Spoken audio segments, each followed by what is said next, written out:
Season 9. I'm joined by Ito here on the casting desk, bringing us some color casting, and today we have Dinosaur Club up against Ape Chimps.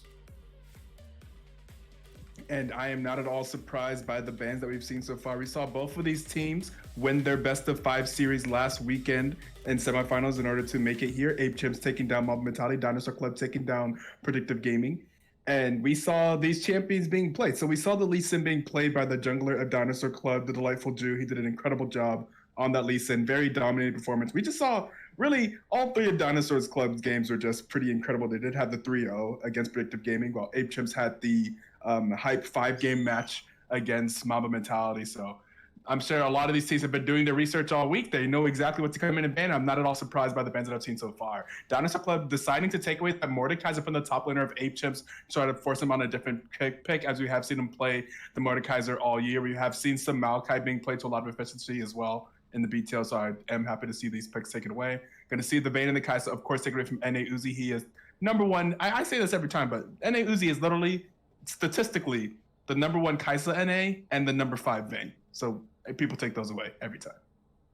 Absolutely good picks and bans coming through, and Ape Chimps here going to pick themselves up the Shen here for the first pick, getting some of that global priority across the map. Going to be looking to skirmish as soon as that Shen hits level 6. And in response here, Dinosaur Club going to be picking themselves up the Graves here to give the Delightful Jew some strong early game jungling, which absolutely is has kind of been a strong point for this player that we got to see last week in the semifinals, just having extremely strong early games to be able to take his team to victory to get them to the finals.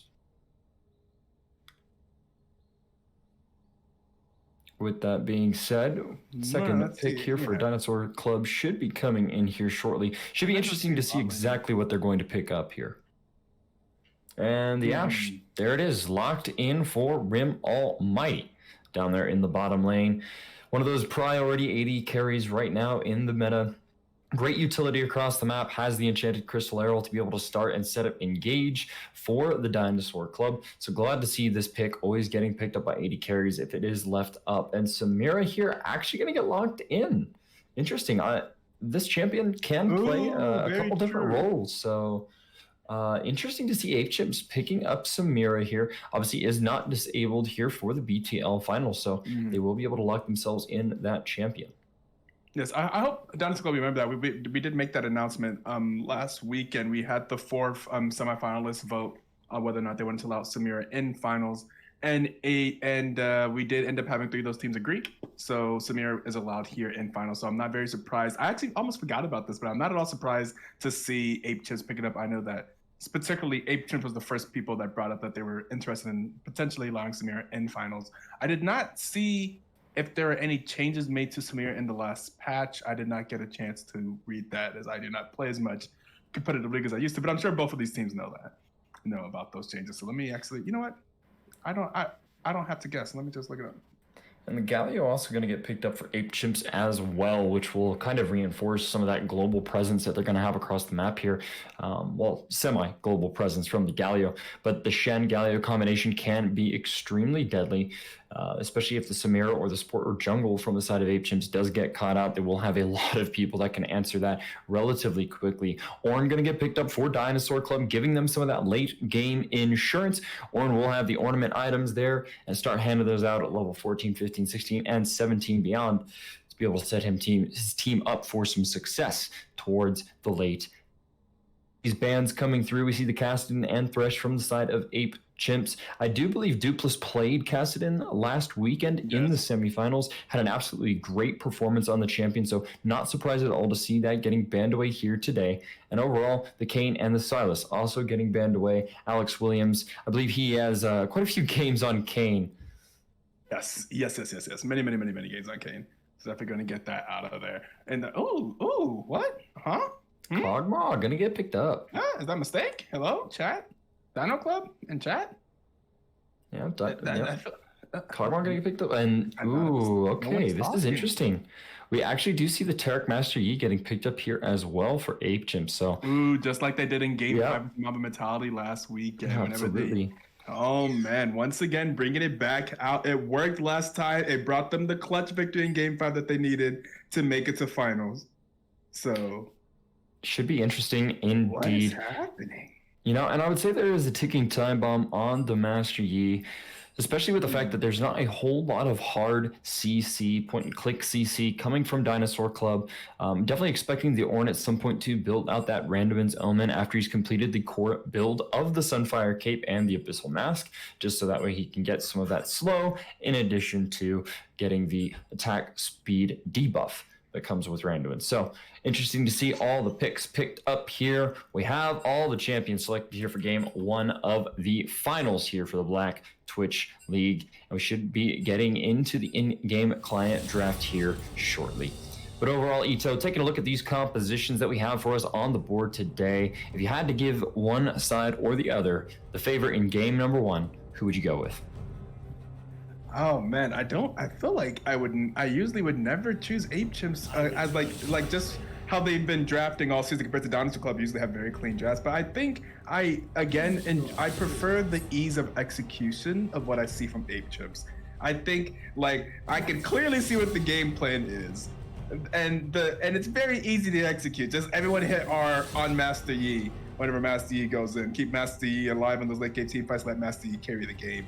And also Samira also has the ability to kind of go in and out with her different abilities with a lot of mobility as she gets those kills and resets. So I definitely see what Aegis is trying to do. And because it's so easy to execute in general, I tend to prefer it because I think ease of execution at this level of play is really important. I will say from Dinosaur Club, it is interesting. It is still solid. I will say, I imagine that is Kog'Maw mid, and that is just blowing my mind at the moment. I think Kog'Maw mid actually has a lot of potential to do insane amounts of damage. It's just so squishy. I feel like I don't see how he survives on Master Yi. Absolutely. I do like the Samira pick here, though, as well, after seeing the Ashe getting locked in, because she does have the ability to destroy those projectiles in flight. So one of the big two engage opportunities that Dinosaur Club has, the arrow from Ashe and the Ornn Horn, is blocked. And actually, if I'm recalling correctly, Brahm's shield does destroy projectiles, which would include, the arrow, but also the Ornn Horn. So I'm curious to see if the same mechanics do apply to Samira's kind of wind wall that she puts up with the Ornn Horn. Yeah, I imagine it does. It would make sense to me that it does. I just replace it with like a Yasuo like wind wall. That's how I've seen just a Yasuo wall that goes all around her. And you make a excellent point there, actually. Especially since the player on Samira is NA Uzi, I expect his reactions to be as impeccable as we've always seen them be all season. So I imagine it may be pretty difficult, if that W is up, it may be pretty difficult for them to land and engage with the Ornn Horn or with the Ashe arrow. So that may become pretty significant because Ape Chimps has no lack of engage if Dinosaur Club fails to get theirs off. Then Ape Chimps can just go in. Yep, it's definitely going to come down to the execution, but I do think that I would favor Ape Chimps here in this scenario. They've just really got some solid tools on their team to be able to, one, secure this Yi into the late game to make sure that he is very, very safe going into this composition here. But, ladies and gentlemen, we have wrapped up Game 1's draft here. Very excited to see how things are going to be kicking off here for us in the BTL Season 9 Finals. Dinosaur Club versus Ape Chimps. But, ladies and gentlemen, do not go anywhere. Do not change that browser, and we will be right back here on Summoner's Rift for the start of Game 1. Ooh, you're so obsessive, send another desperate message. On your knees, I got you begging, I forgot I meant to mention, yeah. You ain't nothing when you tryna be slick. You ain't nothing but my hounding ass bitch, yeah, yeah. Ooh, lately, you bitch like crazy. Love me, hate me, you the one who chased me. Hey, you feel it? I'm chillin'. I'm about to start a chain. You the biggest bitch living. I don't take it lightly. I'm speaking politely. I don't need a mouthpiece. This shit just ignite me. Burning in my belly, and I'ma throw a two-scene. Ooh, gonna say yeah.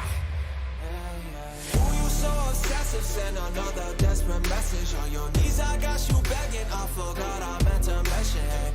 You ain't nothing when you tryna be slick. You ain't nothing but my hounding ass bitch, yeah. Ooh, you so obsessive, send another desperate message. On your knees, I got you begging. I forgot I meant to mention, yeah. You ain't nothing when you tryna be slick. You ain't else you wanna say? Keep up, you know I keep refined. You fly a paper plane. I go to the beat of my own drumming. Why you keep saying I owe something to you? No, nothing I owe, nothing to you. I see someone who owns nothing. Taste my cleats, say ah.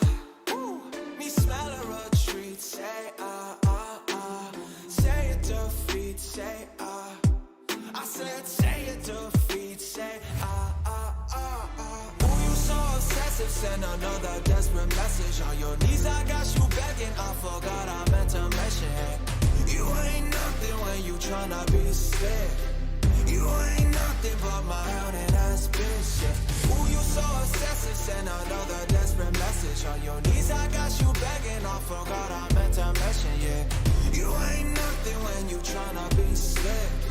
You ain't nothing but my hounding ass bitch, bitch. Call me up, you get petty. You know I wanted this bad. For 4 years I've been ready. Now you gonna make this splash. And you wanna go up while I'm bringing shit down. Now this wasn't so tough. You become my bitch clown. I think you should knuckle up once you knuckle up now. I think you should buckle up, cause you my bitch now. Yeah, yeah. Ooh, you so obsessive, send another desperate message. On your knees, I got you begging. I forgot I meant to mention it. You ain't nothing when you tryna be slick.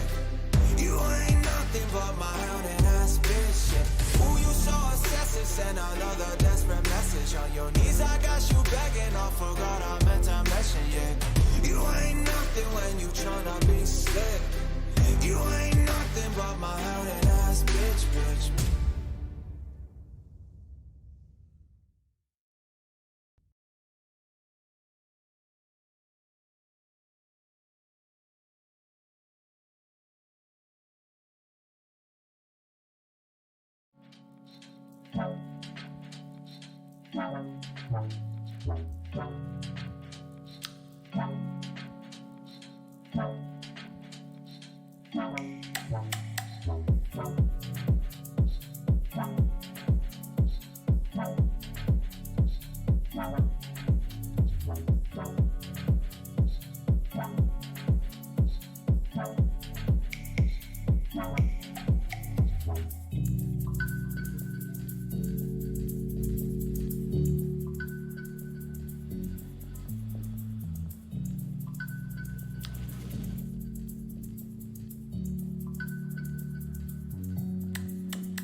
All right, ladies and gentlemen, we're loading out here on to Summoner's Rift. Welcome here to Game 1 of the BTL Season 9 Finals. And let me tell you what, it is not a BTL game unless there is a pause. So we will get an update on that one here for you shortly.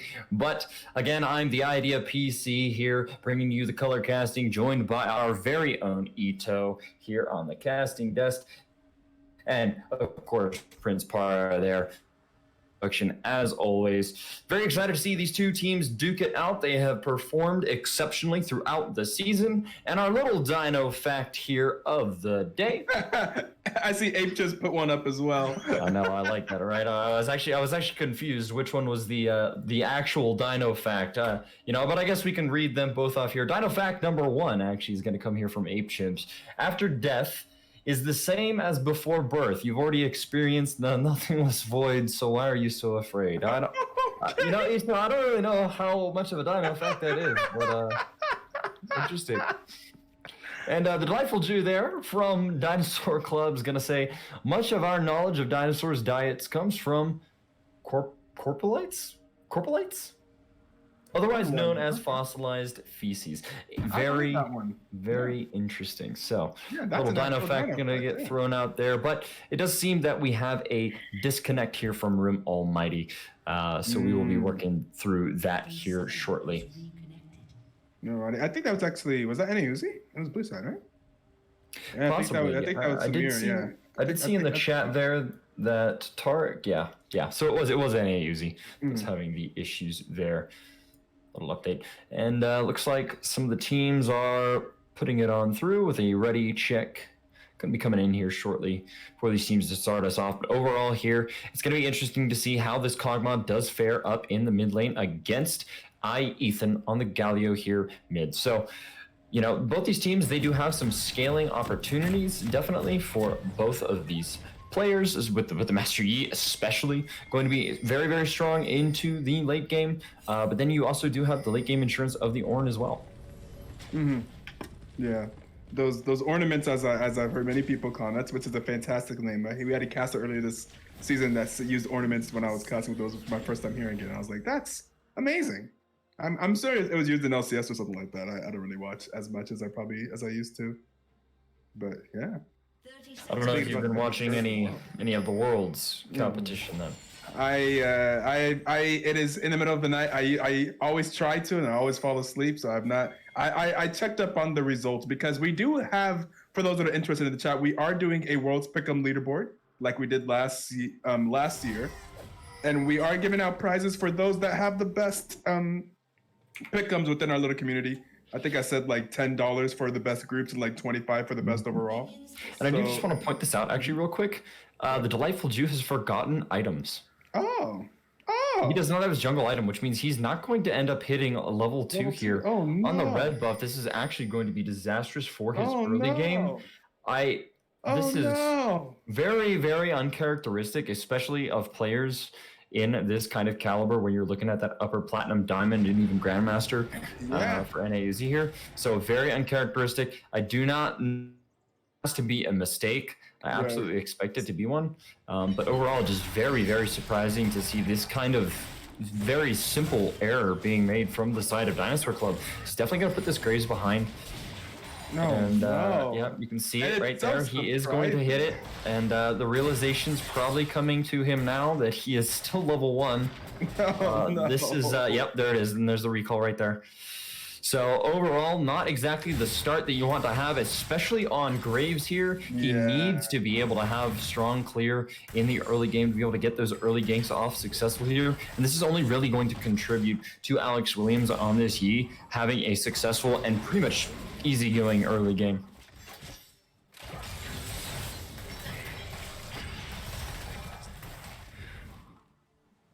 A little bit of trading going to go on down here towards the bottom side of the map. Both these teams looking to duke it out, fight out. I expect a little bit of early pressure from the Graves, but definitely going to be harder now that he does not have that item. Overall, he's actually sitting with a 2-cap deficit right now to the Yi. He's already completed his 3rd, working on his 4th Graves, still working on the blue buff towards the bottom side of the map. And this is level 1 Graves, so it's not exactly the fastest clear here coming on towards that blue buff, which means it's only going to delay him further. Yi is actually going to be pretty close to a full clear before this Graves is even done with his Gromp. Ah, boy, that's super important. I hate to see it. I was going to say here that in this series, I would say in general, the pressure is on Chimps because Dinosaur Club has just had absolutely dominating performance against top teams. In the regular season, whenever these two teams met, and they were both undefeated.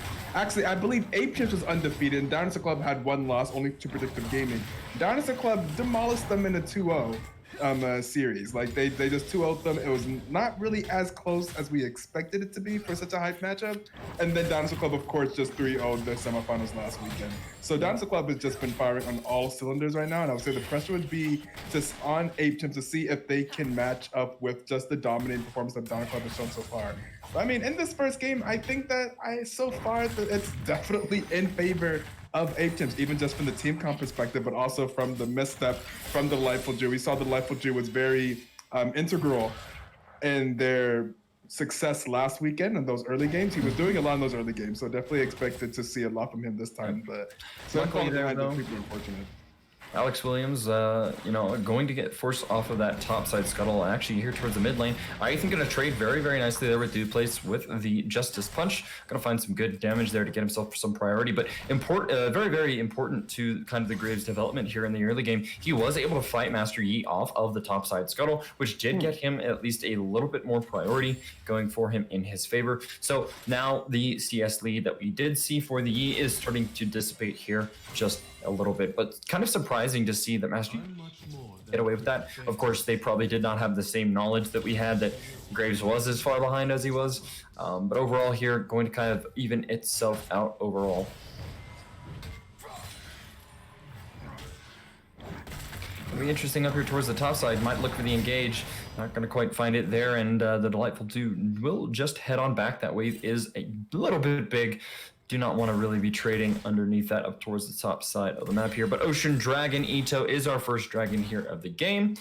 We'll have that on the table for these teams. And definitely something that I expect them to fight over here, especially with these tanky top laners who can really benefit kind of from that passive healing over time. Oh, for sure. I expect them, but both the jungles are capable of doing it. I think it's just kind of like what the bot lane situation is. It does seem like right now the Ashe and the Janna are maybe going to be able to get some push priority. I mean, both of that champion definitely better at shoving the lane as compared to is it Samira or Sumira? Samira? Samira. Samira with an A, okay. Yeah, overall here, Dupless though, going to be able to get a little damage down there onto Galio. Yi having a difficult time there. I'm gonna have to smite the Gromp actually. A little low on health, but does have the smite there to be able to get it. And level 6 going to be achieved here first for the Shen. So the Stand United is online and unlocked. And just in time, I believe, for what may be a dragon fight here shortly. And I think these level 6s are troublesome if you are Dinosaur Club. Just that everybody press R team comp that Ape Chimps have is so easy to execute that if we have a big 5-man team fight, everyone has their ultimate. I'm not in favor of Dinosaur Club in that situation. Interesting to see though that these teams are experimenting with Samira. I think we've kind of seen some success and some definitely crazy highlight reels, but actually Call of Fortune getting it called out here. That's going to be some damage. The Brittle Proc could be enough. One more auto will do it, but he's not going to be able to do it as tower aggro does come on through. Good trading coming out from BW Hoff up towards the top side of the map here, and actually, yeah, looking for it. Kind of close though, and overall, yeah, Triforce just barely getting by with the skin of his teeth. We'll have to probably TP up towards the top side. Yep, that will come out, but he does still have the Stand United, so should not impact his ability to play a part in these team fights too greatly. Yeah, true. I mean, Sen's one of those characters that he can just teleport back to lane, not necessarily be too punished for it. Because even if there's a team fight on the bottom side of the map, I mean, he still has another teleport. He'll be there. Just yeah, I had a very unfortunate game today. I was playing top lane Mordekaiser, and this Olaf jungle comes behind me 2 levels down, and I'm like, yeah, I can fight that guy. And Shen's Stand United comes right on down, and I'm just like, well, I'm flashless, and I'm dead now. So, safe to say, I definitely got a little bit baited, but overall, yes, Shen does have that ability to bust out the Stand United.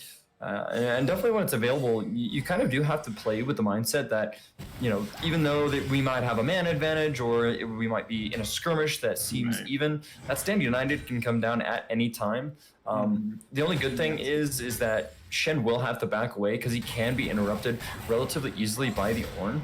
So definitely going to be looking for BW Hoff to try and get those interrupts in on the Shen when that Stand United does come on through. But we're going to go ahead and take a look at the CS down here across the board. Kog'Maw actually having a pretty healthy 20+ CS lead in the mid lane there. So Dupless going to definitely be getting a little bit of the better in the melee and a ranged matchup there towards mid. And Ping's now coming on to the Dragon here. Tark and Galio going to go ahead and rotate. Master Yi heading on over. Maybe just setting up some maybe just setting up some vision here though temporarily. I do think that this is kind of a wasted opportunity. We did just see the bot lane here from Dinosaur Club go and recall on back, so that could have been a great opportunity to get your jungler in, but they still do have priority in the lanes, and with Kog'Maw recalling there and the MIA pings coming on through, I do believe that they will be able to start this one easy peasy and wrap it up for an easy early game Drake here at 10 minutes. Yeah, and I feel like either Dinosaur Club, I mean, certainly they're aware of it and they're just going to have to give it because Graves is like nowhere even close. I mean, and it's the first Drake of the game. I mean, so what is the benefit of One Ocean? Can I hover over it? Heal 2.5% of your missing health every 5 seconds. I mean, it's not bad. Definitely in those lanes that are getting a little bit poked down a little bit more. So maybe like maybe for the spawning, for example, as you take those Ashe Ws, or maybe as Kog'Maw lands those E's or Q's.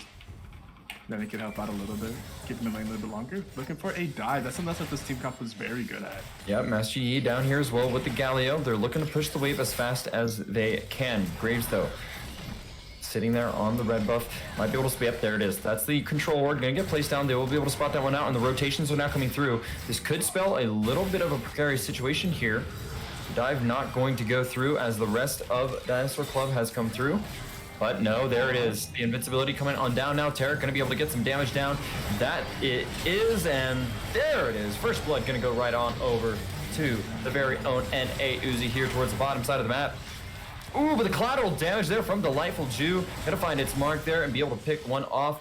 That is a 2-for-1 trade here overall. And now Master Yi in a little bit of danger here. Could be in some trouble. But Ethan actually gonna go down. The Living Artillery. Ooh, the Guardian just barely enough there to be able to get him by with the skin of his teeth.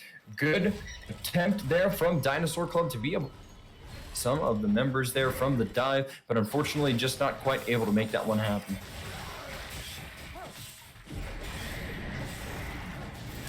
Rift Herald, though, going to get summoned in here towards the mid lane. That's going to be a lot of plate money going on over to the side of Dinosaur Club. Going to be able to try and pull that gold lead back just a little bit here. 4 plates in the mid lane. Gonna go right on over. And that's some pretty good gold. About 200 gold overall for each one of those 3 that were towards the mid lane. So not a whole lot in retrospect, but at this point you will take anything that you can get, especially when you know that this Master Yi is going to continue scaling throughout the game.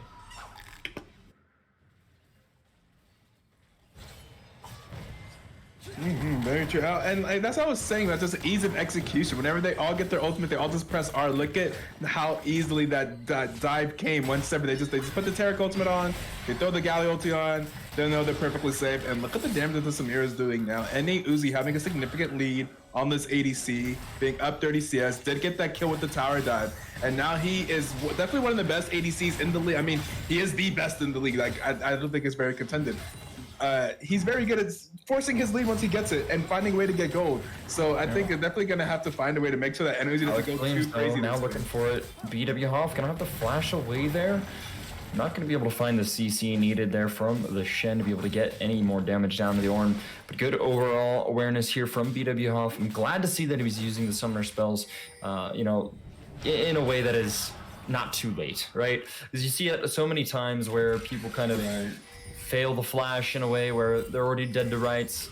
Sometimes it is just better to get the flash out of the way to kind of dissuade any follow-on damage from coming through. Nice knock up here from BW Hawk. Gonna get some damage traded back here on a Triforce. But NA Uzi down here really putting on a show in the bot lane. So I've seen it block the Janna Tornado, which is great, especially for the composition. And it really just does block pretty much all of the kinds of forms of engage that Dinosaur Club has that they want to be able to kind of execute for with these team fights.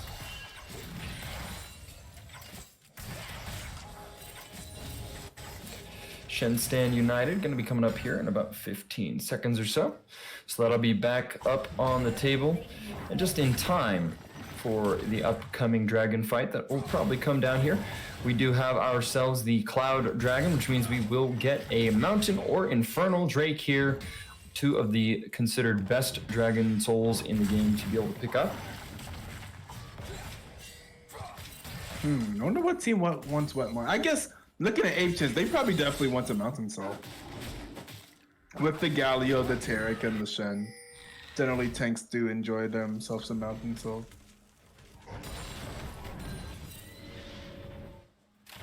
The Infernal, this would be very nice too. Ooh, going in here. Yep, NA Uzi there. Nice display of the little, I'm just going to call it the Tornado for now, because unfortunately I have not played Samira or even looked at her kit to know the names. So, yeah, the little spin. I'm going to call it the spin.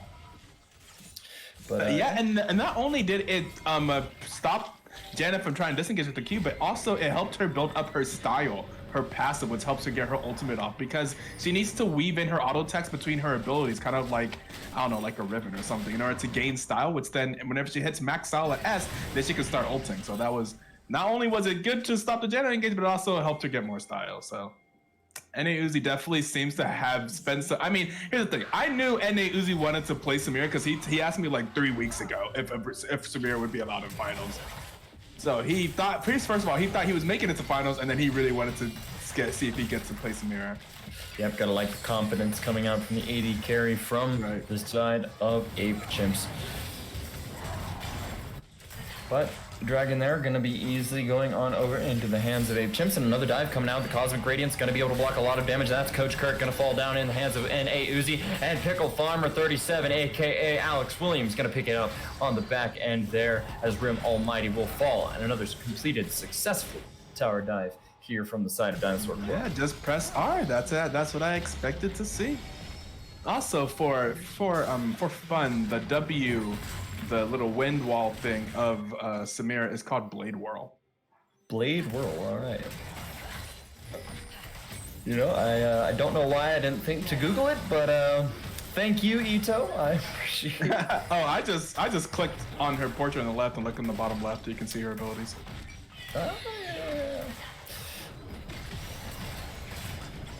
All right, well, overall, slightly advantaged game state here for Ape Chimps. Going to be sitting at a nice 2K gold lead, and most of that has come off from just superior team play. I think superior rotations coming out here from the side of Ape Chimps. It is resulting in a little bit of a CS deficit here for the Galio, but overall, I think that you're going to be pretty all right, especially with this 2K gold lead at about 16, 17 minutes into the game.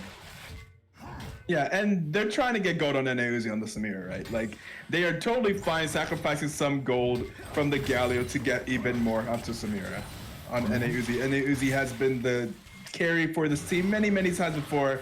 He has proven that if they put the game in his hands, he will go right on in. Here's the fight now. Graves gonna have to flash away there. Samira, though, with the ultimate, gonna be able to put the Infernal down.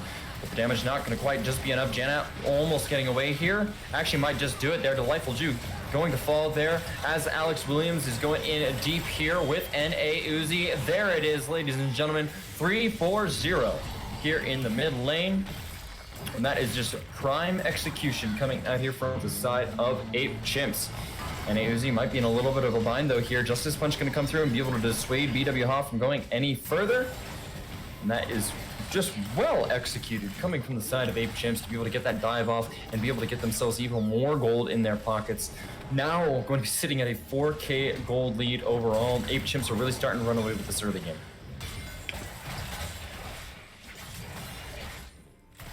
And NA Uzi is 4-0-3. Like, this is ideal game state for Ape Chimps. Your NA Uzi, he's on his, I'm assuming an ADC that he enjoys playing. I mean, you can definitely see that he has practiced on this ADC. He has not been out for very long, but he looks like he knows what he's doing. Able to get his ultimate off twice there, maxing out his style twice. Yeah, it's always exciting to see the very mechanical players play these mechanically intensive champions. Right, and kind of see what they can do with it. It just it adds kind of a special flair to the games, especially to these players.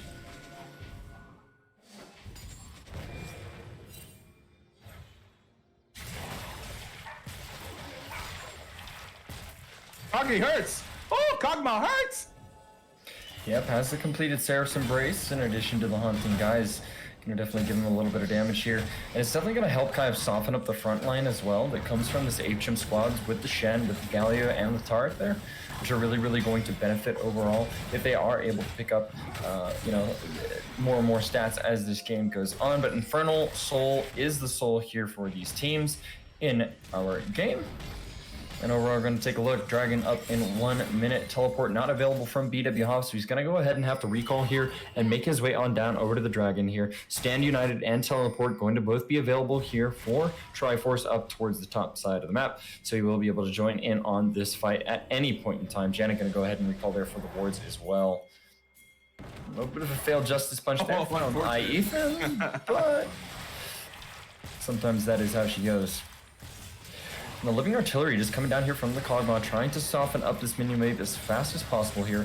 Dragon up in 20 seconds. That is going to be Ape Chimps going to be taking control of the river here and setting themselves up in a prime position. The great part about this is that BW Hoff does not have any way of being able to get down here and answering the Shen up towards the top side, so he's going to get himself a little bit of that CS back here.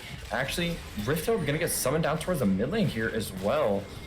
trying to force Ape Chimps off of the dragon here, but they will just go all in with the hand on the Infernal. Here it is, Call of the Fortune God, gonna come right on down, but he is going to get blocked up there by Samira. Oh, and a huge lock up there coming out from Long Boy Golem with the Flash Dazzle. And there it is, ladies and gentlemen, absolute domination. And that is a 4-5 kills ace here for the side of Ape Chimps. Really showing Ease of execution. Everybody hit R and let NA Uzi. They're just going Ape Chimps in these fights. 6-0-6 on the Samira now, Ito. That is going to be the Baron called here for the side of Ape Chimps, and they are making this game one look easy.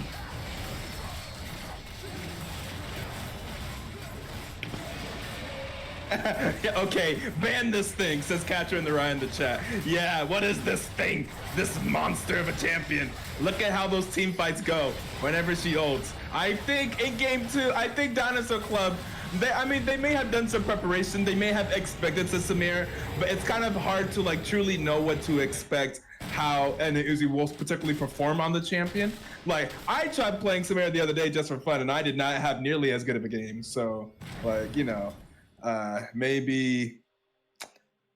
need to consider their draft a little bit differently for game 2, because definitely there's something. Also, just this ease of execution comp, this Galio, this Shen, this Tarek, like they just go crazy in these team fights.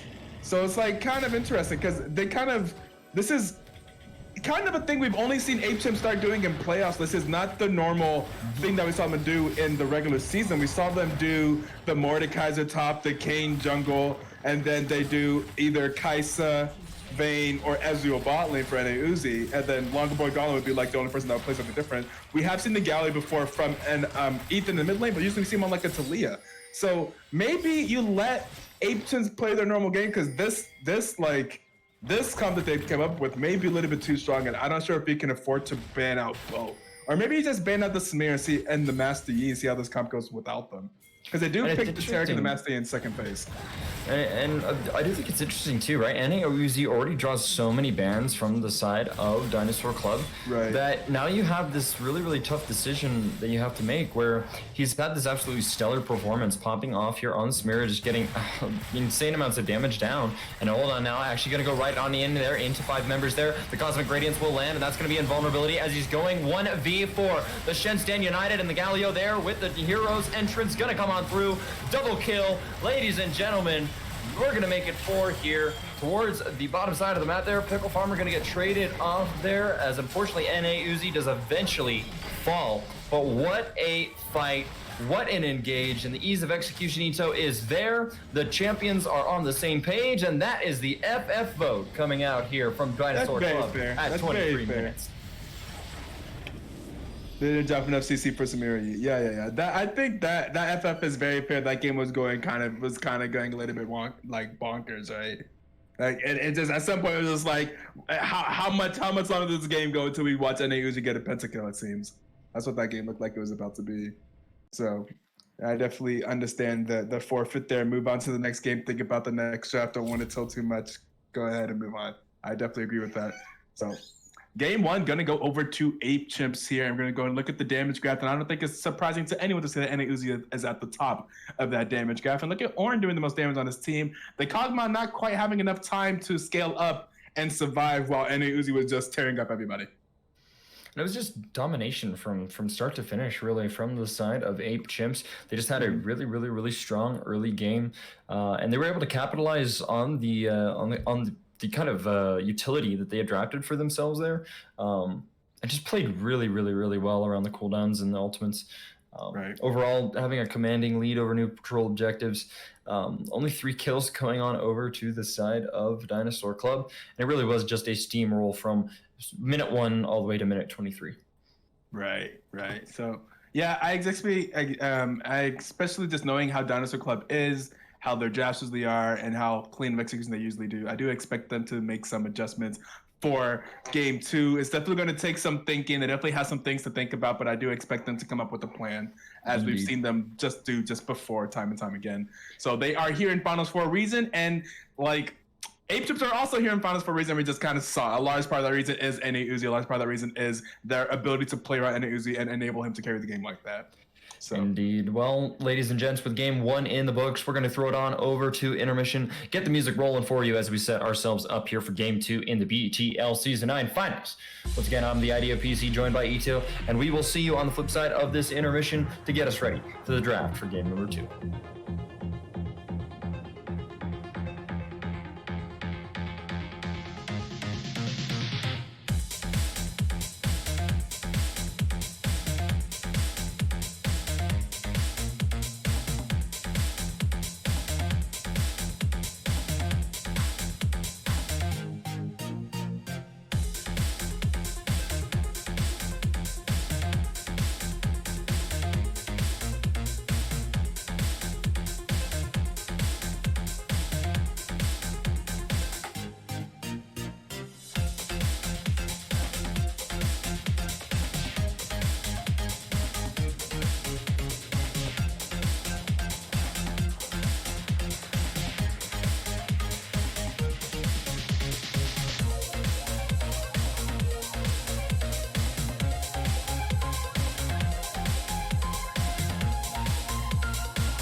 then Damn One, JD, Rogue, Talon. Oh, hello everyone, and welcome back here to game number 2 of the BTL Season 9. Production there catching me a little bit slipping. We were just talking a little bit about pick'ems here, but right now we're going to talk about Game 2 draft. There it is. Samira going to get banned away. 380 carry bans coming out here from the side of Dinosaur Club. I can't say I'm surprised because NA really and they picked Shen. Oh my God, look at how fast these teams knew what they wanted to do in Game 2. Look at how fast. They're like, all right, we're banning Vayne. We're banning Kaisa, we're banning Samir, we're picking Shet. Yep, they are. We're essentially going to 4-ban Ape Chimps. They did pick blue side for this game, so that's often a great strategy whenever you do have the blue side, whenever you do have the first pick. Use that first pick kind of as a takeaway if you do play one of the champions that you do hope that the other team will try to take away from the other team. But that does leave open the Mordekaiser and the Talia, 2 very comfort picks for the top lane and mid lane of Ape Chimps. So that is kind of going back to the old style now, where they just play the Mordekaiser and the Talia. And we'll see how that works out for them.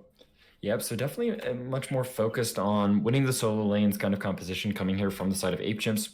Obviously in Game 1, it was a Protect the Master Yi / AD carry and a Uzi team comp, which, I mean, you can't say I'm exactly disappointed. It worked out in their favor, and I don't think that they'd be disappointed in it either. But overall here, going to be rolling out with some 2 mainstays from the solo lanes here for the side of Ape Chimps. And it's always good to see this kind of coming through. Ethan, though, going to pick himself up the Ahri, actually, here in response to... Or I'm sorry, no. Duplis picking up the Ahri in response to Ethan's Talia, Yeah, I mean, Ethan's a very good Talia player. He's definitely a Talia one trick. I believe last he posted, it was like number 73, I think, in NA, and he was like in Platinum / Diamond for the time, so very good for his rank to be that high up on the Talia rankings. Very good Talia player. We're going to see the Tristana picks for NA Uzi in response. We've seen NA Uzi play the Tristana too. Very great effect before. I believe we saw him on a Tristana game either last semis. Weekend. Yeah, I'm pretty sure we saw him on a Tristana game in semis, yeah. Yep, looked very, very comfortable on the pick, and it's the kind of pick that allows him to really kind of pick and choose his fights, be able to pick off members from the side of Dinosaur Club when things get rolling. And with how effective he has been pretty much throughout the season and definitely through these last 2 weeks as we've been casting these games together, Ito, not surprised to see this kind of pick that allows him to be enabled, unlocked for him here in Game 2. Oh, 100%. Very interesting this draft so far. We see that the first 2 picks from both sides were actually their solo laners. It's just typically in like just competitive League of Legends, you typically don't see that mostly. You'll try to see if a little bit more information before you pick these, but they knew what they wanted to play in the side lanes. In the solo lanes. They saw that Talia picked up. Duplis is going to pick the Ahri, which is very smart to pick the Ahri there before they would likely ban away the Ahri if they left it to be picked in the second phase. So I like that decision as well. And they're probably going to ban away some junglers away from Alex Williams here. I imagine we're ready to see the Silence being banned away, potentially banning away the Kayn or the Taric or the Master Yi. Oh, okay. So they're going to go ahead and ban away the Taric. Yeah, taken off the table here, trying to really deny a lot of those picks that Ape Chimps used to success there in game number 1. But I also would like to mention out here, Coach Kirk going to draw double support bans there in the bot lane for this Ashe, Braum, and Thresh. Very, very good champions there. They do synergize quite well with Ashe. Kayn going to get picked up, the mainstay for Alex Williams here. I'm going to pop that pick up here. And now we get to see exactly what Dinosaur Club is going to answer for this bot lane here. Ape Chimps saving their support pick for last pick here. So very interesting to see that. They definitely want to try and get Longboy Golem something to be able to counter this Morgana Ashe bot lane. This Malphite jungle? Unexpected. But like typically when I see a Malphite jungle, you got the River Shen. Yeah, I guess that's true. That's just possible. And Yuumi actually going to get picked up here for Ape Chimps. And this could be very devastating, especially if NA Uzi is able to get himself ahead. It's also very good on the Kayn and the Mordekaiser, who do have quite a bit of lifesteal and just healing built into their kits, especially Mordekaiser with him taking Conqueror, as is to be expected. But overall here, both these teams locking in the draft here. And I don't know. Maybe this is some Yuumi bias. Yuumi is Morgana's most player. He has 361 games on Yuumi with the 59% win rate in Diamond 4. So Yumi is also one of his most comfort champions, a champion that is often banned away from him. So and see that's what I was saying, that this kind of puts Dinosaur Club in an awkward situation, because of if they ban according to that last game, then they end up giving Ape Chimps pretty much all the comfort champions that they play. Literally 4 members on Ape Chimps right now are playing their main champ. Everyone except for Ana Uzi is on their main champ. So it's kind of an awkward situation. Like, all right, if we ban away that comp, because that comp that they pulled out last game was something that we saw for the first time in semifinals, something that we have not seen Ape Chimps do before, and it worked out really well for them. They brought it out here in game 1, and now that's going to affect the way that it affects the way that Dinosaur Club drafts for the rest of the series. So kind of, I mean, but Dinosaur Club perhaps can play Ape Chimps on their normal champs. I mean, we've seen Dinosaur Club beat Ape Chimps before. Not many teams have. Dinosaur Club has. In fact, in a best of series, Dinosaur Club is the only team this season that has taken down Ape Chimps. Yeah, definitely still possible. 8-1. Yep. Yeah, but it will be Ape Chimps who did strike first, and strike hard they did. Man, yeah. Taking a look at these compositions, I am very biased towards the Yumi. I do think that the pick is still very, very strong. I'm surprised that more teams aren't picking it up in higher echelons of competitive. I think that the champion itself is just kind of game breaking, because you can't target it, you can't kill it. Yeah. And it has the ability to just jump between player to player to player, providing permanent healing and speed bonuses until everyone's dead. So I definitely think that the initiative is once again here going to be on Dinosaur Club to be able to get themselves an early game lead to try and put themselves at any kind of advantage. Because once you hit late game and you have this Kane that's unlocked, Yumi that's unlocked, Mordekaiser scales well into the late game. He's very, very difficult to take down once he starts getting some of the defensive items built into his kit. Dinosaur Club could be in some trouble if that's the case, and they're not able to get that early game that they need. And I do just want to point out, it is the River Shen. It is the Delightful Jew on the Shen. So kind of excited to see that one here taking a page out of the book here from Speed. So very, very interesting to see, but exciting nonetheless. And I do like some of the engage options that Dinosaur Club has drafted for themselves. There is no Samira this time, so you do not have to worry about her Blade Whirl? Blade Whirl, yes. Blade Whirl, there, dropping the enchanted crystal arrow off of the options for engage tools. And I definitely like the amount of CC that they have for themselves as well, with the unstoppable force from Malphite, the dark binding that'll come out of Morgana, and Shen always can come in clutch with Stand United into a taunt. So exciting to kind of see this be the draft that they have picked for themselves. I think they have a lot of options that could carry them through those mid to late game team fights, as long as they do not have a disastrous early game, which should not be the case given that we do have the Kane jungle. Well, Ito, that's going to wrap up our game 2 draft, my friend. And now I don't want to just say like I think it's Ape Chimps again, but again it's just like, well, now they're on. It's not as easy. Press R and everyone like win team fight, but it is like everyone's on comfort, and like now if they play evenly, eventually Ana Uzi just wins them this game. I feel like the pressure again is on Dinosaur Club, I think, with this team competition to make something happen, make plays happen. Rima Mighty and Coach Kirk have shown before that they can potentially compete in the bot lane versus NA Uzi and Longboy Golem. Pretty much no other bot lane has been able to do that this season, but but Coach Kirk and Rima Mighty, whenever they won that series against Ape Chimps, did prove that they are not afraid to actually challenge them in that bot lane. So we can see, I mean, Ashe and Morgana could be a really strong bot lane. Maybe they can get some picks up. Maybe they can find a way to get an advantage in that team fight or in that bot lane. And maybe then if Longbow Golem and Uzi don't get ahead, then they could just win the game elsewhere. Dupless is very comfortable on the R. We'll see how Ethan, I think the mid lane matchups will be pretty important to look out for. River Shen is incredibly ganking. So we can see what the Delightful Jew is able to do with this River Shen.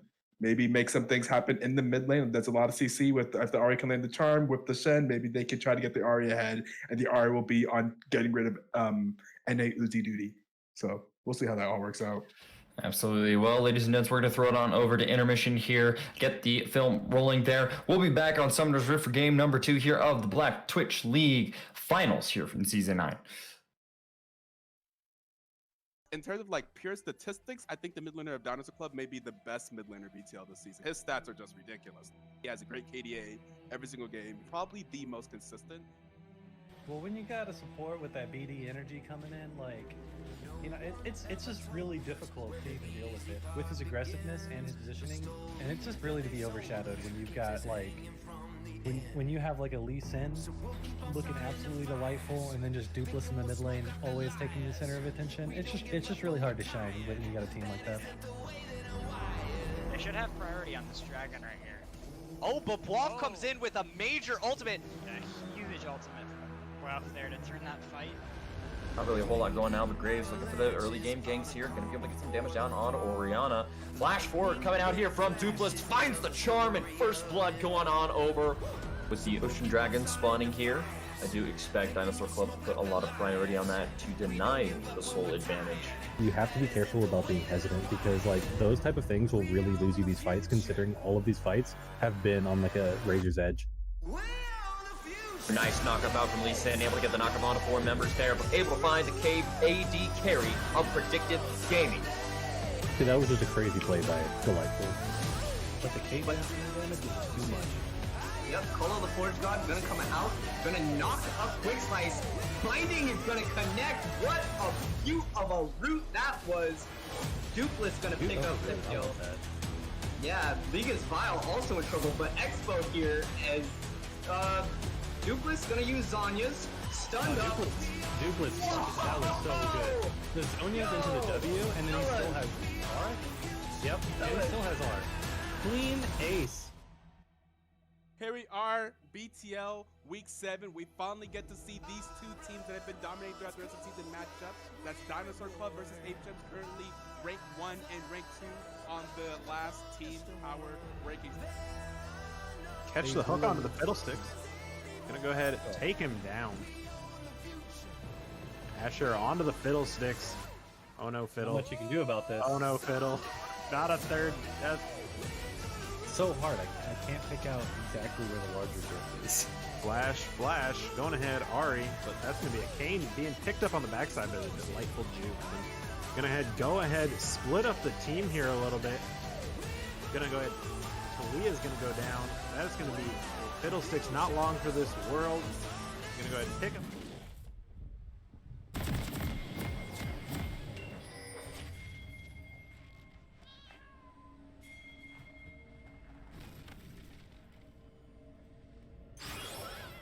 All right, ladies and gents, we're back here now for game number 2 of the Black Twitch League Season 9 Finals.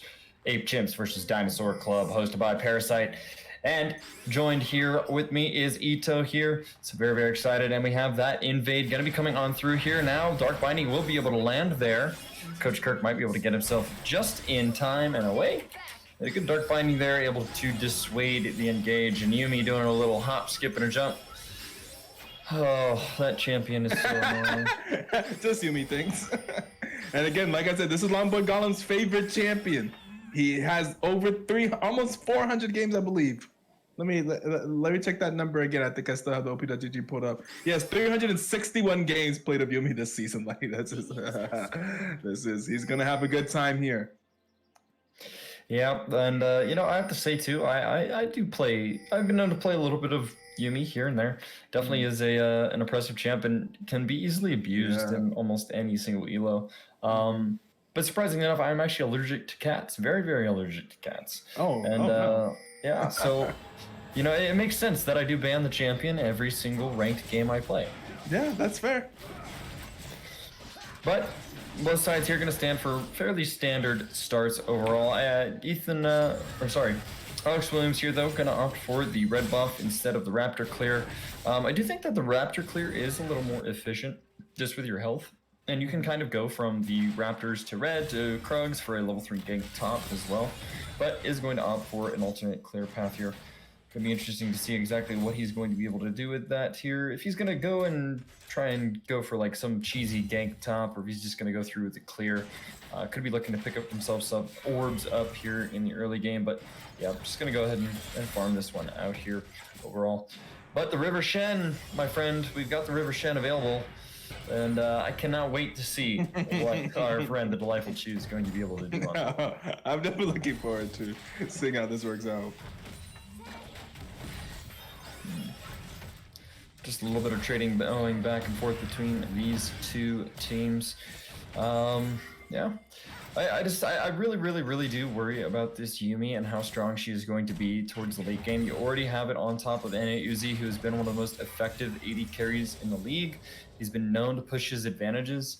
And if he's able to get himself ahead as he normally is in the laning phase, I just have a really hard time seeing a world where the mid game goes well for Dinosaur Club.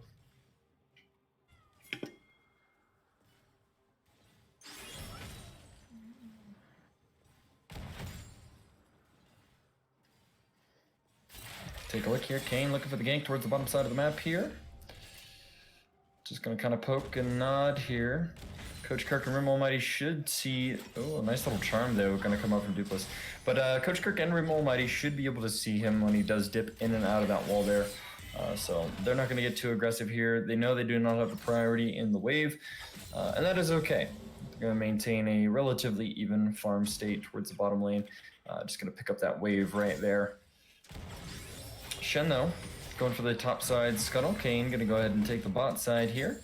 Gonna move his way on over to the chickens as well. So Raptors will go his way, and that's gonna be a small CS advantage possibly here for the Kane. Being able to pick that camp away from the Shen here. And I was actually gonna keep going on down here. Gonna look for the Krugs as well. Interesting. Some good initiative actually, I would say, coming out here from Alex Williams on the pick. It's gonna meet the Shen there towards the bottom side of the map. It's just gonna kind of shift through the walls and walk himself right on away. Now you see me, now you don't. Dragon though for the game. First one will be the Ocean. So once again, gonna kind of have a little bit of a repeat here from game number 1. With that Ocean Dragon being the first one on the table means no Ocean Soul for some of these kind of tankier bruiser type champions like the Mordekaiser, who really do benefit from it over time, and the Kane as well. But I do expect them to kind of put a little priority on it as well, because they do want to take those long extended fights. Kane though gonna come on in here. Shen just gonna complete the recall there. Actually is not gonna stick around. That's gonna be first blood here for NA Uzi now. Yuumi gonna use the rocket jump there, and that's a double kill now for NA Uzi, and this is exactly how we expect something that Tristana can do. That's Tristana things right there. It's what we've... there was a clip of him literally doing that to I'm a Cutie Pie in the montage with these two champions, by the way. I think they were actually playing Tristana and Yuumi, and they had that clip of them going in and killing I'm a Cutie Pie in the 2v2 in the bottom lane. Really? So this is what I think this is what we expect from NAUZ to play very aggressively on the Tristana. Tristana is someone that has these very powerful power spikes and can kind of get those early kills with her E there, doing a lot of damage, and there it is. And Dragon gonna get picked right on up here for Ape Chimps, following the double kill there for NAUZ in the bot lane. Gonna feel really good here on the Mordekaiser, on the Kane, and definitely gonna feel good as well for the Talia, who can sometimes take some bad trades. But up here towards the top side, there it is. Unstoppable Force gonna knock the Mordekaiser up before he hits level 6. He's trying to get the minions killed here to hit it, but that's not gonna be enough. River Shen gonna go ahead and pick himself up some redemption towards the top side of the map here as Triforce falls on the top side.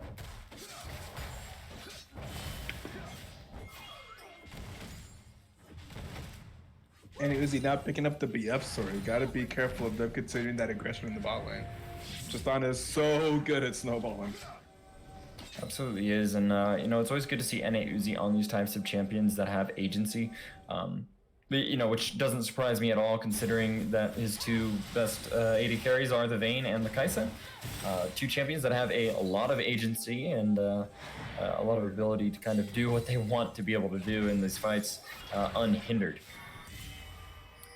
Mordekaiser, though, going to teleport up towards the top side of the map. I do just want to say that that will be that cooldown down, whereas BW Hoff will be able to just walk back towards the top side of the map, not really lose a whole lot for it. So teleport advantage now sitting here in the hands of Dinosaur Club off of some good play there. And the level 6 all-in from Malphite and the Shen being able to follow up very, very nicely. Kane going to get spotted out with the Hawk Shot. But just going to be, as you said earlier, so eloquently, Ito, Kane doing Kane things and walking through terrain like it doesn't even matter. Yep. It's kind of like Kane is kind of like a ghost in Among Us, you know? It's like when you die, you just you just kind of like zoom across the map, you complete all your tasks. That's exactly what Kane does, except his tasks are jungle camps, and he just kind of that's very right? true. That's funny, but yeah, so Kane, the Among Us champion, but yeah. Just kind of complete his tasks to make sure this team can still win the game. They don't really need him to be actively there. Just do what you got to do, and we'll take care of the rest. And no, I do like the fact that they were able to kill Triforce up on the top side of the map. Mordekaiser can get the better of the Malphite. Oh, there's the rocket jump coming in from NAUZ. Dark Fighting's gonna land. That's gonna be the teleport now coming in from behind. That's the teleport advantage, but it's gonna be stopped there by Triforce with the Death's Grasp. There will be no engage. It will be denied here from the side of Ape Chimps, playing very, very well. Good execution, good knowledge, good just awareness there from Triforce. I definitely think that if Malphite is allowed to teleport towards the bottom side of the map, that could definitely be shutdown gold going over to the side of Dinosaur Club. So good job there from the Ape Chimps top laner. It's going to be the cleanse there from Ethan, but this could be the taunt. That's going to be the kill, possibly. Yes, there it is. Lifeal Juke going to pick himself up as Lost Chapter coming out here. And there it is, baby.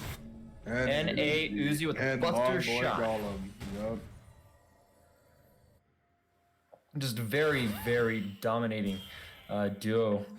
You have to be careful here too. I mean, he's got the completed BS for there's the rocket jump. Gonna go right on in on the Rim Almighty. One more auto. There's the Stand United actually gonna come on out here from the Shen. Duplicate has arrived. Looking for the charm. Looking for the charm. We'll be able to find it. That's the shutdown as the electrocute procs coming in here for Dupless. Yumi is all alone. Don't leave me, says Longboy Golem. But that's the taunt and the kill. Gonna make it a double kill here for Dupless. Okay. Very good timing there on the Shen ulti too to make sure that it did cover the satchel charges explosive. Well, not satchel charge, explosive charge, I believe. So very well done. But yeah, and that kind of like gets them back on track to still make sure that this game doesn't go too crazy, right? Like whenever you're playing Ages, a large part of your game plan is to keep NAUZ under control. Dear God, that man will carry the game if he goes off. Absolutely, but it's just so good to see that Dinosaur Club is not letting the game one that was an absolute sweep from start to finish affect their mental, and they're really able to kind of get themselves back here in this game, being able to pick up some kills, being able to get and collect that shutdown gold there on NAUZ and be able to get the Yumi as well. Definitely going to be good for them, and it's going to kind of further extend Dupless's advantage that he has had against the Talia in the mid lane, and especially with Talia, both of these mid laners, they want to be able to roam, they want to be able to impact the map with the Spirit Rush from the Ahri, or alternatively the Weaver's Wall from Talia, and basically the mage that is able to do that first and able to get themselves that advantage to keep pressure in the mid wave is going to be a lot more successful in being able to do that. Yes, very true. It does kind of snowball on top of itself. Whenever you get that advantage, you're able to clear the wave better. You're able to move first. You're able to just continue having that advantage. And we're going to see them moving on over to the Dragon. But speaking of moving first. Yep, going to be able to pick that one up. Mordekaiser going to kind of walk down towards the mid lane. But you already had pulled Ethan out of lane. Kane had recalled, so just perfect timing and everything kind of coming to fruition there for the side of Dinosaur Club, being able to pick themselves up the Mountain Dragon. But you know what that means? We get a Cloud Soul here, which is especially good on champions like the Mordekaiser.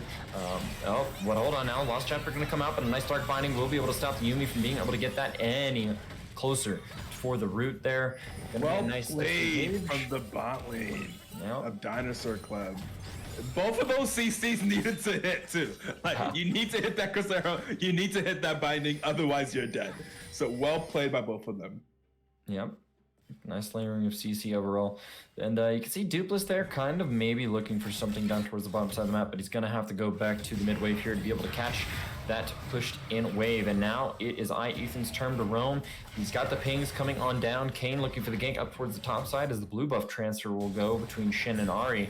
But, you know, good play overall from the bot lane, knowing that it was smart move to back away. Up towards the top side, though, Malphite going to get pulled into the death realm there. Unstoppable Force going to get him to safety. And that will hold on to that summoner spell. Very, very key.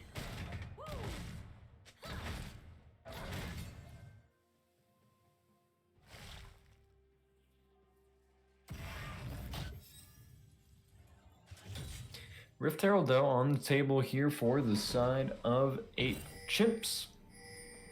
With a little bit of that pressure towards the top side of the map, and with RA having been gone and now back, they do have priority over that Rift Herald. They should be able to pick that one up here easy peasy. Gonna try and pad the stats with a little bit of turret plate gold, hopefully here in the next minute before it sets off. Shen, though, gonna be able to get the invade, actually. This is going to be a double blue possibly here for the jungler coming from the side of Dinosaur Club. Yep, they're actually going to get taken there. Will be now in the hands of... No, I'm sorry. Maybe Ari did actually take that one. I'm taking a look here. I don't see the blue buff on the Tristana. I don't see a blue buff on the Shen. Did you catch that, Ito? I think it's on RA. Well, yeah. I know there is one on RA. Because she had picked up the her side's blue buff there in the exchange. So I guess it is. Yeah. So I guess if I just go ahead and click, could see if it's renewed. Yeah, it's only 1/4 of the way through now. So definitely managed to pick that one up there. So able to take that buff away. That's double blue and definitely make Ari feel pretty good about mana cost here, trying to utilize maybe some of those windows in the timing to be able to get some more successful roams off. And you kind of have to play this fast-paced early game when you are the side of Dinosaur Club, because you just do not have a lot of great late game scaling, whereas you have the Kane and the Yuumi and the Mordekaiser who do fare pretty well in the late game. And then of course, and Uzi on Tristana, who is a monster, who literally just gets more attack range as the game goes on, right? An absolute monster late. Okay, now we're going to be looking towards the bottom side of the map here. They're going to try to push this wave out. Dark Blinding, not going to quite go wide. And Talia now with a little bit of priority of her own in the mid wave. Going to be able to take down that control ward. And Herald call towards the bottom side of the map means an easy first turret here for the side of 8 Chimps. Teleports now coming on in. Dark Binding not going to quite land, but Malphite has the ultimate. Is going to be able to get the knockup down there. That's going to be the kill here on to Ethan.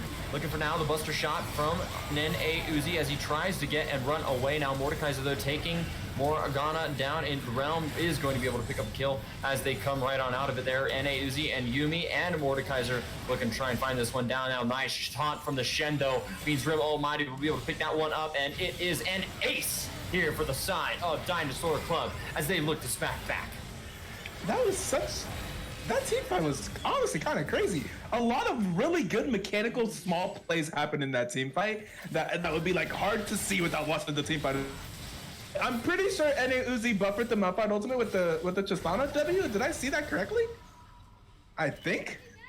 And then like the cleanse and just the CC, it was honestly crazy. But they were able to pull it back and win that team fight. That was just well played by both teams, but better played by Dinosaur Club. Yeah, just very, very well done overall by the side of Dinosaur Club. You really do have to hand it to them, though. Definitely not trying to roll over in this game at all. And it's good to see them take that kind of initiative now. Dragon, though, on the table here, and a lot of cashed in gold for the side of Dinosaur Club. Unfortunately, Ashe still has not gone back. She's actually sitting on 2k gold right now, which I do believe is an Infinity Edge or an Essence Reaver completion. So You know, you're taking a look at that gold lead up towards the top side of your map. Ladies and gentlemen, do not be fooled. This match is a lot closer than you would think. Weavers Waldo going to be able to split up the team of Dinosaur Club now, and that is Yumi on top of this Mordekaiser here, just face tanking all the damage. Crystal Arrow is going to land there. That's going to be a nice kill picked up by Rip Almighty. The Dragon going down. The Smite coming on through. Going to be able to get that one. Ooh, but huge damage going to come out here from NAUZ as the cherry does pop. And Yumi going to be able to find the lost chapter, but overall, in the end, it is another one-team fight here for the side of Dinosaur Club, as they're going to be able to trade 2, 4, 5, and the repeat ace coming out from DC.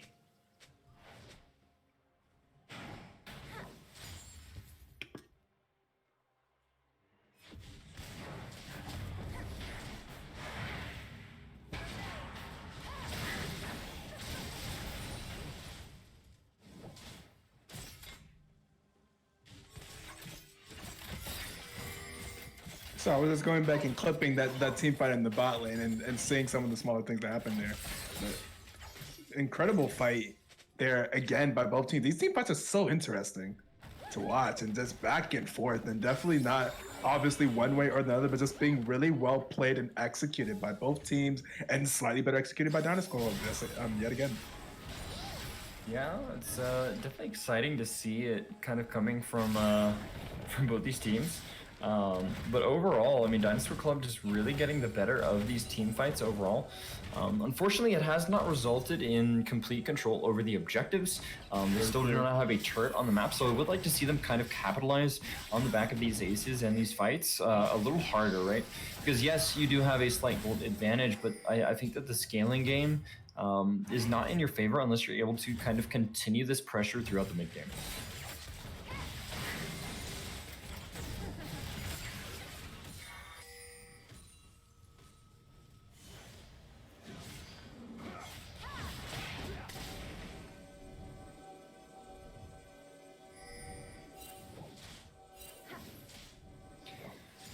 But I do like it here. Dinosaur Club trying to make this easy for the side of Ape Chimps.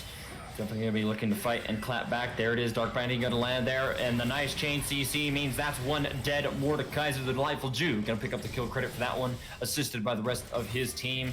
And a good pick. And now's their chance, right? They have this numbers advantage. This is exactly what I'm talking about. I want to see them be able to capitalize on this. You have the Rift Heralds right now available on the table. I would like to see some priority towards that. There is no wave going to be here for the next 10 seconds in the mid lane. They may just be looking to try and take this tower down and then go for the rift. But I want to see them make plays. I do not want to see them just take these picks and take these kills and then do nothing with the lead that they've been given.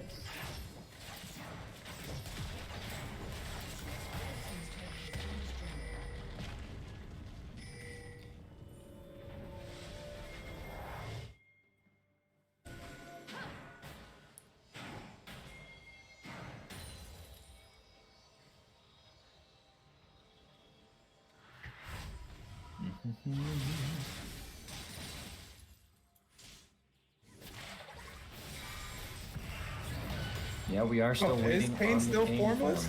Yeah. Huh. We are still waiting on the Kane form. He has Shadow Assassin ready, so he's waiting to get the red. Yeah, I'm trying to pick up that Ross. At least Kane. that's my assumption. Yeah, definitely would do them well, especially when you're dealing with the Malphite and the Shen. Getting some of that damage down on the Rost Kane will allow him to survive those fights, and a lot of the upfront burst damage that kind of comes out from the side of the Dinosaur Club composition. You know, you just got this huge wombo combo of damage that kind of comes out. So I think the Rost Kane definitely will be useful as long as he's not CC chained and dies, but still no form here. Actually gonna get caught out here. Ooh, the Delightful Jew not gonna quite land the taunt there, as Kane's going to be able to spin out to safety across the wall. But I like the pressure that Dinosaur Club is putting up here. They're being able to take away these camps, take away some of the farm from Kane, trying to put him back a little bit farther from the form, and doing a pretty good job of that so far here already. Dupla's going to put some pressure down, and Triforce not even willing to step up and attempt to trade here with Dupla's. Charm going to land there. That's going to be some decent damage there. Yumi's going to be there right to top him off. Yep, Kane just hit form. Did he? Yes, I just watched him transform. Okay. Yep, Ross Kane, there we go. So has it in tow here. Yeah, it would appear that my I thought the maybe I'm wrong. I thought the minimap changed with Kane's form. Oh, I thought it did too. Like his little icon. Yeah. Ah. Maybe I am mistaken there on that one. But yeah, still base form Kane in spectator view. Yeah, and then overall though, Cloud Dragon gonna get picked up here for the side of Dinosaur Club, gonna make that drag count 2-2, and definitely keeping themselves in the running in this series, trying to make it a 1-1, trying to give us an interesting series here for the BTL finals, and we definitely do appreciate it. Some roams now possibly coming up towards the top side of the map. Dupless could be face checking into 2 here, but nice awareness there. Being able to get the charge and the damage off there is going to be able to knock him down. That is a lot of damage going to be coming on out. Ooh, but nice spell shield there from Coach Kirk. Denies the ultimate in the South realm. And ladies and gentlemen, Dupless is dominating as he picks himself up the kill with the support of his cast and teammates there towards the top jungle. Incredible. That's what I was saying before. Like I've mentioned before, Dupless is so clean. Like he just like whenever he has good games, he has just very good games. It's usually just an incredible KDA. Another fight now at the back of the Baron pit there. Ross Kane gonna use the honorable trespass, trying to get himself out. We'll be able to pick 1-for-1 there. And that will be Pickle Farmer going down. Pickle Farmer going down. Yep, there it is. Gonna be unstoppable now, though. Rim Almighty 5-1 and 7 here. Pickle Farmer down. One of the Pickle Farmers has gone down. Yeah, but able to get kills there onto the Kane. But nicely being able to trade kind of 1-for-1 there in what was like basically a 1-4 situation. Kind of difficult.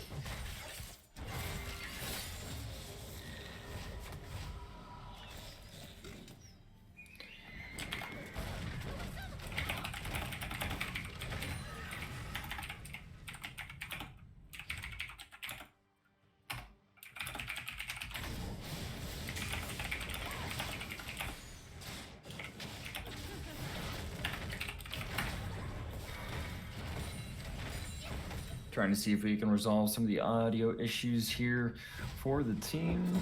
And for those in Twitch. All right, Para. Yeah, we can do that. Let me see here. Yeah, I think maybe we should. See if we can like pause at the same time and get like a 3-2-1 go. Yeah. Para, respond in Discord chat if you get the chance there. Okay, cool.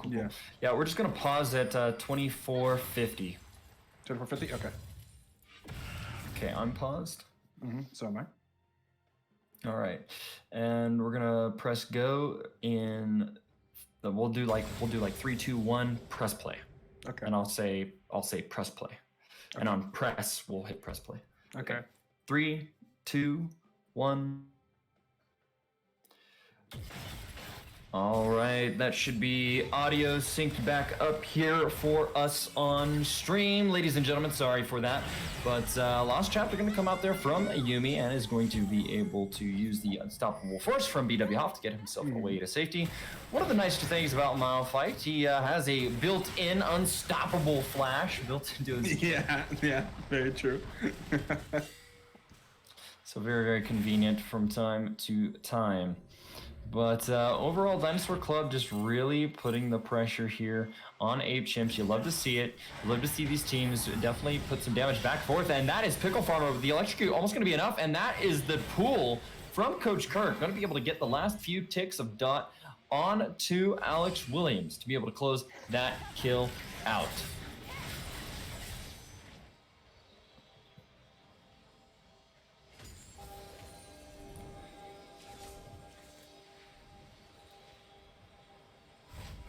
I do want to ask the Twitch chat there if audio is kind of synced back up for us. If you could give us a thumbs up in the chat or something of that nature.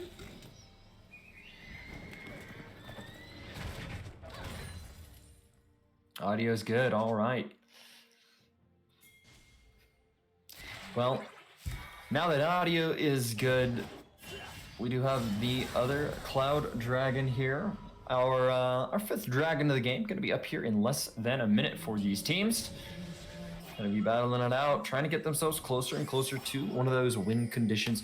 Cloud Dragon, Cloud Soul, not always the best of souls to have. But in this case, you do have champions that can definitely utilize it there. BW Hoff going to get his recall canceled there by the Death's Grasp.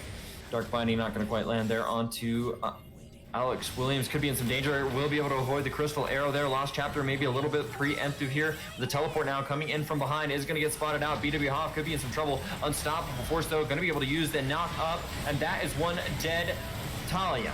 Umbral Trespass down there onto Coach Kirk means no damage going to come right through with the stopwatch being nicely timed. And now with the Root and the Dark Banding, that is Pickle Farmer 12, aka Triforce, going to be going down there for the double kill now for BW Hoff. And that the prize is Cloud Dragon here from the side of Dinosaur Club.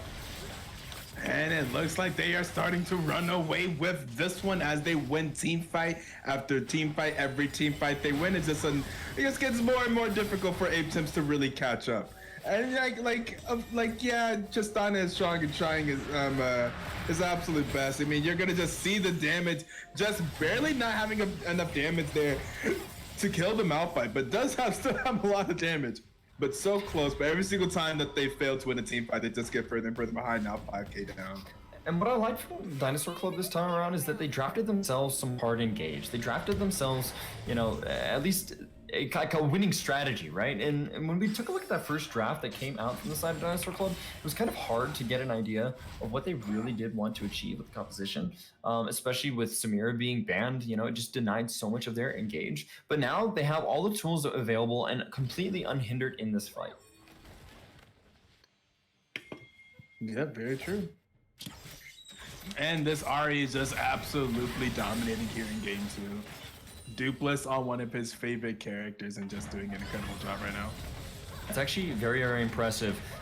Stuff does not happen in this game unless Dupless is there with his 20 out of 21 kill participation. Very, very impressive from the mid laner here. And, it just really goes to show why he is considered one of the best mid laners that we have to offer in the BTL. And definitely, not leaving that up to any question here in game number 2.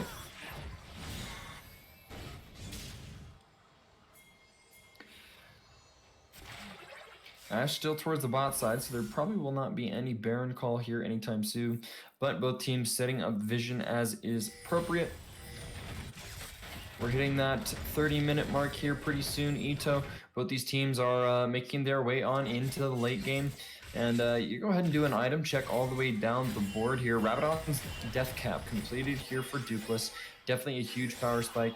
He has the Luden's Echo, has the Morellos there for the Mordekaiser and the Kayn, so you should be able to do very, very well on that. And Mordekaiser actually opting for the Spirit Visage as opposed to a second item, Rylai's, which will try and kind of deal with some of the heavy magic damage just coming out from this Ahri and, of course, the Malphite as well.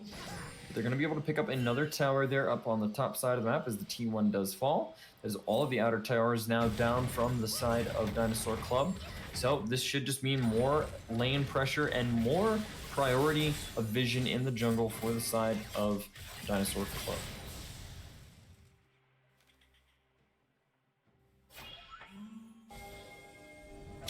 Baron positioning is set. Mordekaiser is bot side with no TP. Could be interesting to see exactly what DC is going to try and do here. Kayn can go and do a little bit of wall walking, but will find himself in between 5 members, and that is a nice unstoppable force into CC lockup. And that, ladies and gentlemen, with the jungler gone, will mean that they're going to be able to pick themselves up the Baron here in game number 2 at 30 minutes. Dinosaur Club looking to try and close this one out with the Baron buff. Dupless, though, gonna flash forward. There's the charm. Dupless is legendary. Make that an 8-0-14 Ahri. And what a performance coming out here from the Dinosaur Club mid laner.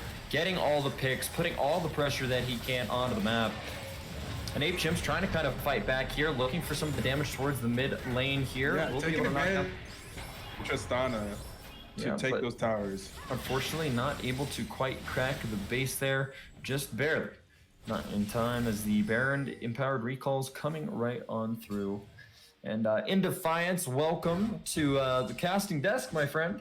Welcome back. If he's not muted. I'm muted. I was just letting you do your thing. I saw my things lighten up, so I was trying to make sure I wasn't basically making noise over you at all. I wasn't really sure what was going on for a second. You're absolutely fine. I will stream the game in Discord if you want to watch. And yes, because then I'll be on time. Give us your wonderful commentary there, yeah. Yeah, I'm very happy. I really wanted to commentate for this, but I was asked to sub for a team in another league. So I literally am just coming out of 2 games. And then I just got interviewed too, so I'm just like, oh, okay. I'm signed to another league, let's go. How did the game go? I'm assuming if you got interviewed, you won. The first game, I ran it down really hard. Like really hard. And then second game, I did the opposite of that and stomped really hard. Like really hard. I'm Kindred, so I felt really good. And Uzi still look at this Tristana. He's refusing to go down. Like, I will trade every single time. At this point, I feel like this game is just ending Uzi versus the world. Like, can he somehow pull it back? Because he is ridiculously strong on this Tristana right now, and he is very good at taking these towers. He has a lot of gold. Most of the gold. I'm assuming he has the most gold in the team. I'm probably correct. Like, certainly it does. Oh yeah, he definitely does. He has the second most gold in the game, only behind Dupless. So I mean, it's feel like it should be a pretty like relative power level. Yeah, it should be definitely. It's definitely Dinosaur Club's game, but like NA Uzi is the type of person like if they mess up too hard, he could still try and bring his team back. They're not out of it yet, but it's definitely like 100% NA Uzi. And Dinosaur Club really needs to push their lead. Yes. And that's exactly what we were talking about earlier. They had so many kills, to start off that game that we wanted to see them kind of push more objectives, push some more of that advantage. They've had this kind of large kill lead since maybe 20 minutes, 25 minutes into the game, Utah. Yeah. So yeah, they picked up the Baron now. They're looking to knock down some of these turrets here, and as you pointed out, NA Uzi will be trying his damnedest to try and fight back and get some objectives of his own. Yeah, the only thing that worries me, I guess, for the inside of Dinosaur Club is the fact that, like, I personally think that they should be able to close out this game, but when you have champions such as, like, the Mordekaiser and you've got the, like, Kane in general against, like, these double frontline comps, and you just got NA Uzi, I think that's, like, Dinosaur Club definitely has to keep pushing their lead, because once item parity starts kind of rolling in here, it's going to be really difficult for Dinosaur Club to still keep winning these fights over and over. Yeah, and like people were saying, like NA Uzi will keep you like on your toes, especially with the Yumi, with the pocket Yumi that's constantly on him, with him having the most CS in the game. Like he's not out of the game, and like that's a problem because we know he, especially on a champion like Tristana with all those resets in those fights. Like if they mess up in one of these fights, as Tristana gets more and more range, Tristana is a crazy late game champion. They do have to make sure they do not mess up and let NA Uzi get back into this game and carry his team. Yeah, at this point, the timer they're playing on is basically like they're trying to make sure that NA Uzi doesn't get his armor pin item, because like once he gets his armor pin item, these fights are probably going to start looking. I wouldn't say too different, just because of the sheer fedness out of the carries coming from Dinosaur Club. But like especially like when the armor pin starts coming out from the Tristana, she's going to start really taking over these fights. And talk about trying to end this game out. They're going to be able to get themselves that bottom lane inhibitor here, generating themselves some pressure for the next 5 minutes across the map towards the bottom side. We'll be in time for the Baron that'll be up here in about 1 minute and 40 seconds. So I do expect these teams to start kind of, getting ready to be in that mentality of setting up vision, setting up the blast cone, things of that nature, right? And I do like how Dinosaur Club is going through and just clearing out the camps as you should do, following your pushes here. So definitely trying to kind of set themselves up for maybe a little bit of an advantageous position. And I'm actually going to toggle vision here real quick. And if Para could possibly do the same here, just toggle vision towards the blue side. You can see, what they can see on the map. And then you toggle vision over towards the red side, and it's just completely dark. I mean, is there a one button? Is there a hotkey for that? What's the hotkey for that? Yeah, is there a hotkey for that, or would you have to like do it from? It's just a click, so that's all I know. Yeah. I know how to click it, but I don't want to miss anything here. I was really looking forward to that death push. That's one of my favorite things I like to see teams that are ahead do. and whenever they can push vision into the enemy jungle, I'd love to see the red ward or the red, like, you know, like makes it like you once you establish that they don't have vision in this bush, stay there and wait for them to come towards Baron, do the death push. I think that's one really good way to kind of take advantage of your pressure on the map. Like, you know that they don't have vision here. This is their side of the map. This may be an easy way to get a kill, get a pick out, and turn that into an objective. I'd love to see that. Unfortunately, it did not turn into anything there, but it's a good idea in general. It's because there's no real like objectives on the map, right? Because like it's hard to really like make the enemy team come to you because at this point, like, I guess Triss is getting the QSS. That's actually pretty surprising. But the way I see it is the like when there's no objectives on the map, you kind of like lose the advantage of that. And then not only that, when you're going against Kane, he can generally spot stuff like that, like in weird ways from like over the walls. So he's somewhat harder to get caught out in those type of net pushes. So I think it's kind of hard to execute, but I definitely agree with you, Ito, that it's generally a really good way to try to close out a game and really push the lead. And we're going to see it now here, pushing the lead, trying to take themselves the Baron. And NA Uzi just running it down in the mid lane, trying to get himself to that inhibitor to try and get some pressure back for his team for this eventual Baron push that you know is going to be coming on through. He is going to be able to pick up that inhibitor, and he is really trying to just generate these leads, these small advantages for his team, all on his own, really. Stand United, though, going to come on through. There's the unstoppable. And it's going to get flashed. There it is, Buster Shot, going to be able to... Who do you think he is? NAUZ will flash that every time. But see, the thing is, though, is that NAUZ losing his flashes really bad, because from what I can tell how NAUZ is building this game, is he's building in a way, because he had QSS, and then if he was still able to have flash and cleanse, he's playing to kind of like jump into the back line, and then really like cause chaos while like the rest of his team is just kind of dealing with the frontliners. Now that he doesn't have the flash, though, and the extra safety of like the ult, it's going to be really hard because like he's going to do almost no damage to this extremely beefy front line of Dinosaur Club. Yep, there's the teleports now coming on in with the Baron up. Minions here going to be able to take themselves down. He was like halfway. He was in mid lane. He was just slightly behind them. Why did he teleport there? I honestly think that his movement speed would have been roughly close to the same amount of like. Yeah, I feel like he could have just walked. That was pretty interesting. Yeah. Does he like protecting a minion to make sure it didn't die or something? I don't think so. I mean, he might have been, but even him, like, you got Baron minions and you got like such a large shin and such a large lead. I don't see the point. Because at that point, you can just take the turret with the shin until the Malphite gets there.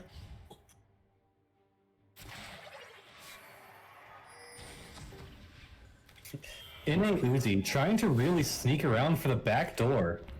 But it shouldn't really work considering the enemy team has Baron buffs. It should just be an easy recall, and then it should end up like being with NA Uzi getting caught here. Yeah, this should be interesting here. Actually has the minion wave here, but I don't think it's going to be enough there. Unstoppable Force going to be able to find its mark, and NA Uzi trying his best to be able to get back and cut. Yeah, that shouldn't work. United would ensure his death shut down here for the Shen on NA Uzi. They made a last-ditch attempt and effort there. We saw on Triforce on the Mordekaiser also teleporting into the base, but they were not able to get anything for it out of the end of the day. But that will be gray screens on respawn timers here for the side of Ape Chimps. And with with super minions in the base right now, this is actually looking really, really dire for the side of Ape Chimps. What a ballsy play. I don't understand why they're splitting focus on also like somewhat pushing mid with two people who can't end the game and then going for Elder. Like at this point, why are you continuing this game? Because like the death timers were so long. I personally felt like they should just push to end, but they're gonna just play it safe, grab the Elder, reset, and then just push in top. Just interesting questions, but I mean, like, it's a best of 5, and you just really got to secure the wins when possible. Yeah, I feel like playing it safe here is like it's a 7, but 40 minutes long is like very questionable. Yeah, I think it's too safe. I just don't know how I feel about NAUZ's build path this game. But then again, I don't know if the armor pin, I don't know if killing the front line is even the answer either. It's just kind of a difficult situation here overall. Flash forward now here from Triforce, going to put Malphite into the Death Realm there. With the damage coming in from the backline here, that is Alex Williams all by himself. Elder Dragon will be enough to be able to pop that one, make it 2 here. That's going to be a Mortifier going right on down. Redemption going to be able to top off those health bars now. 3 members remaining here from the side of Ape Chimps, looking to try and hold the floodgates here, but the minions are pouring on in. That's the first Nexus Tower. That will fall. The second one surely now to follow. Ooh, nice buster shot to be able to deny the Delightful Jew, but that is going to be Dukeless there with another Elder Dragon zap to be able to close this one out. Ladies and gentlemen, game 2 going to be going down in the books in Dinosaur Club's favor. God, that nigga's tried so hard. Look at the buster shot, the mechanics. He just really tried so hard. But that game is really scary to like lose a game like that hard when you've got Mordekaiser, Kane, and Talia on the side of Did you like see game one? Actually terrifying. Did you get to see game one? I saw the draft of game 1, and then and then I was in game. So like I saw like bits and pieces, and it looked like Ape Chimps kind of won pretty handily. Yeah, they pretty much did their draft from Game Poppers and Mob Mentality, where they just did everybody press R and protect Master Yi, and it usually played Samira. And I think that game 1 draft is the reason why in game 2 they had to give them the Talia, the Kane, and the Mordekaiser, because they did not want to see anything like that game 1 draft again. Dude, I love that game 1 draft. Like that's why I was kind of disappointed that I was like unable to watch the game. Like sure, I definitely enjoyed like helping my friends and whatnot out like in the emergency sub situation. But then I saw the draft from like Ape Champs, and I just really wanted to watch it be played out, especially with like, Master Yi trying to get resets into the Samira ult. Like I just thought that would have been really cool. And then I just really wanted to watch NA play Samira. Cool. Yeah, and so I did this. All right, so that just means I gotta watch the VOD, right? Yeah, it was right. He did very well. He popped up. So he's not getting Samira the rest of the night, right? Yeah, I'd imagine. Yeah, I think that is definitely a safe bet there. But Dupless going to be top of the damage charts there in game number 2 as Dinosaur Club is going to be able to wrap this one up 1-1 in the series so far. Ladies and gentlemen, again, I'm the Idea PC, joined by Ito, and now in Defiance here on Color. Para, thank you as always for the production. Do not go anywhere. We will be right back as we get ourselves geared up for game number 3's draft. Do not go anywhere. See you after the break. Let's that Dinosaur Club thing back. The Dinosaur Club highlight video. I think in this break we may have time to play the full thing. In terms of like pure statistics, I think the mid laner of Dinosaur Club may be the best mid laner BTL this season. His stats are just ridiculous. He has a great KDA every single game, probably the most consistent. Well, when you got a support with that BD energy coming in, like, you know, it's just really difficult to even deal with it. With his aggressiveness and his positioning, and it's just really to be overshadowed when you've got like, when you have like a Lee Sin looking absolutely delightful, and then just Dupless in the mid lane, always taking the center of attention. It's just really hard to shine when you got a team like that. They should have priority on this dragon right here. Oh, but Bluff comes in with a major ultimate. A huge ultimate from Bluff there to turn that fight. Not really a whole lot going now, but Graves looking for the early game ganks here. Gonna be able to get some damage down on Oriana. Flash forward coming out here from Dupless. Finds the charm and first blood going on over with the Ocean Dragon spawning here. I do expect Dinosaur Club to put a lot of priority on that to deny the soul advantage. You have to be careful about being hesitant because like those type of things will really lose you these fights, considering all of these fights have been on like a razor's edge. Nice knockup out from Lee Sin, able to get the knockup on to 4 members there, but able to find the cave AD carry of Predictive Gaming. See, that was just a crazy play by Delightful. But the cave damage is too much. Yep, Call of the Forge God gonna come out, gonna knock up Quick Slice. Binding is gonna connect. What a beaut of a route that was. Dupless gonna pick up the kill. Yeah, Liga's Vile also in trouble, but Expo here as Dupless gonna use Zonya's stunned up. Dupless, that was so good. The Zonya's into the W, and then he still has R. Yep, and he still has R. Clean ace. Here we are, BTL Week 7. We finally get to see these two teams that have been dominating throughout the rest of the season match up. That's Dinosaur Club versus Ape Chimps, currently ranked 1 and ranked 2 on the last team power rankings. Catch the hook onto the fiddlesticks. Gonna go ahead and take him down. Asher onto the fiddlesticks. Oh no, Fiddle. Not much you can do about this. Oh no, Fiddle. Not a third. So hard. I can't pick out exactly where the larger drift is. Flash, going ahead, Ari, but that's gonna be a Kane being picked up on the backside by the delightful Juke. Gonna go ahead, split up the team here a little bit. Gonna go ahead. Talia's gonna go down. That is gonna be Fiddlesticks not long for this world. Gonna go ahead and pick up the ribbon. That's gonna go ahead and wrap up game 1. Look at me flash of the turret and fucking killing a Uzi like it's fucking me, baby. Here comes the Maokai again. Boom, boom, boom. Here comes Cassidon. Damn, Douglas. Like, what the fuck? Not really much teamwork coming out of Ape Chimps right now. This series isn't even close.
All right, we are ready here for game number 3's draft. Ladies and gentlemen, welcome back. And we do want to give a quick shout out there to Coach Kirk for the amazing production on that video that you all got to see for the highlight reel and the hype going into this finals. And it definitely lived up to expectations. Lisa and Caitlin and Vane and Kaisa going to be band away here to start us off in game number 3. Yeah, definitely kind of what I expect to see out of the bans, I think, especially after the first game. I like seeing the Ari ban. I know Dupless definitely performs on other champions, and an Chimps immediately taking away the Shin, definitely becoming a priority pick in the series. Absolutely, it had so much impact on the game in the first game of this series.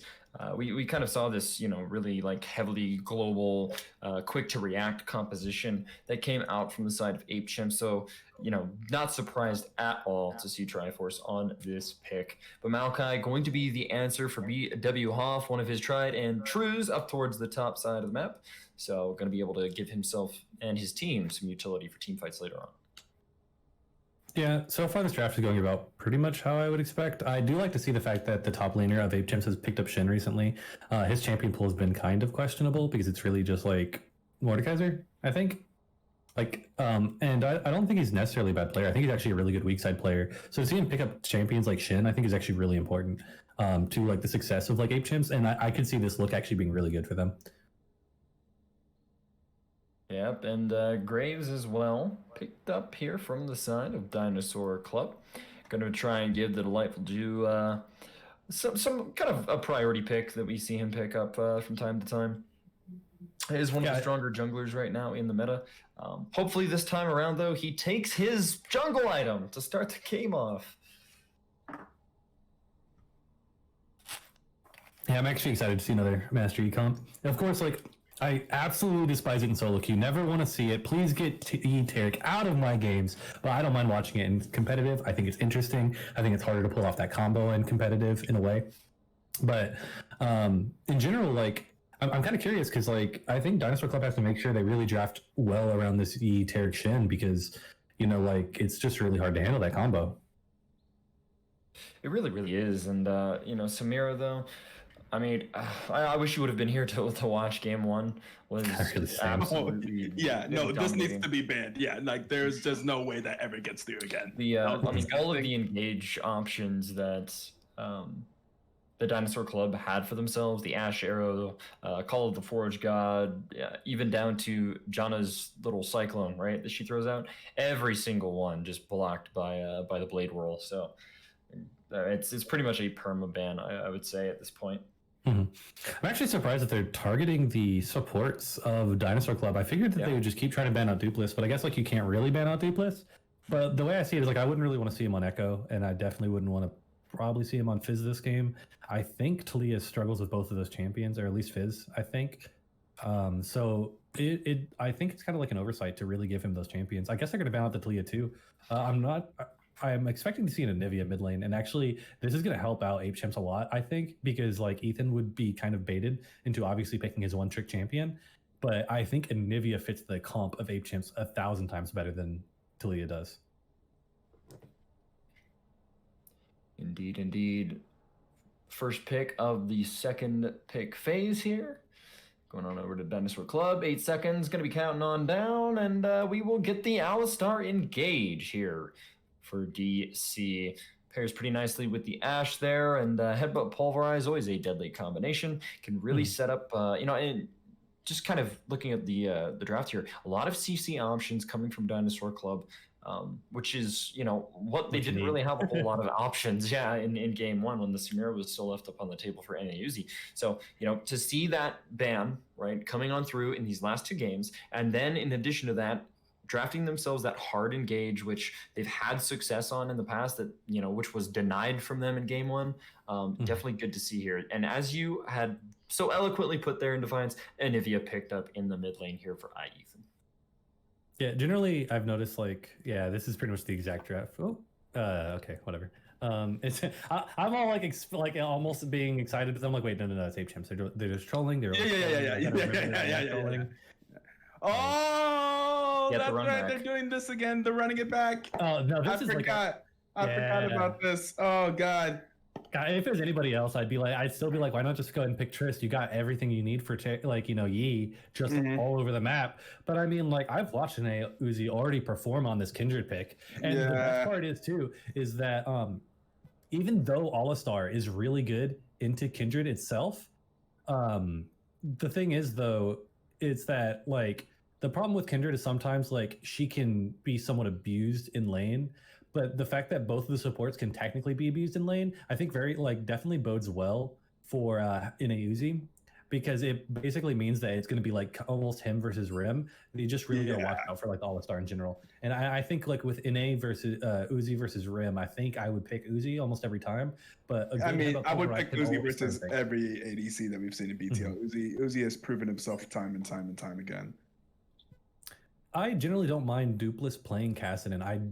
Even though he could pop off this game, I don't think it's a great pick into Ape Chimps comp. It's going to be really hard for him to get in because like pretty much the person he's going to be looking to assassinate is going to mostly try to be the Kindred in these fights and maybe the Master Yi. And even though Kassadin has that kind of like late game mobility, you're basically saying like, hey, I'm not really going to be that useful until like after 6, and even then it's really like a level 11, level 16 that I really start spiking. And that's just giving a lot of time for like Master Yi to scale into the game as well as Anivia.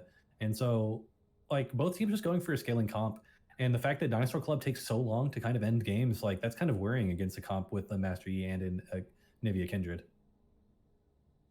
Absolutely good points all around.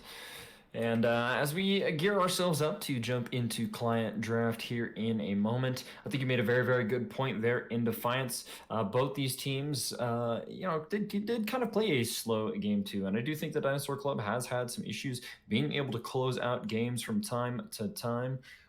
And overall, when you draft yourself this late game power that comes from the Anivia and the Master Yi, it becomes kind of a ticking time bomb, right? And if you're not able to get yourself some kind of advantage in the early to mid game, to where maybe some of that gold can offset the late game scaling monsters that these champions become, the draft for Dinosaur Club could be a little worrying. But I do think that they have drafted themselves enough CC to be able to get themselves going here. We're going to jump on into in-game client draft here. But overall, I do want to get both of your predictions here for this game number 3, just based upon compositions. In Defiance, we'll go ahead and start with you. I'm going with Ape Chimps, even though I think Dupless could have the potential to maybe just carry this game, especially with like a good headbutt pulverize. I just think that Ape Chimps comp, especially with how long Dinosaur Club took to like close a game that they were so far ahead of, I think that their levers just aren't like the same as they were like the previous game. I felt like the previous game, it was much easier to get a lead with the comp that they had. They could end up getting a lead this game, but I just don't think it's going to be as easy. And if they take 40 minutes to close out a game with a 27-3 kill lead at some point, I just don't know if they can beat this Ape Chimps comp if it's going to go to 40 minutes. Well, there we go. That's one. Ito, thoughts on this? I think I mostly have to agree. Again, for ease of execution, as I always say, I think again it's in the favor of Ape Chimps, and I think that they got this Master Yi Terra Kindred combination that I haven't seen them lose on yet. They won in game 1 with it, and they won in game 5 against Mamba Mentality with it. So I mean, it's kind of difficult for them to deal with, and I don't really see Dinosaur Club really. I don't think they really come up with a solution to it yet. I don't really see what they've drafted as a solution to this Tarek Master Yi Kindred concept. So we'll see how it works out. Maybe with the lead early, but there's so much late game on the side of Apes. I don't really see late game Kassadin being their savior here. Yeah, I mean, the biggest problem I see though, like, is honestly like I think this is a really bad pick from Delightful. It seemed probably like okay in the beginning, but the problem is like as Graves, right? Like it's so hard to function against the Ape Chimps team comp. Like the second you see Shen, it already makes Graves like not as strong as a pick as he can normally be. And then you've got like the Tarek and the Anivia, and it's pretty much he's just too short range to really deal with these champions. I think like funny enough, I think Kindred could have actually been like a much better pick here in general, and then it could have technically denied Ape Chimps of something. But you know, that's just hindsight, really. And I just think in general, like I don't really care for the Graves pick. I think too much. I think it's a strong, consistent jungler. I don't think it'll be like awful. They can win with it. It's just like I think that Graves is extremely limited by the comp of Ape Chimps.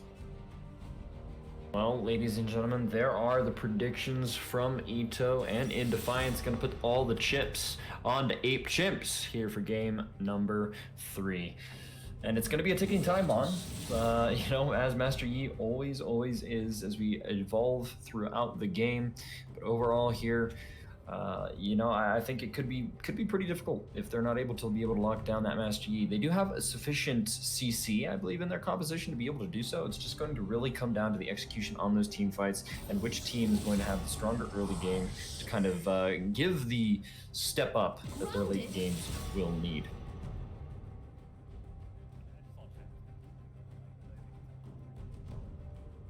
In Defiance, you got really, really quiet. I see his mic. I see his mic going.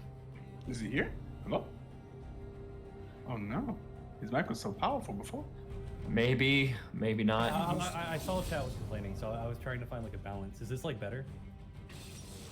Yeah, I think so. I think Parasite also turned you down a bit. So I think you're right. I know that sometimes like gain, if there's too much gain, it sounds a little bit weird. I had the option. Oh, I see what you mean. I see. So like, but I sound good now. I'm probably quiet for like the stream, but like if I sound good to you guys, Para can turn me back up. Oh yeah, that's true. Okay. Do I sound neutral now, or could I be up a little bit higher? You sound fine to me. Yeah, okay, yeah, Para, you can turn me back up to regular settings, I guess.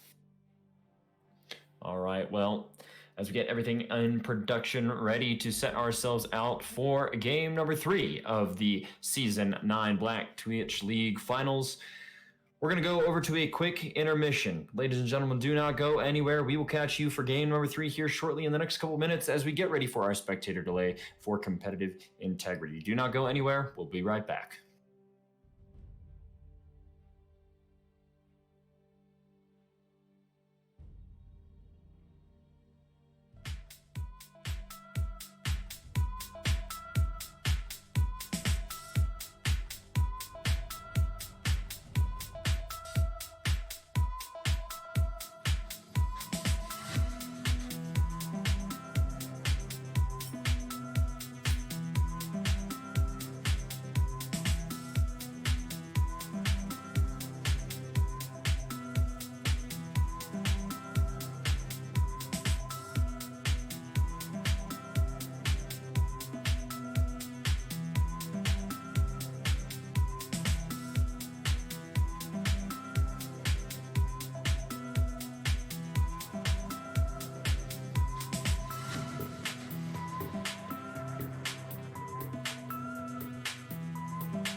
Yeah, like Reggie legitimately had to.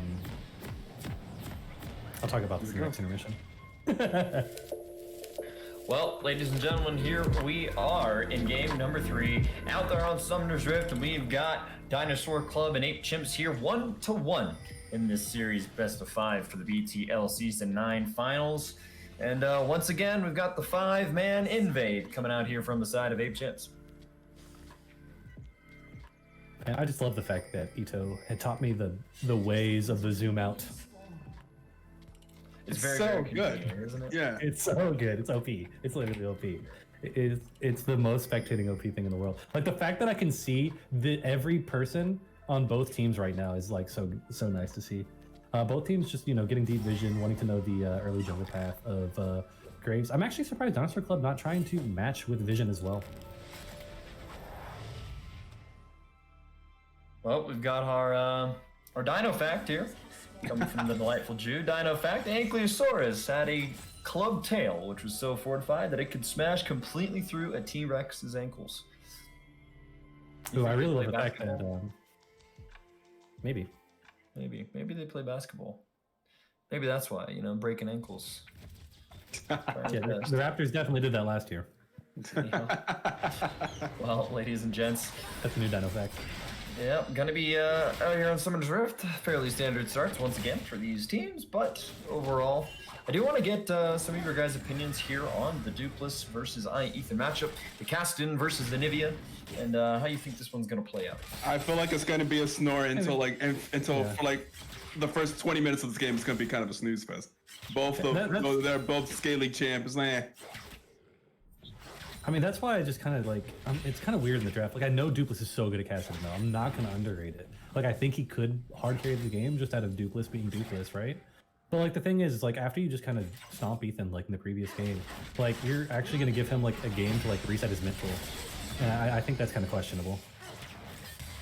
Yep, a little bit of trading going on down towards the bottom side of the map here. Coach Kirk going to go ahead and get the headbutt down onto the Kindred.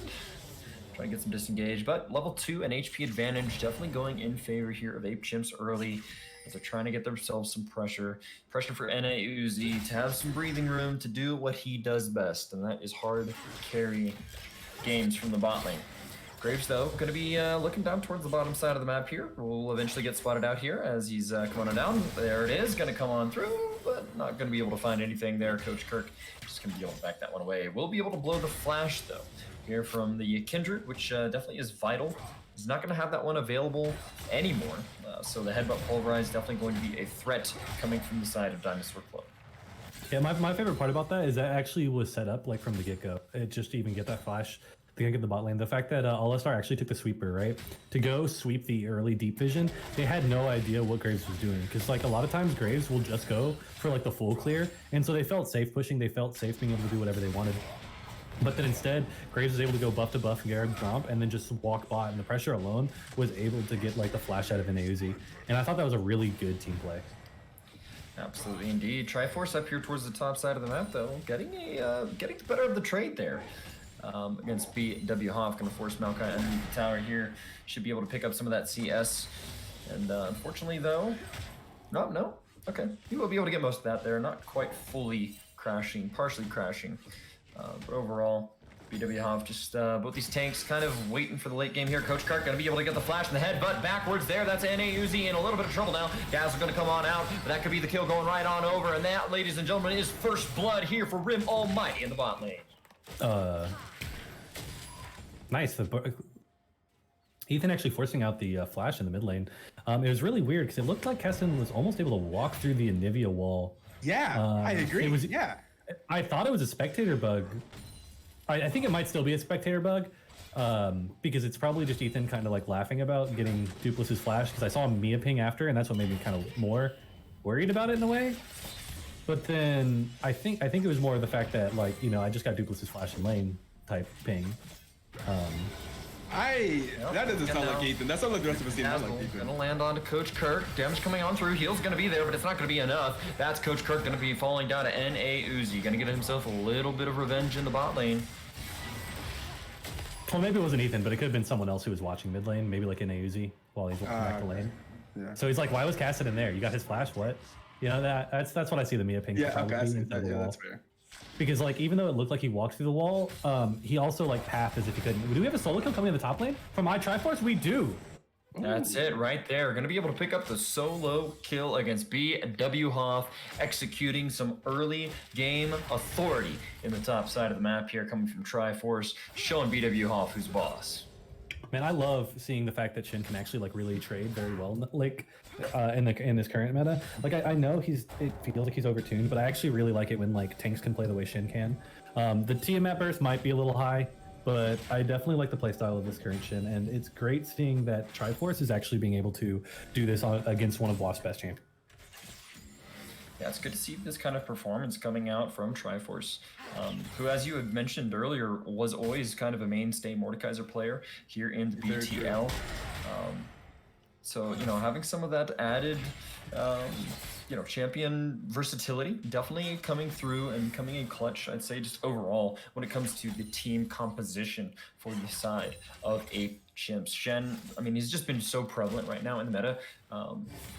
Yeah, and for right reason. I mean, it's such a skirmish-heavy meta, and you see these teams fighting frequently and fighting often in the early game to try and get themselves early advantages. So having that Stand United now unlocked at level 6 on the Shen means that he has the option to be able to start making some plays and influencing the rest of the map. Yeah, it definitely just bodes very well for Chimps in general. Like, even though Cassin's somewhat able to like trade into the Anivia, like the Anivia is such a safe pick, especially when she's got like the egg and everything. It's also very unfortunate that Chimps had such a good game plan, like early game, to try to set Uzi behind, but then an overstay by Coach Kirk actually got Uzi back to almost even gold with Rim Almighty.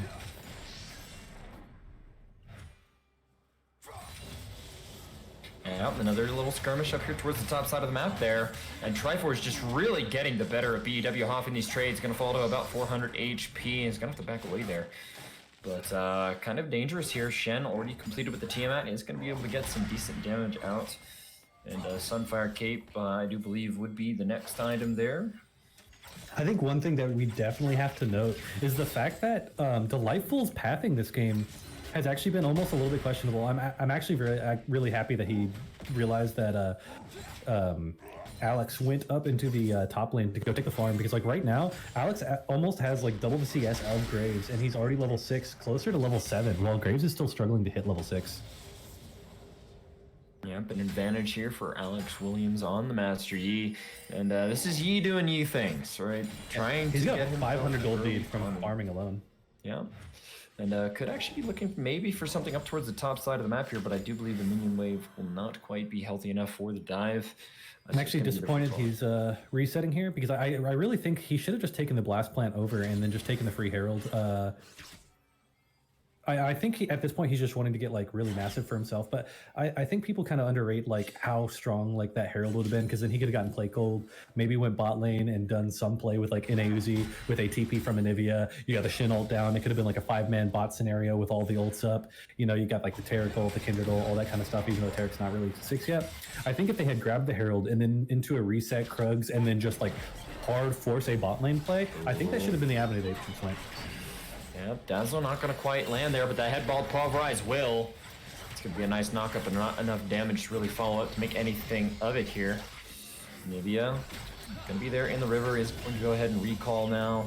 Nope, recall is going to get canceled. They are trying to execute the dive down here towards the bottom side of the map. Coach Kirk and Rim Almighty have no idea that this is coming. They know Master Yi is towards the river, but they have no idea that Ethan is waiting there in the wings.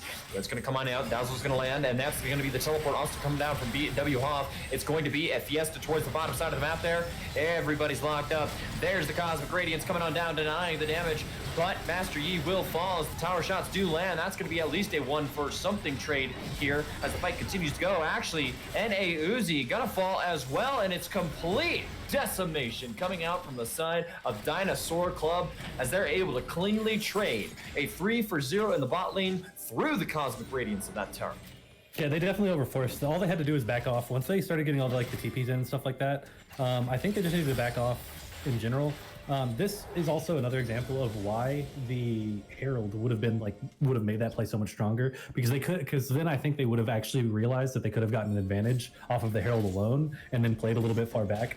Because if they got the TPs, like started the dive and everything, saved the Shin ult slightly, and then started getting the TP from Maokai, it would have put Maokai in such an awful position, and like nothing would have came of it. And then not only that, but the Uzi's ult there, I understand it was to keep him alive. I think it was a bit interesting because like I think it mostly saved Dino Club rather than just saving him. Who? That's going to be Feels Bad Flash coming out here from NA Uzi trying to stop the recall. That is a very, very key summoner spell down.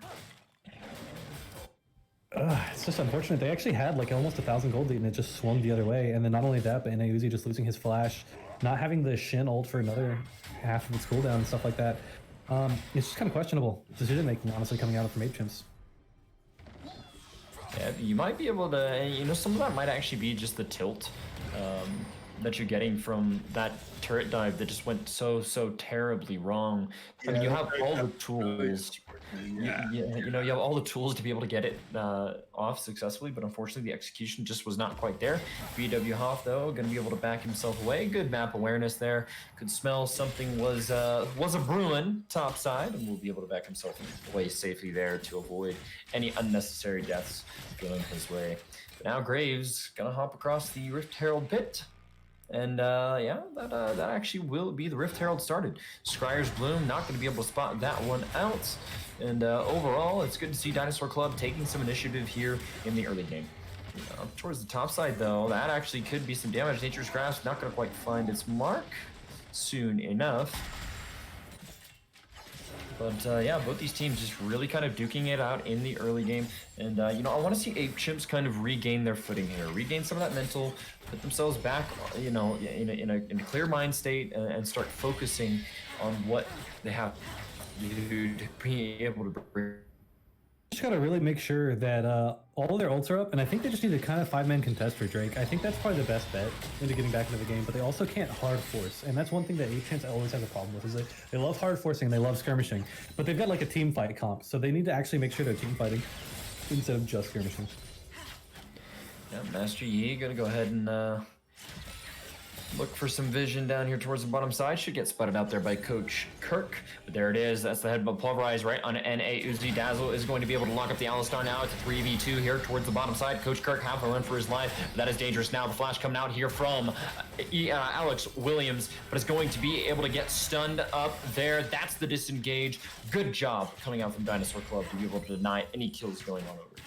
Not only that, but Graves also managed to get the scuttle. So now they have vision control. They got the TP out of Ethan, and then they also get the flash out of Alex, and then being able to deny the mark from Kindred.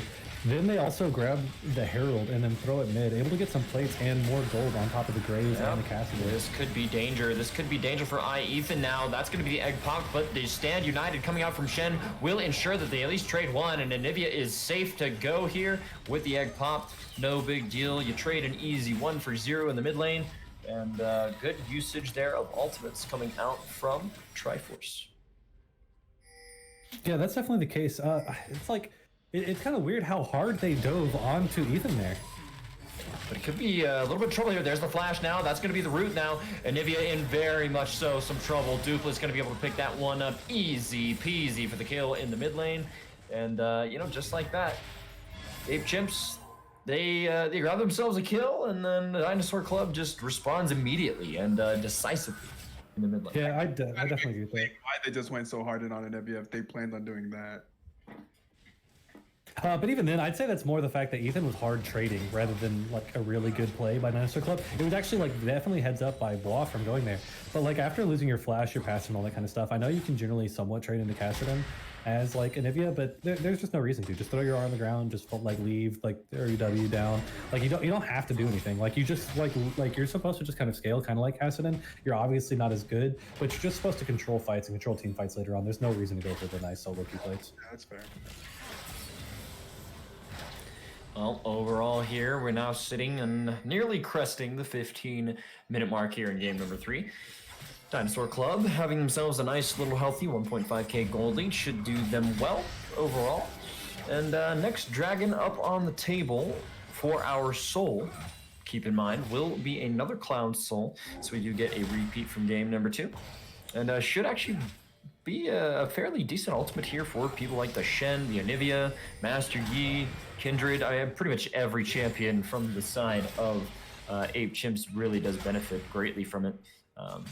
So I definitely expect them to put some priority on it. I think people kind of under it just because, like, you know, your ult CD obviously doesn't matter, but the fact that you can place your ult down and get like a movement speed buff, it definitely allows you to like actually kind of like weave away around the fights more than Anivia normally should be able to.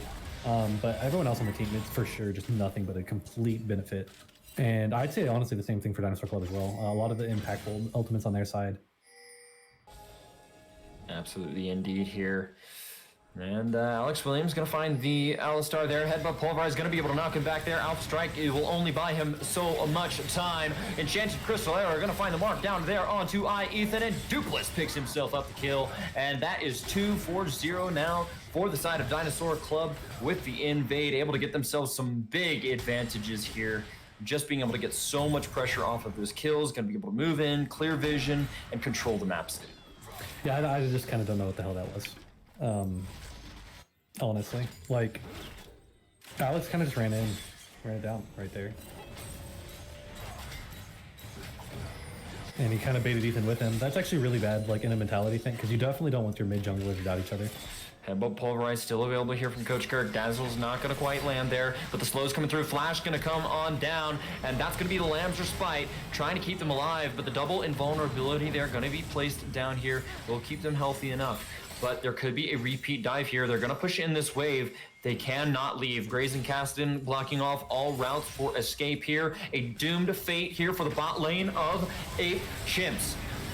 There it is. Now Shen going to be coming with the Stand United, trying to get something going. Coach Kirk going to have a nicely timed stopwatch, trying to deny anything else coming through here. But that is just the kills going the way of Dinosaur Club. Ladies and gentlemen, a 3-for-0 once again, just expertly displaying the talent here and the execution of these fights. Enchanted Crystal Arrow, they're gonna land onto Ethan. Make it 4, baby. And Dinosaur Club is in the driver's seat in game number 3. Definitely a mixed execution by the side of Ape Chimps. Like, they layered their invulnerabilities. After they layered their invulnerabilities like that, they should have really just like tried to leave the turret or done anything to try to get out of there. And that fight would have been so much better if they still had the Taric ult to help the Dinosaur Club, like, or I mean, help Ape Chimps like during the dive. Because you should really just kind of expect your AD carry, especially when Susie and he's playing Kindred, to just kind of like ult himself, keep himself alive. At that point, like if they had stayed under the turret, like for like I guess the Taric ult technically, then they just would have been taking damage the whole time while you heal, so it would be fine. So you should expect them to disengage. And it just seemed like it was kind of almost a panic Taric ult in general, which does happen. And now that all of these ults are down, it just prevents them from trying to keep Drake stacking, because that's kind of like their big win condition in this game. Yep. Dupless here, very, very strong on the cast-in, has crested level 11, sitting for 0-2, is stacking up that Rod of Ages here in what is looking like a dominating game number 3. Dinosaur Club really trying to get themselves the advantage here in this series on a path that would lead them to a 2-1 going into game 4 if they are able to close this one out. And looking at the gold deficit right now for the side of Ape Chimps, it is kind of worrying as Dupless now just trading back and forth here. Riftwalk going to be able to use to get up and over the wall, trading some pretty good damage down. The egg's still available, but the rest of Dinosaur Club here waiting in the wings. Collateral damage not going to be enough to get the pop of the egg there, but Anivia dangerously low is probably going to have to back away from this one now. Rim Almighty going to be joining the rest of his team towards the mid lane for this siege. Rift Herald is up and available, boys, and they have the priority in these lanes. I'm expecting them to go for it. But it just seems to be kind of this dance around the mid lane. Yeah, it's going to be very difficult for Ape Chimps to come back into this game. Even though I kind of preferred their comp and I called for them to win this game, it definitely was expecting this game to be a lot more even coming into the game state at 20 minutes in. At this point, though, there's going to be nobody who can match Cassidon in the side lane. Delightful also making me eat my words about the Graves pick, actually performing extremely well so far, being able to be like a consistent damage dealer. Even though Ape Chimps can team fight really well, it just seems like they're kind of out of sorts. We have a bit of a fight brewing here. Teleport going to be called in here from Dupless. Riftwalk's going to be able to get a little bit of damage now. Alpha Strike. Ooh, but a nice Riftwalk backward puts him out of position. We'll have to utilize the flash to get himself away to safety. BW Hoff holding off the Kindred and Tarek here. Flash taunt, though, coming out. We'll find the Delightful Jew. Damage coming on through, but the Cosmic Radiance means that there will be nothing that Dinosaur Club can do for the meantime here now. Master Yi will be able to pick up BW Hoff. That's huge damage coming on in. Rim Almighty almost ticking down to the Ignite, will eventually shut down. But Dupless with a huge rip block, able to find some damage onto 3 members there.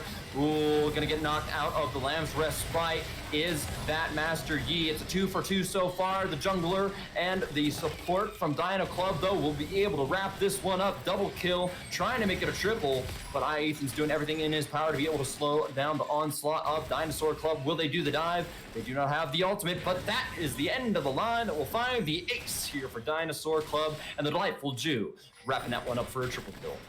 I'd say the 2 most pivotal things about that ult was, or about that team fight, was the fact that Ethan was not able to get into the Terra Cult. So for a long time, he wasn't able to fight, which I think made him a little bit antsy and made him place like a wall that, oh, we got the TP being canceled. Oh, not canceled, but dodged. Delightful Jew there, gonna have to back away here. Shen still a little bit of a threat, but being able to pick up that turret and get out scot-free definitely does feel good. 2 turrets to none, 6 to 16 kills, and a 6K gold lead now in favor of Dinosaur Club. Yeah, it's like one of those things where it's like, I guess I like Ape Chimp's comp for team fighting, but Dinosaur Club's team fighting is just so clean. It's just so clean. Like, there are so many pivotal moments like that. Like when Alistar like headbutted to Master Yi out of the Kindred ult was actually like the thing that stopped it from being almost an ace in Ape Chimp's favor. And then not only that, but the way that that Delightful was just like kind of maneuvering around the team fight, able to like get so much damage and then just constantly stack up his quick draw. He's basically unkillable by the end of that fight. Indeed, battle for vision here in the bottom side jungle will ensue. Coach Kirk going to be dropping down the wards there and picking up their own control over this Ape Chimps jungle. Well, he's not going to quite land, but the enchanted arrow will, but he's going to be a little too far under tower for any kind of follow-up. But, man, Dinosaur Club keeping up the pressure here, not letting it go. We are 22 minutes into this game, and they are really, really holding the heat here to Ape Chimps. Yeah, it's just really difficult for Ape Chimps to like kind of function in this game. They kind of just gotta wait for like either of these really like hardcore like objective level fights because they can't really find a pick out on their own.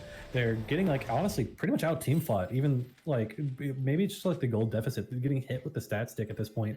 But like all in all, like it's just gonna be so difficult because like once Cassidy gains 3 more levels, there's not gonna be anybody who can actually match him in the side lane. So it doesn't really matter how well your comp is supposed to be at team fighting if you just got a Cassidy pushing your base down and then just killing someone on the backside. Baron Vision and Control, though, going to be going on over temporarily to the side of Ape Chimps as they may be looking to start it, but Hawkshot will be able to sniff that one out. Kind of cheeky, but, you know, it's kind of the plays that you need to see here from Ape Chimps, right? You know that this dragon is coming up here soon. You expect the Dinosaur Club to be setting up vision and priority around it, which is exactly what they've done, but the Hawkshot there and the utility coming out from Rune Almighty's Ash definitely coming through.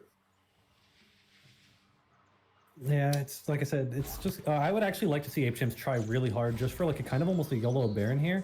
But Dinosaur Club actually just matching that that call. Like there's no you can't even YOLO Baron because you just got Delightful just soloing the dragon and then you have them just watching over the Baron. So even preventing the potential call, Dinosaur Club just really didn't even come to play today. They just came to win. Indeed, they did, and you know, NA Uzi's Kindred right now, it is the 80 carry Kindred, but unfortunately only sitting on 2 stacks right now, so still another 2 before she gets that range upgrade, which would be absolutely pivotal in these fights, especially when you're dealing with things like the Castellan, who can really close distance quickly. Any range that you can get will be helpful. Ape Chimps has to be really careful in this corridor. They do not want to fight where a headbutt pulverize can just kill everybody. Yep, and Dupla is going to be going head-to-head here with Triforce. Might be in a little bit of a precarious situation, but Rift Walk always there to ensure that he gets away.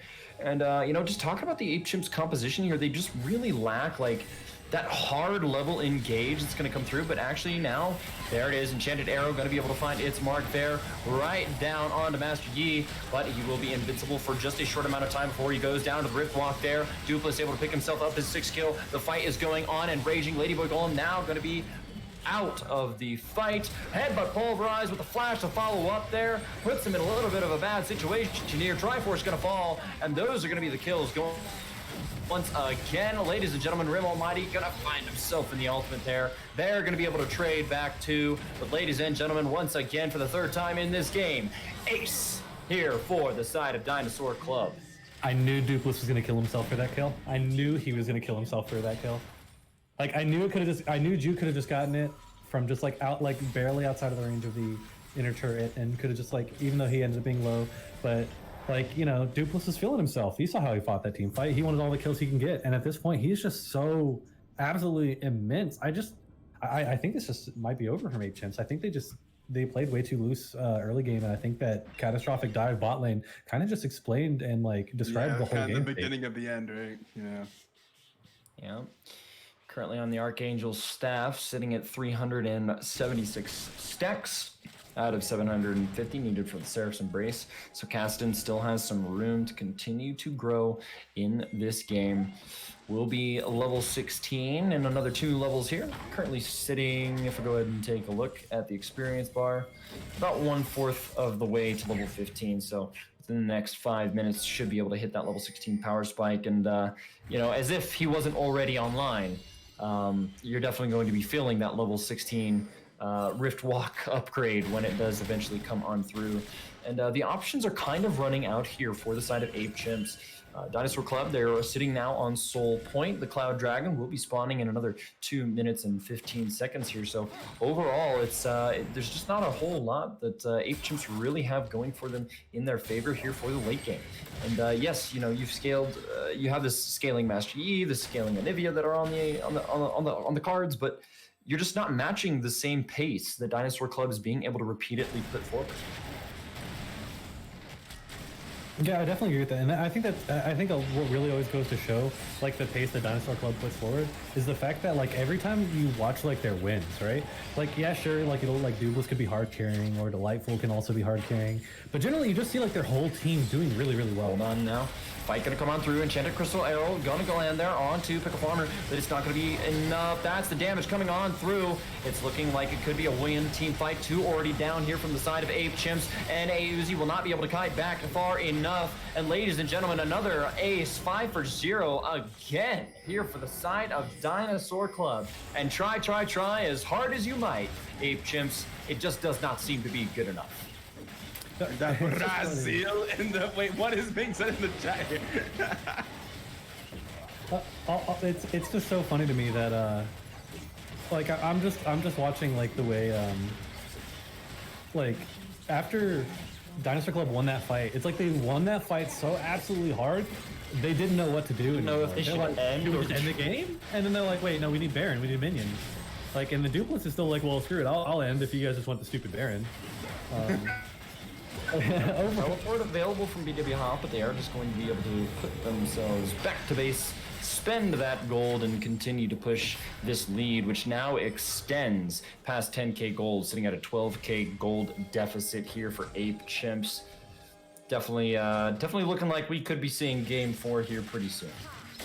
I definitely agree with that, and I just don't know if Chimps can come back from this deficit, because it's not even just like a regular deficit, but I think Dinosaur Club is playing absolutely out of their minds. Their macro is just so good right now, and I just can't see Chimps matching them in macro play. Just like the team fight, like just like the execution of the team fight has just been all Dinosaur Club all game. Like just the early team fights that were kind of could have went either way, but it was just played better by Dinosaur Club, and now they're just a lot stronger, and also still playing the team fights better. Yeah, so like, what are you gonna do when you get out team fought and you get out macro? Like, it's almost there's no like ability to do anything at that point. Oh, another engage gonna come in here. That's gonna be locked right on up though.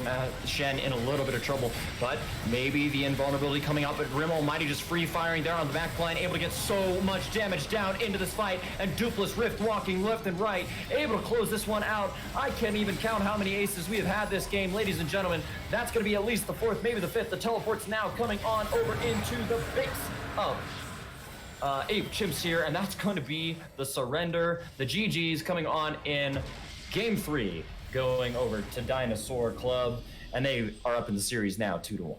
Now both teams have surrendered in the series so far.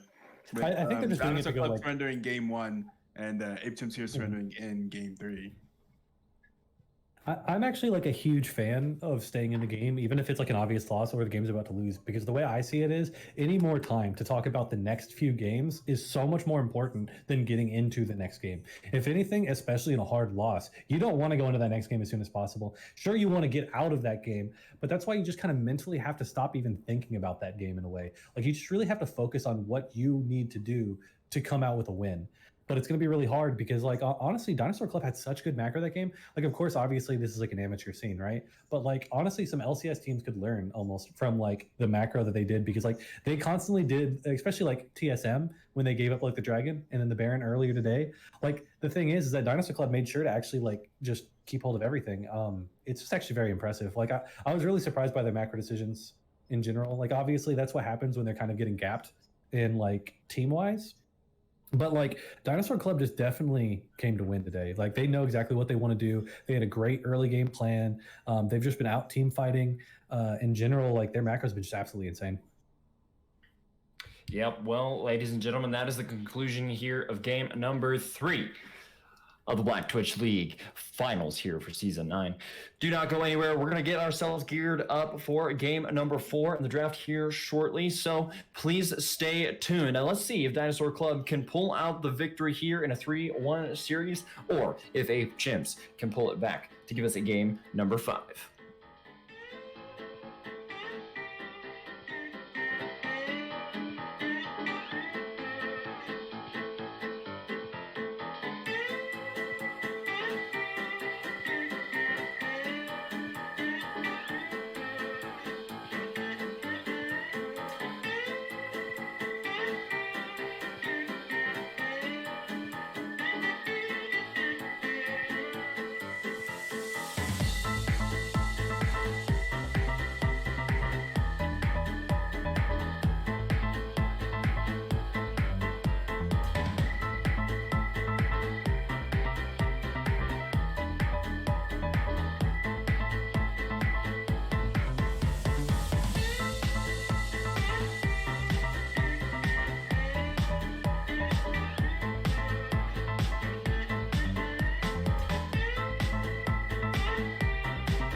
grabbed like the red jungle item. He's been able to duel people, and his E could put This Yes, sir. We are here. Game 4 draft. Ladies and gentlemen, we are ready to go. And Dinosaur Club putting back-to-back wins here to make the series 2-1, and doing so in a dominating fashion, not letting up at any point in the game. Bans we do expect to remain pretty much universally the same. But overall here, well, we do get the Maokai actually coming out from Chimps, so they do not want to see BW Hoff on that champion again. The thing is though, there's so many tank champions that like BW off could just play, because what, just play like he could either just take away the Shen, he could just play Malphite. Didn't he already played Malphite? What, game 2 was it? Or yeah, that's true. The Malphite game 2. And then like it really hurts Ape Chimps the fact that they do not play Caitlyn at all, because I think that was like kind of like I've just noticed that in drafts. Yeah, here comes the Shen. Yeah, they don't play it. Yeah. And then I mean, they just they pull a ton of ADC bans already. Like, whatever. And ADC will get his. What's kind of worrying too, though, is that we've seen this rotation now where, you know, Dinosaur Club in game 2 was on blue side. They had the picks they wanted, and then you flip the sides again once more. Chimps takes the Shen, and they're still not able to find success on it. Is kind of worrying, right? Because you have this priority pick in the Shen that has kind of evolved in the series, and if you're not able to win with it, then it really does kind of hurt Chimps in the draft.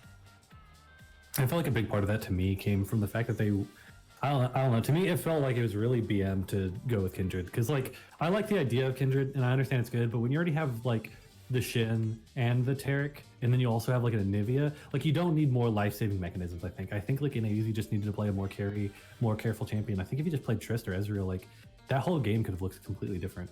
Yeah. And that is kind of the thing that we go back to time and time again when it comes to NA Uzi, is we want to see this guy on champions that have their own agency, that can really kind of maneuver around in these team fights, and get those picks that have kind of propelled them to where they are right now and today. Dupless, though, going to be able to get the signature Ahri once again here for game number 4. So always exciting to see that getting picked up. And Chimps, they're going to kind of go back a little bit to what they had success with in game 1 by picking up the Galio and the Ashe lock from Almighty. Well, maybe not. Morgana. Going to be the last minute change. Yep, Morgana is actually, I'm actually really happy that they segued into that. I think it just answers a lot of things Ape Chimps wants to do. Just having the Black Shield on a priority target is really strong.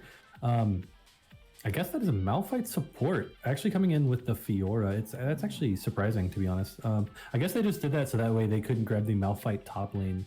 I do like that from Ape Chimps, especially because like honestly at this point it just seemed like Dinosaur Club honestly had Ape Chimps just kind of figured out in draft and almost in game as well.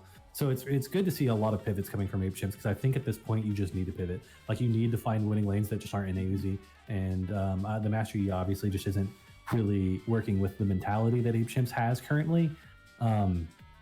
It's too tilt proof, it's too skirmish heavy. I think they just need to really try to like get some things happening in lane. I just like seeing more AD carry bans from Dinosaur Club, because obviously that's always going to be the focal point from Ape Chimps. Yep, absolutely indeed.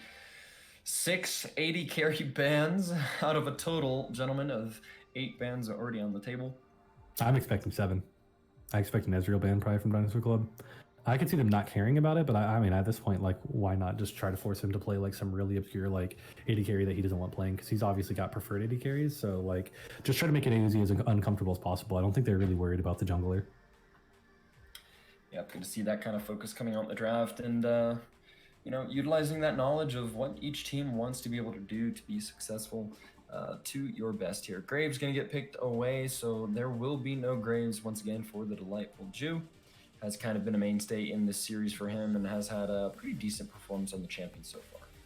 I think Ape Chimps bans though are like so much better. I'm surprised to see the Master Yi ban. I know they've had success with it, but I think even though they've got the Malphite and the Galio, I think indexing into the Fiora, I wouldn't expect to see Master Yi again.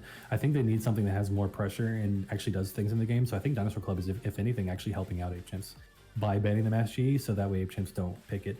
I honestly think that something like the I think they should just go ahead and pick their AD carry here.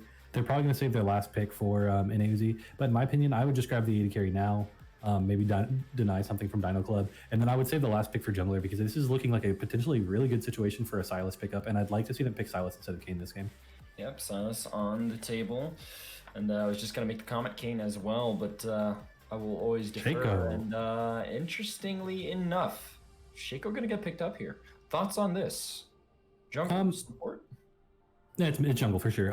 It's one of his other picks because like he's got 4 main picks. He's got the Sylas, the Kayn. He sometimes pulls out the Shaco, and then recently pulled out the Master Yi. I'm not sure about the Shaco. I do like it kind of with the comp Ape Chimps have, but I think Dinosaur Club, you know, like I guess he can kill Miss Fortune, but like it's gonna be difficult. Like your Shaco, there's a Morgana, there's an Ornn, there's an Ahri, there's a Shen, like, and it's gonna be Shen jungle too. In general, I just think it's gonna be really hard to function as Shaco. Yep, a lot. Shield, of course, as well. There to be able to put that on the Miss Fortune or the Ahri to kind of block the knock-up and the damage coming out from the Malphite ultimate. But there it is. The Ezreal going to get locked in here for an Uzi, just as you had predicted. And I like to see this kind of champion, but he is into the Ornn and the Shen. And typically you do want to see some of the more auto-attack relevant AD carries when it comes to champions with a very, very strong front to back line kind of composition the Dinosaur Club has for themselves here. So gonna be interesting to see if he's able to find some creative maneuvering around in these team fights.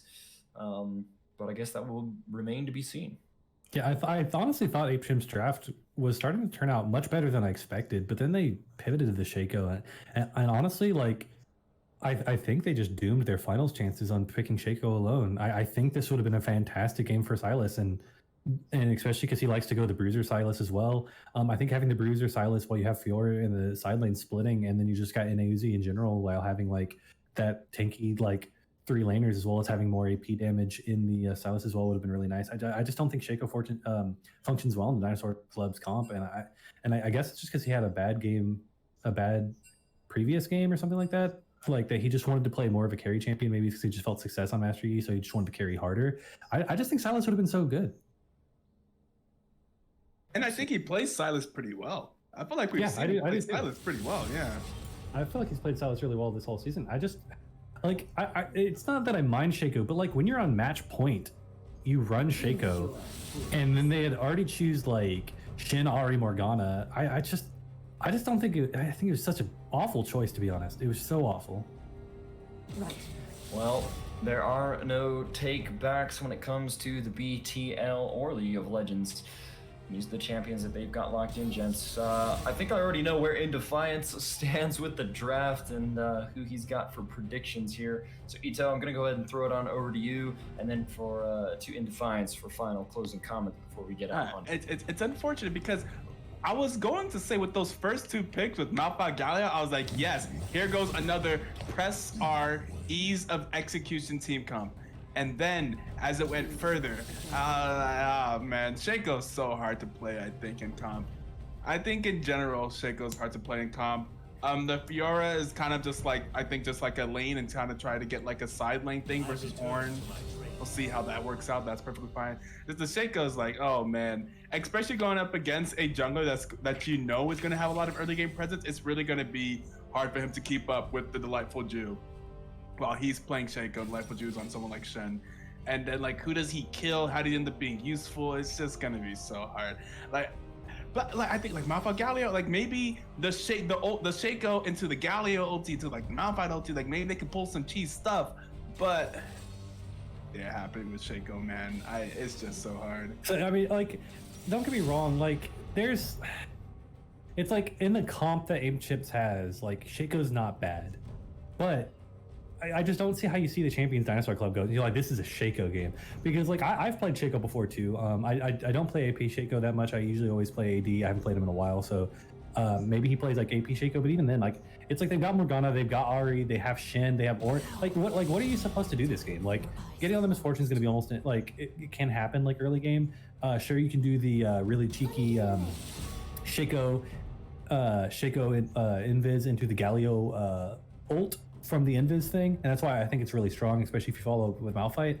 But all in all, like, it's like, sure, you can do that, but then you're going to have Ahri dashing away, you're going to have Shin ult saving whoever does get hit, Morgana ult's going to probably prevent some of the CC that happen, and Ornn is just probably going to laugh because he's not going to take any damage. So like really at this point you're just really trying to get on the MF, but like I just think even if they get the MF, like, there's just too much protection on the MF, and in general Dupless might still just end up pulling out the W. I just think the shakeup's just so bad here. I think the Silas here would have made it a very competitive game, depending on Ape Chimp's mentality. But I think I'm just gonna end up with the fact that I think Dinosaur Club is just gonna be our winner here. Well, ladies and gentlemen, from our analysts, there you have it. The predictions here. Possibly looking like a 3-1 here for the side of Dinosaur Club. Is it over in draft, or will it be over out on Summoner's Rift? Ladies and gentlemen, we're getting ready to close out our in-game client draft as we get ready to load out onto Summoner's Rift one more time, maybe two more times if they're able to pull back the victory here from the side of Ape Chimps. But do not go anywhere. Do not change that browser. Ladies and gentlemen, we will be back after the break, and we will see you out on Summoner's Rift.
signals of an unknown entity within 1,000 feet of the ship. The size of it is far beyond the mind's reach. It can't be another ship. Sir, it's like something I've never seen before, and it's closing in at a preposterous speed. In terms of like pure statistics, I think the mid laner of Dinosaur Club may be the best mid laner in BTL this season. His stats are just ridiculous. He has a great KDA every single game, probably the most consistent. Well, when you got a support with that BD energy coming in, like, you know, it's just really difficult to even deal with it. With his aggressiveness and his positioning, and it's just really to be overshadowed when you've got, like, when you have, like, a Lee Sin looking absolutely delightful, and then just Dupless in the mid lane, always taking the center of attention. It's just really hard to shine when you got a team like that. They should have priority on this dragon right here. Oh, but Bluff comes in with a major ultimate. A huge ultimate from Bluff there to turn that fight.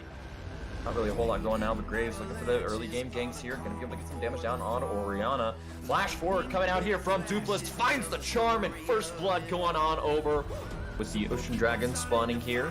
I do expect Dinosaur Club to put a lot of priority on that to deny the soul advantage. You have to be careful about being hesitant, because like those type of things will really lose you these fights, considering all of these fights have been on like a razor's edge. Nice knockup out from Lee Sin, able to get the knockup on to 4 members there, but able to find the cave AD carry of Predictive Gaming. See, that was just a crazy play by Delightful. But the cave damage is too much. Yep, Call of the Forge God gonna come out, gonna knock up Quick Slice. Binding is gonna connect. What a beaut of a route that was. Dupless gonna pick up the kill. Yeah, Liga's Vile also in trouble, but Expo here as Dupless gonna use Zonya's stunned up. Dupless, that was so good. The Zonya's into the W, and then he still has R? Yep, and he still has R. Clean ace. Here we are, BTL Week 7. We finally get to see these two teams that have been dominating throughout the rest of the season match up. That's Dinosaur Club versus Ape Chimps, currently ranked 1 and ranked 2 on the last team power rankings. Catch the hook onto the Fiddlesticks. Gonna go ahead and take him down. Asher onto the Fiddlesticks. Oh no, Fiddle. Not much you can do about this. Oh no, Fiddle. Got a third death. so hard. I can't pick out exactly where the larger drift is. Flash, going ahead, Ari, but that's going to be a Kane being picked.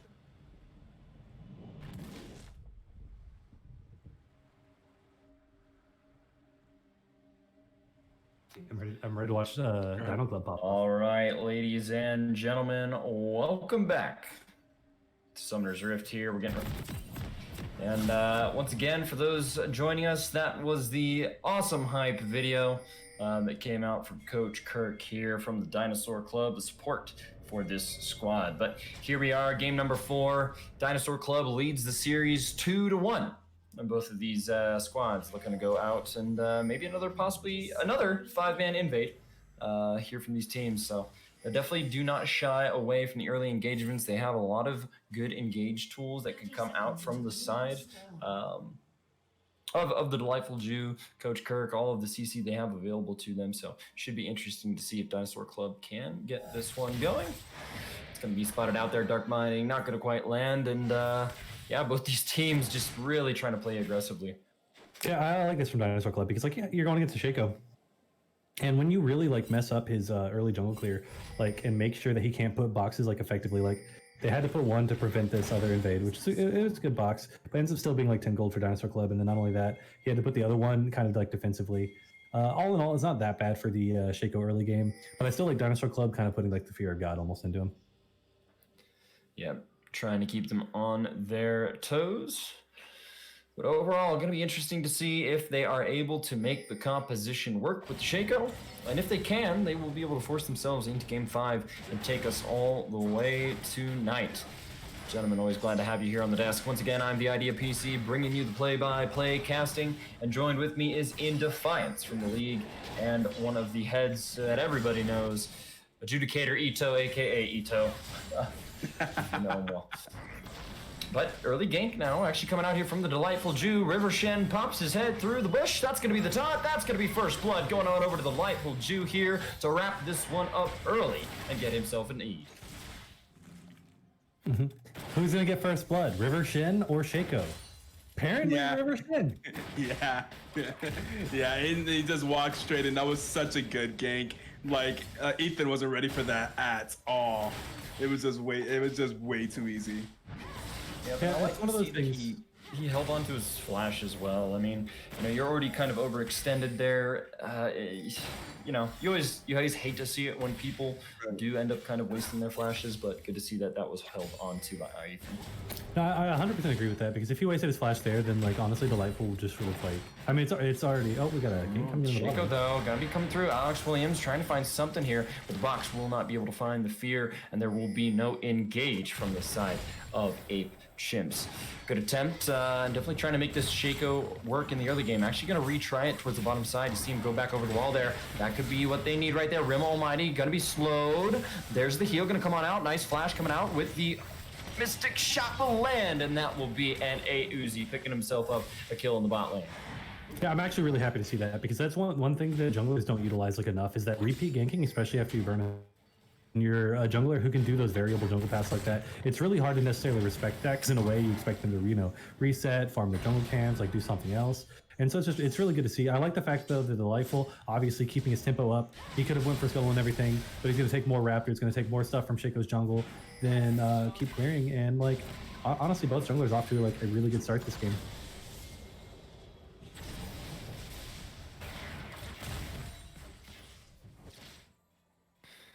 Well, overall, some action here towards the mid lane. Could be able to find a little bit of damage there. Shen with trying to get the taunt off there. But it is going to force out the flash there from Pickle Farmer. Nice charm to be able to get some follow-up damage with the Electrocute proc. Gonna be looking nice, and Dupla's gonna have a nice healthy health lead here in the mid lane. Kind of, you know, and being able to get some priority, and this is kind of to a similar situation where we saw earlier with Dupless when he was on the Ahri up against Talia, where, you know, if you're able to get that advantage here mid on these kinds of champions that want to be able to roam and make an impact on the map early, you know, having that health lead, having priority in your lane definitely is the road and the path to victory as far as that is concerned.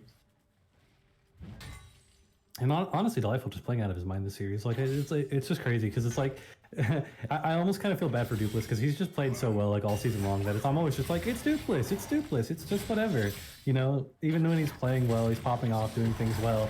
But then like when delightful's like, you know, just doing his jungle pathing, doing all these different things to get his laners ahead, for some reason it's always so impressive. I think it's just I'm also a jungle main, so I've always got to just give credit to where it's due. Absolutely, indeed. And talking about giving credit to where it is due, Ornn doing well against the Fiora here early, being able to get priority towards the top side. Will not be too much of a CS lead as he does go on back, able to pick up the Brambles Vest, an essential first item buy against the Fiora to be able to negate some of that healing that she will get off the ultimate, but also off of the vital procs as well.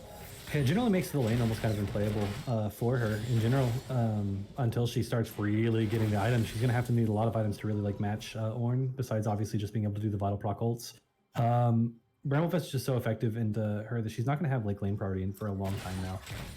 Yeah, it's you know, it's kind of one of those things where, you know, when you pick Ornn, you don't pick Ornn with the expectation that he's going to be solo killing the enemy top laner or generating this huge, massive advantage for himself in the early game.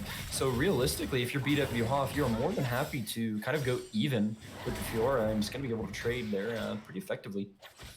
Yeah, that's pretty much what I expect. Like, because sure, sometimes she can get like lane priority and stuff like that, but then you see it like even a really good trade, all of a sudden she ends up losing half of her health. There's always the chance, obviously, for the solo kill. The vital procs cannot be understated from the Fiora ever, but I think that WAF just has like a lot more room for error than Fiora does, and I think that definitely speaks in his favor. Absolutely does there. Call out here, that's going to be a nice dodge and dash there coming out from Triforce to be able to avoid the knock-up and the follow-on damage. It's one of the scary things about Ornn, but now talking about scary, Shaco coming out of the fog of war there with the jump, the dash, trying to find some damage down, but they do not have anywhere else to follow up here. Still level 4 from the bottom lane of Ape Chimps. They do not have all the go buttons. Ooh, that's a nice parry there coming out from this Fiora, having to blow the flash from BW Hoff. Oh my god, that's tragic. Almost going down there, up towards the top side, and BW Hoff will breathe a sigh of relief, as he did not give the kill on over. The one thing I'm kind of actually interested about is, like, maybe obviously he just knows the limits of Fiora more than I do, but I honestly thought, like, a flash to get the last vital proc should have been enough to get the damage. But obviously he probably knows his champion's limits way better than I do. Very unfortunate he didn't get that kill there. Yeah. That'll be the teleport used from Triforce here as BW Hoff goes back down to take out that control ward. I love it. Like, oh, I'm still getting this, by the way. Yep, I can let that one go there. Dupless, though, generating himself a healthy gold lead here, considering we're only about 8 minutes into the game, sitting about 10 CS up. That's going to be the blue buff transfer completed as well for the Ahri. She will be able to pick that one up, and definitely is going to give her some more sustainability as far as mana is concerned in the lane. Should kind of translate into an advantage overall for her, just with her ease of being able to get that damage down onto the Galio. Whereas Galio does have to tend to try a little bit harder in this matchup. Charmed up there, huge damage coming on out. Spirit Rush will be enough. Dupless gonna go and style on Ethan in the mid lane, picking himself up the solo kill. Dark Binding will land on the bottom lane on Long Boy Golem, but Shaco back once again for the third time this game. There's the Stand United coming in from Shen, trying to look for the re-engage. Flash is coming out forward, and that will be Alex Williams falling here on the Shaco. Kill picked up. And this is why this Shen has been such a priority in this series. Yeah, it's another reason why I didn't really like the Shaco pick, because like basically once Dinosaur Club starts scaling, and it's already pretty much kind of happened enough for Shaco at this moment, like it's gonna be so hard for him to do anything. Not only that, but I know Ethan wants the wave clear and the extra AP of those items, but like when you're going against Dupless and he's kind of had his way with you throughout this game, just like get the early Merc treads. It's gonna be so much more survivability than 2 amp tones are going to ever give you. The extra magic resist and the extra tenacity is going to prevent those charms and the Shin taunts from keeping you in the lane. At this point, you just need to stay alive. You need to be able to have that pressure. Like, because if he was able to like stay alive and either instead of getting solo killed in lane, he could have maybe TP'd there or actually had like a fat Galio ult to help turn that around. But instead, because of his build path of going for the double amp tone, he really just kind of left his team open.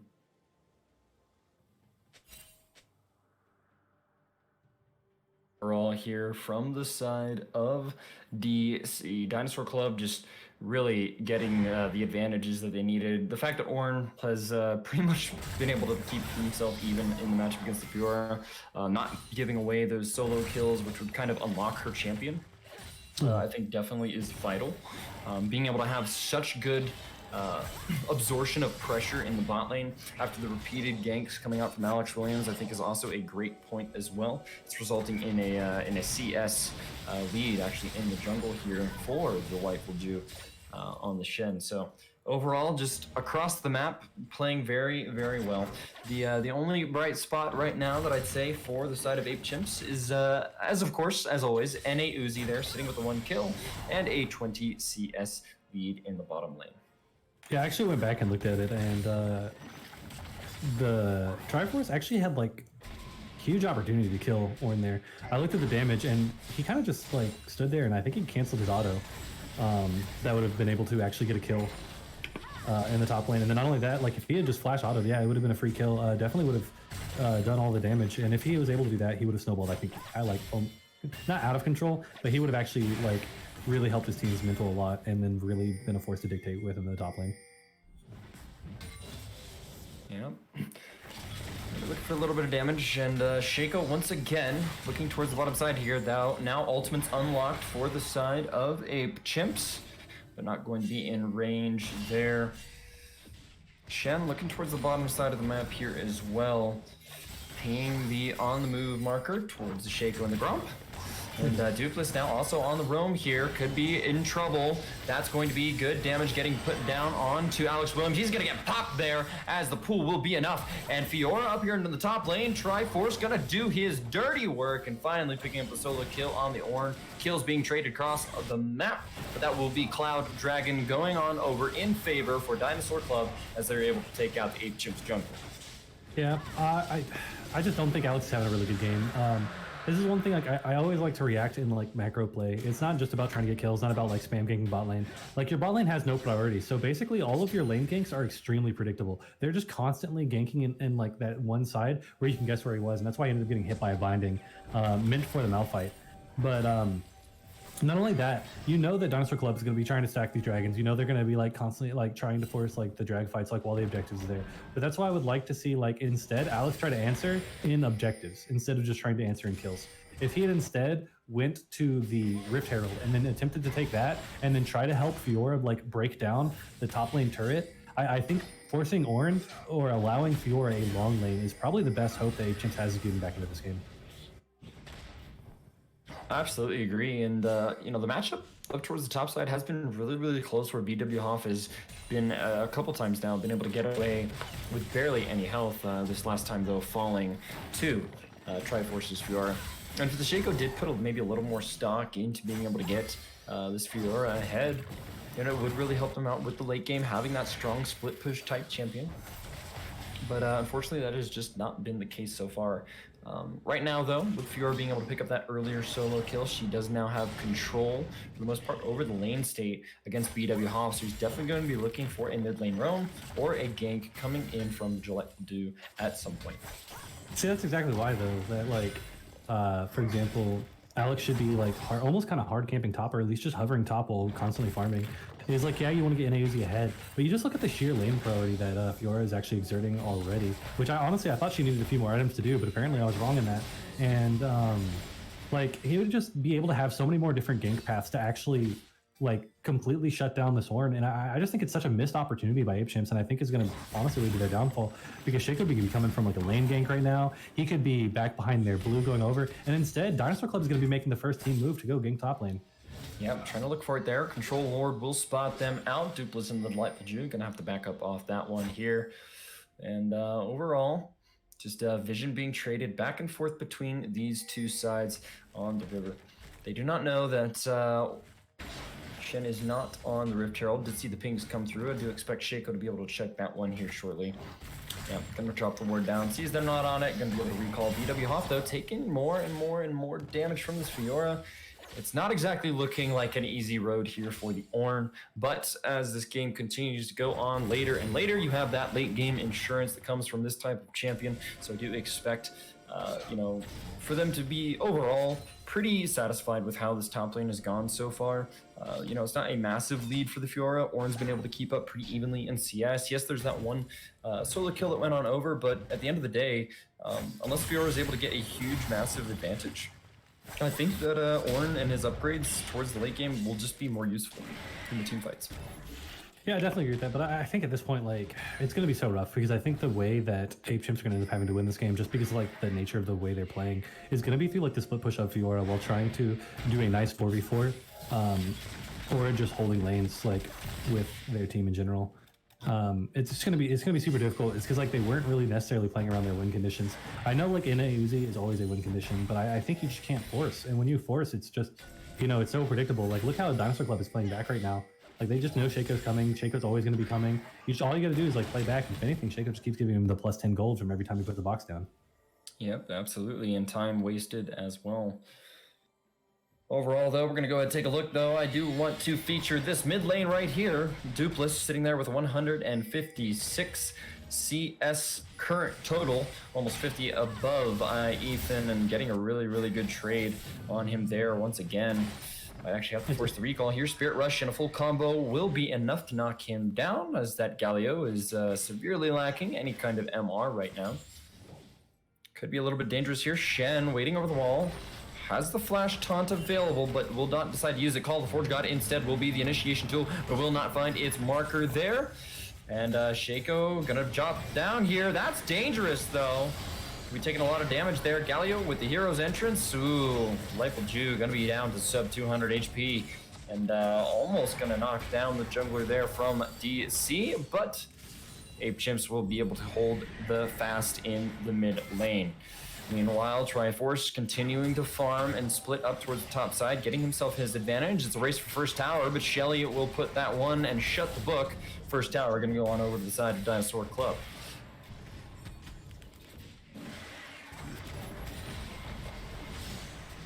Dragon up and available here. Ornn has arrived, then Fiora still has teleport available to be able to get into a fight should they choose to do so here. BW Hoff really playing aggressively here, is able to find the knock up there on Long Boy Golem, but the blast cone will be enough. That could be one out of position Ornn, but the Stand United comes in. Ari on the back line here, able to get the Spirit Rush, but does not have enough damage just quite yet to be able to knock down some of these priority targets.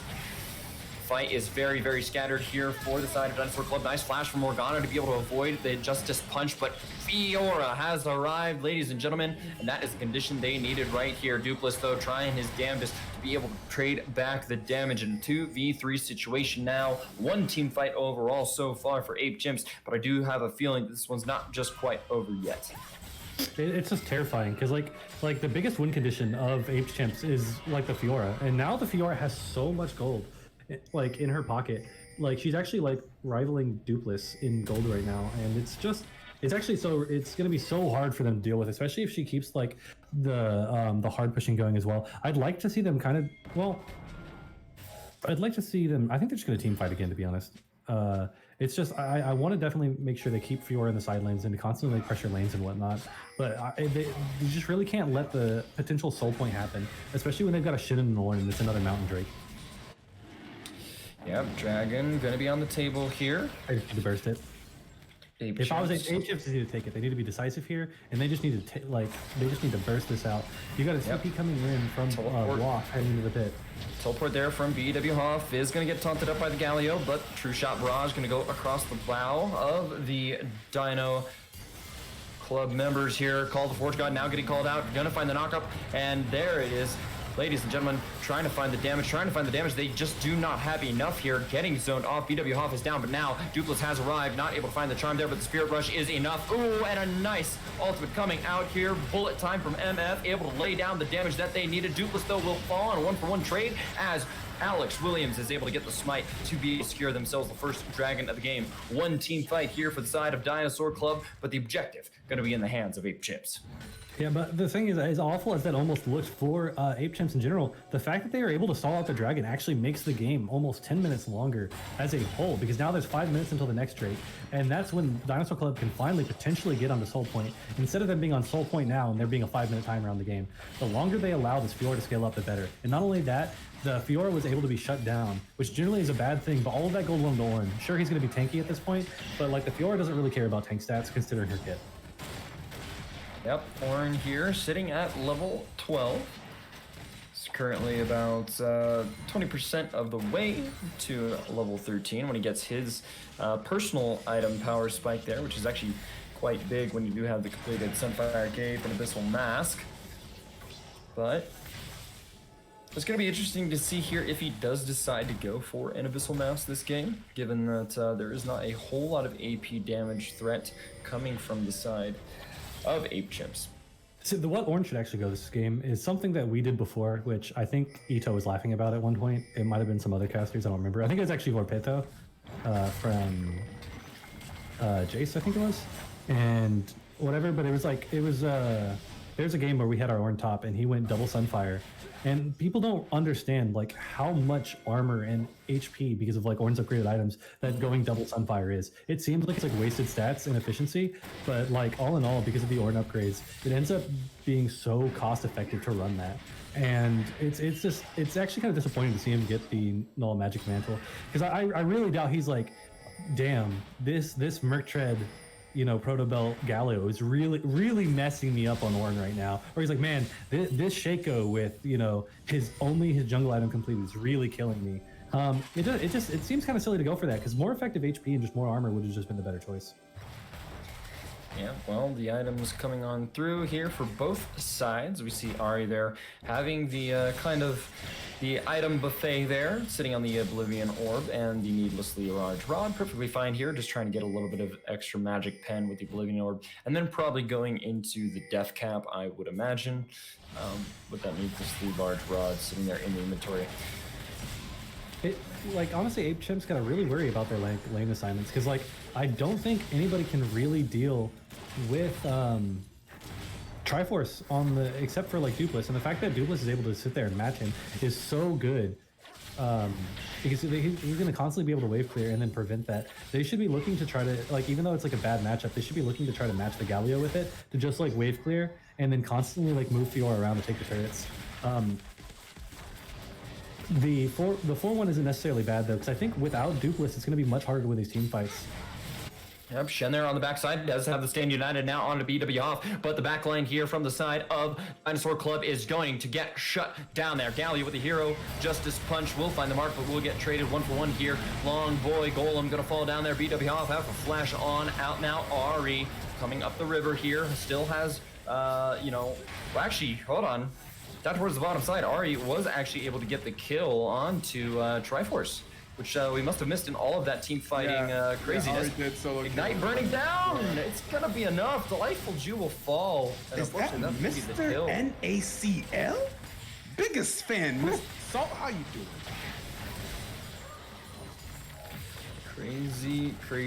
Crazy fights going on here. Action across Summoner's Rift from mid to bot. And, you know, actually, just to kind of speak on that fight there, Ari being able to get the 1v1 against the Fiora, you know, she was already able to match her in the lane, which, as you had pointed out, was absolutely great. The fact that she's actually able to kind of press the advantage and get a solo kill, I think is absolutely huge. Because now that doesn't just establish the fact that you have someone that can match the Fiora, but it means that you have someone that can actually beat the Fiora in these side waves.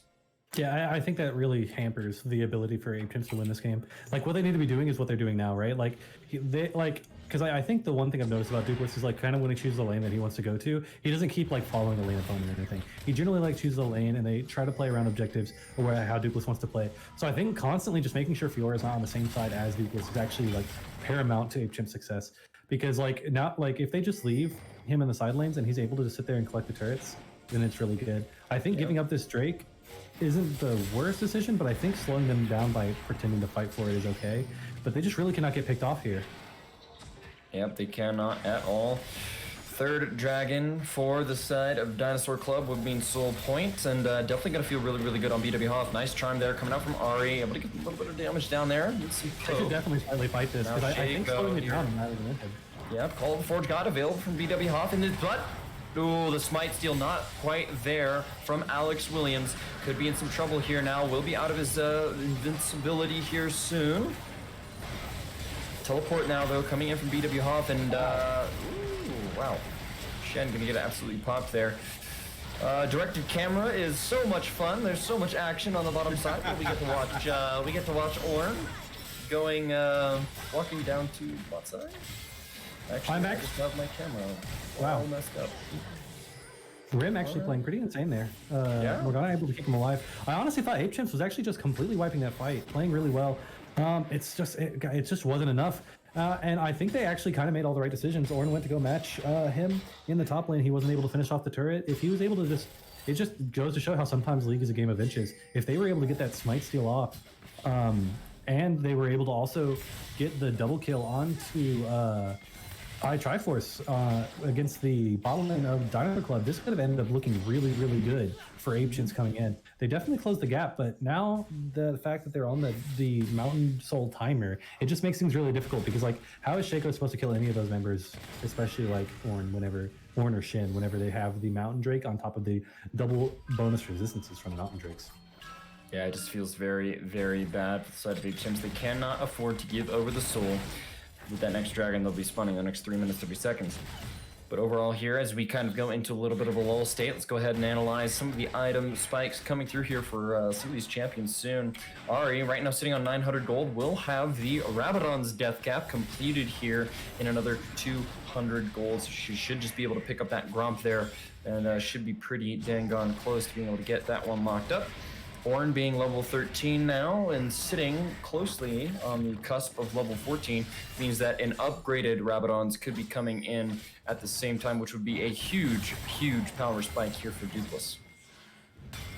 Fiora actually just going to go straight for the tower there, and BW Hob actually in a little bit of trouble here. Stand United going to come right on down as the Lightful Juice trying to get something going here. Teleport coming in though from Ethan will mean that they have something to fight for here. Nice taunt coming in from Galio, able to lock up BW Hob. That's going to be the kill the whole time. Do they have the damage? Yes, they do. Galio going to waste the hero's entrance there. It will not be quite enough. And they're going to be looking to pie and put him down. Dupless going to find the unstoppable force. And NA Uzi there, able to wrap that one up and get the kill. This is looking like a one-team fight for Ape Chimps, and they're able to take this one all the way home. Ladies and gentlemen, Coach Kirk having to flash away, and that's a 2 for 4 in favor of Ape Chimps as they're trying to take us to Game 5. I'm actually completely amazed by Alex's maneuvering of Shaco this game. Because, like, all in all, I didn't think he was... I just thought Shaco was going to be really bad here. And not only that, but once I saw him kind of starting to falter in the early game, I'm just like, this is just getting worse and worse for Shaco. But the fact that he definitely knows the champion and is going for stuff like the GLP into the Leandries, it's such an interesting build that I don't normally see from AP Shacos. And because I usually just see like burst type builds as well. And like going into the Leandries where he's going to be able to do damage to these tanks just with like them constantly applying over his traps. And then also being able to slow people with the GLP and then maybe into sneaking steals and stuff like that. I definitely think he's piloting this champion to more potential than I had expected. Absolutely able to use the effectiveness of those active item cooldowns there. And then Uzi just really doing a good job throwing down the mystic shots. Fish in a barrel, as they say. BW Hoff gonna have to be forced on the recall there. And just a lot of pressure being put out from Ape Chimps here in the mid game. They're really just fighting and clawing their way back in through the mid game, and it's definitely going to help them out here. But still, I do want to point it out here. Key item and level spike here for the side of Dinosaur Club. I am expecting this Orn to upgrade that Rabadon's death cap into the death crown here any time, and we are 1 minute away here from the Mountain Dragon, which would be sold. Life is going to be a little out of position here now. Call the Fort God, and Ari coming up on over the wall finds the wrong target, but it does not matter. She is so damn fed. Dupless gonna be able to pick up the kill there, and that's the jungler for the side of Ape Chimps down, and that's the upgrade coming in for Dupless here. They have priority, they have say over this dragon as long as they do not get engaged on here. BW Hoff 50% HP based only off the Ezreal, and a Uzi really hitting some spikes of his own. Almost there to the completed Death's Dance as well. With a quick toggle of gold showing us that he's sitting on 2.6k gold. Should be able to go back and pick that Death's Dance up. They need to go to this Mountain Drake and burn it, but the big problem is the fact that like Dinosaur Club actually in a way has more priority to this dragon than Ape Chimps has. It might look the opposite, but basically this is actually really good by Longboy Gold. There it is. Actually, no, he died too fast. But he go right on down. he needed to die somewhat slower because, as you see, Shin was able to use the Stand United, goes immediately into the pit, and the Mountain Soul's just over. Yep, should be able to use that one right up, and that is the difference the Jungle Shen makes with Stand United. But this top laner, Triforce, what a call. trying to get himself that advantage for his team. BW Hoff only can follow so far. That was one vital proc. Just took out 20% of, maybe even like 20% to like 25% of BW Hoff's health bar. It was funny because it was like a disengage fear ultimate. It was like a don't chase me, you will die ultimate. Yeah. It's like I'm an ultimate. I'm gonna just show you how much damage I'm about to do to you if you try to chase me down. Yeah, don't even think about it. But overall here, Don't think about it, ulti. yep, the soul though definitely going to be something of importance for the side of Dinosaur Club. Having that shield does equate to a couple hundred extra gold worth of stats, not including the resistances that you get from over time. So sitting in a very good place here, especially when you have these tank frontliners like the Shen and the Ornn in these fights, looking to try and get that advantage and carry it around here. Uzi and Alex Williams here though, gonna be fighting the Delightful Jew over some vision control. It's just unfortunate that Longboy Golem died as fast as he did. I think technically suiciding there actually was the play. But the problem is that Dupless is just too fed, and then obviously he just got like hella bursted. I think if he had dodged, like, if he just did not get charmed, and maybe like if he landed his ult if it was up, or like even just like walked sideways, like flashed over Krug wall, like if he had just done anything to have died slightly slower, it would have been really good for Chimps to just go ahead and secure that second Mountain Drake and extend the game further.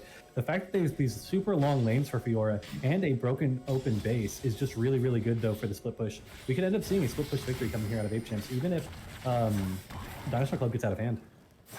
Yep, nice parry there. Going to be able to avoid some of the damage. BW Hoff not going to quite find the headbutt for the knock up there. There is the ultimate being dropped. Not going to be able to get the kill just quite yet. But Ornn dangerously low underneath that tier 3 turret in the bot lane. Fiora now roaming up, trying to get the behind the back flanking play. But we'll opt to go back up into the jungle as they spot that one up. True shot barrage across the bow of Dinosaur Club. We'll find a few members, but that Mountain Soul doing its job and putting up the shield to deny some of that poke damage, which I think is really, really important for this team and their squad. And Uzi has been putting out a lot of damage here on the Ezreal to kind of start these fights off. But when you have that shield from the Mountain Dragon, it just makes tanking all of that feel so much nicer. Yeah, and that's the one thing that's also unfortunate about the early Mountain Drake going over to Dinosaur Club is the fact that there was more potential to kill there if that didn't happen. Yeah, Baron gonna be flirted with here. As both teams are trying to find their opening here. Ezreal going in for Coach Kirk there, able to find some few mystic shots. That's 50% HP. Unstoppable Force will be able to land. That could be one dead Coach Kirk, but the Stand United will be able to keep him alive as Ari is able to find the deletion onto Alex Williams. Fiora, though, trying to end it in the base here. The split push is absolutely decimating Dinosaur Club right now. Flash forward coming out from Pickle Farmer, aka N.A. Uzi. I hate these names because I look at them and I say the wrong name every time because they don't have the known names. Just say the Forge God gonna get called out. Nice knock up there on N.A. Uzi. They find the taunt. They find the kill. That's the shutdown now going on over the hands of Rim Almighty. And ladies and gentlemen, level 16 Ornn means that you get the Molten Edge upgrade here for the IE. And I am now expecting this to be a turn and a push on to the Baron as they have the 2v5 advantage. Fiora having to go back into the base, has the recall. Galio, the only one sitting there. They do not have any vision of the Baron HP. There are no control wards, keep in mind, of the inventory of Dinosaur Club, but I do not think the Galio has one of his own just quite yet. Baron now 1000 HP, but that's going to be the smite, and that's going to be Dinosaur Club being able to pick up that Baron buff in very important gold, and very important, more especially, denying the buff from the side of Chimps. Imagine the Galio Q still. Imagine that. Dude, with the way this game was going, I kind of halfway expected it. But I didn't want to cast or curse it, and then like just not happen because of me. You know, I'd rather it be because like, you know, the life was so good with this game. Ever. Well, ladies and gentlemen, draped in purple now. We do have the side of Dinosaur Club trying to hold off Ape Chimps in what is a very, very close game so far. Orn item upgrades, though, going to account for a little bit, and now they're going to be looking to try and find Triforce on this Fiora out, but the control ward there will be able to spot out the movement. These pings are starting to come down towards this bottom side of the map. And a Uzi and the Delightful Jew going to fight over some Rockmen in the bottom side of the map. And Shaco now trying to look for a little bit of damage. There is the GLP, but Ari and Dupless piloting this champion, able to find the kill and absolutely puts Alex Williams into the dirt one more time again. BW Hoff have to go toe-to-toe here with Triforce. Has Coach Kirk here on the outskirts. Stand United gonna get called down. Fiora trying to take down this inhibitor, but it could cost her her life and most likely will. Gonna be running, trying to get the distance, but she's gonna be closed off here. Gonna go spell immune and avoid the parry, but it's just not going to be enough. That's gonna be the kill, but unfortunately, this could spell a little bit of trouble here. All 5 members of Dinosaur Club went to go and chase that Fiora through the base. Elder Dragon has just now spawned. BW Hoff with the teleport to mid lane to try and be able to dissuade this Ape Chimps squad from just starting it. Will be successful, and Dupless has already arrived back. Spirit Rush almost available once more. Call the Forge God gonna find its way onto the Malphite. That's gonna be an easy kill. Realm Almighty collects his 11th of the game. Bullet time coming on through, forcing the flash out here from Ethan. And ladies and gentlemen, Elder Dragon is the prize, and that will be Dinosaur Club picking up double Uber buffs here in game number 4.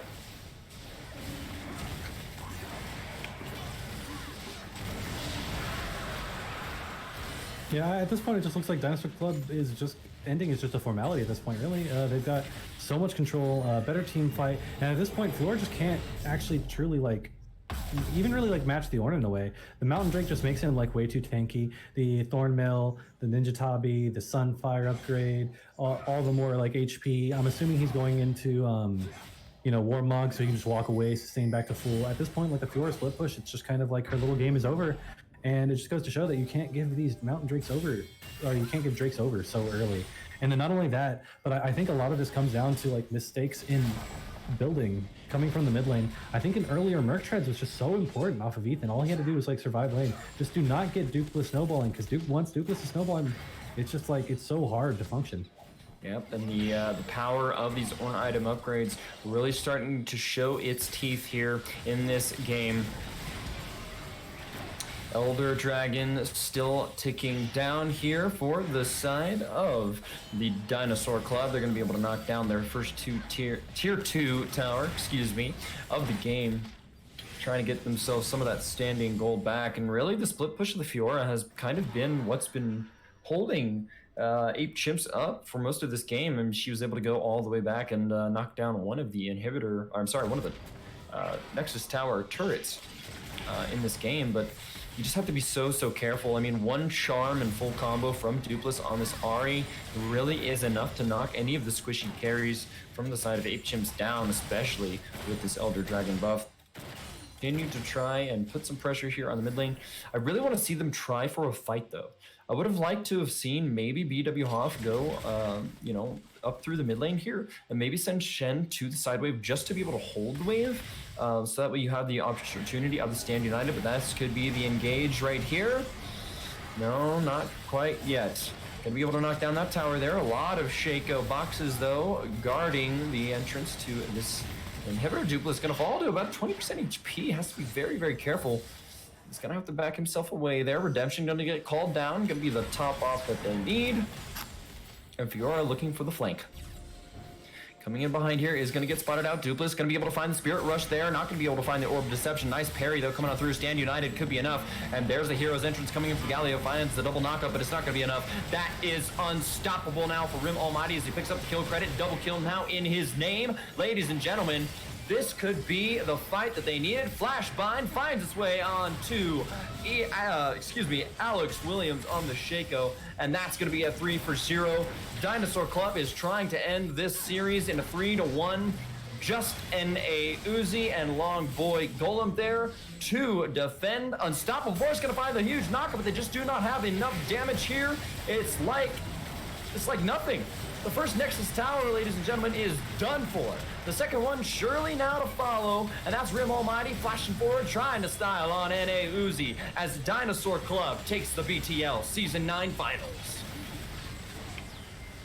Yep, definitely game ending, as we've seen like Ape Chimps throughout the whole series, of where you basically see NA Uzi 1v5. Wow. Dinosaur Club just played really well. I started losing faith as like the game went on. It was weird because like the mid game, I'm just like, wow, Ape Chimps like definitely know how their comp is kind of supposed to play out.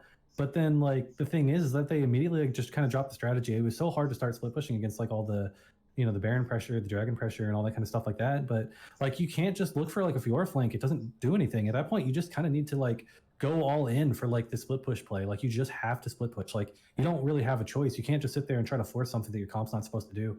I think a lot of this game though still comes down, even though Alex played this Shaco a lot better than I expected. The problem was it's just his objective control and all that kind of stuff. It just wasn't good enough. It just like he should have played around topside. We saw how strong Fiora got, and I think that they just over-indexed into NA Uzi. Like NA Uzi is supposed to be your safety net. Like he's supposed to be the reason that you just kind of leave him alone in the bot lane, and eventually he's going to carry. I don't know if it's just the fact that Rim Almighty and Coach Kirk were just so strong. Yep, overall there, Dinosaur Club, after going through a pretty traumatic Game 1 loss, finds the mental resiliency to take it 3-0 in the next 3 games. In game number 4, wrapping it all up at the end of the day. Congratulations to Dinosaur, the Delightful Jew, Dupless, Rim Almighty, and Coach Kirk putting up quite a show. And I also talked about doing an interview, I think, last week. Interview? I mean, yeah, we might as well. I mean, interview? I mean, it's the last game. It's the last. Yeah. Who do we even want to interview though? Because like the thing is like, are we interviewing both teams, or are we just going to interview the winners? Like, what do we? I mean, I would say the winners. Yeah. Well, I'll let you guys decide as the casters. Who do we most want to talk to? The whole full team interview. We could do that. I wouldn't mind a full team interview, honestly. Because that's my problem with it. Is I actually would almost prefer a full team interview, and I guess we'll just have people talk. I guess like kind of one at a time, unless we're like referring to the bot lane. But I wouldn't mind a full team interview. Because that's my problem. I'll have to do this manually here.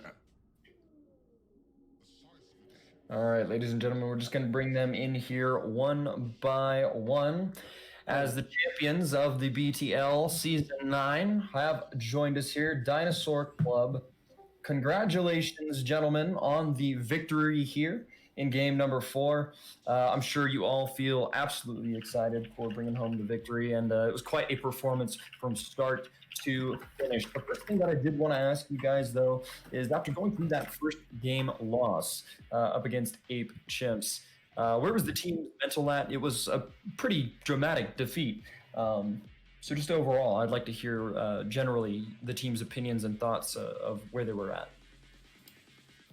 We just blamed it on Samira and then moved on. We didn't really mental boom after that. We were considering a Samira experimental game because we weren't sure if they were going to play it. And then they made it very clear they would play it, so.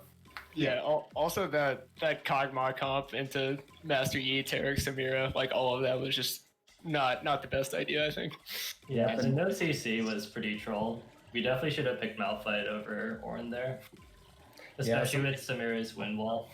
Exactly, it was with the Blade Whirl, right? And all of your forms of engage, which, really could be chalked up to Call of the Forge God from Ornn, Arrow from Ashe, or even, a Tornado Cyclone coming out of the Janna, all gets blocked by the Samira's Blade Whirl there. So glad to see that there was kind of an evolution throughout the drafting phase into those games. So overall, just good on you guys for identifying that and seeing it and making the appropriate changes in draft. NA Uzi has been one of the best AD carries in the BTL. So I do just want to hear kind of your guys' thoughts of going up against him, how you drafted around him, and what the kind of general game plan was going against this really strong, relevant AD carry. Well, I think, back in the early part of the season, our team name was Dupless and Friends, but I think there's no better team than Uzi and Friends, because that really is just their team is only Uzi. So, we just throw 4 bans at him. We spend time around bot side, and then our team fight strategy is wait for the other people to int. So it was pretty effective. Also, the reality is that like Uzi only has like 3 to 4 champs that he can like really carry on. Like once we got him onto champs like Ezreal and Kindred, but I think he ended the game without getting to 4 Kindred stacks. Like he was kind of just like inting himself with his picks at that point. Yeah, So- I thought the Kindred was like, I don't know, I thought it was too much over-indexing in the survivability. I thought they already did everything, so why not just, add mobility? Like the Tristana or the Ezreal would have just made so much more sense there, in my opinion. But I don't know. It just seemed like they wanted to play like that the full cheese, and I think it ended up kind of biting them in the ass. So, gentlemen, we had the Shen, which was a constantly contested pick throughout the entire series, being the first pick, I believe, in at least the last 3 games. I forget game 1 if it was indeed first picked, but definitely highly contested. When did you guys realize that this was going to be a champion that you want to really heavily index into? So basically, TSM game, wasn't it? yeah, no, actually though. So like, all right, I loved Set. Set was like my tank jungler that I would go to, and then they kind of just destroyed him on, I don't know, like 10-18 or something like that. And I was like, oh god, these guys need me to play like 1 tank in my champ pool. And I was like, oh, what do I do? And then I was watching TSM, who's like my favorite pro team.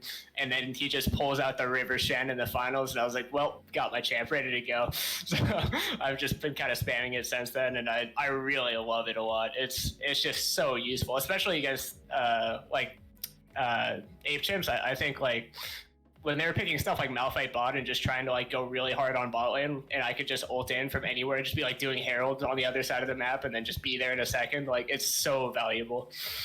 I thought there was 2 pretty big key mistakes that Ape Chimps made in the last final game, and I was curious if you guys agreed with me. Is like I felt one thing was like I think Kirk brought it up the best, is like they are really an Uzi and friends, because like even if they could try to win through other lanes, like they just don't, and like they get Triforce on what was like his previous mains of like Fiora and whatnot, and I felt like indexing into the Fiora there like would have been a much better decision. Like maybe trading a Drake for like a Herald, just trying to get the long lane earlier, trying to get the split push early would have been better. But like I just felt like it was such a mistake to constantly spam gank bot lane. Like there's at one point where I felt like Kirk kind of just like randomly hit Alex with the Q just because he was ganking in the same spot over and over and over again, and you guys just walked away like every time. I felt like that was a big mistake. And then I also felt like Ethan on Galio, like he just played so many games like into you, and then he still decided to rush his like proto belt when I feel like he should have just gotten the Merc treads, because like he just needed to get out and like sustain a little bit better. I don't think any more damage or like faster wave clear would have really like helped him sooner against Dupless, and I felt like both of those were like the 2 biggest mistakes. Like what do you guys feel about that? I think their biggest mistake was trying to team fight with Fiora at the end. Like they had a win condition even when we had Soul, Baron, and Elder, which like most teams shouldn't. But and then when we saw our TP behind, we were just Dupless just popped off, and then that was that. But they had a win condition, so I think that was their biggest hint, was they just stopped going away from this split push. I kind of agree with that. I like do agree with it, right? But like I think that like your early prioritization on the Drakes and the fact that it was a Mountain Drake, I saw him literally burn everything on Ornn and was completely unable to kill him, and that was completely like basically the cause of like the Mountain Drake in general. Like the Dragon Control caused that to happen, and so at that point like it was so hard for him to even split push because he couldn't even like take the inhib on his own because you guys just ended up corralling him.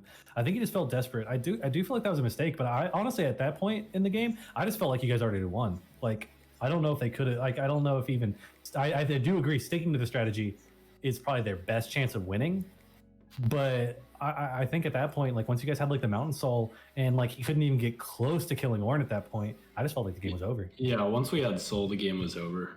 But the only way they could win is some crazy backdoor, I think. I think the Fiora was able to like kill Ornn. So she definitely was providing the pressure and the split push.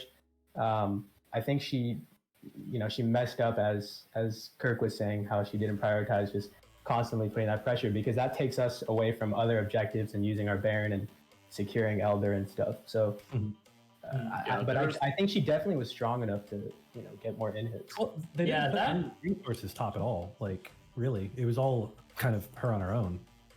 Yeah, even at the end though, like that matchup with Ornn is pretty miserable for the Ornn because she can pretty much just whack away at the towers while I'm just like beating at her and I just can't do anything to her.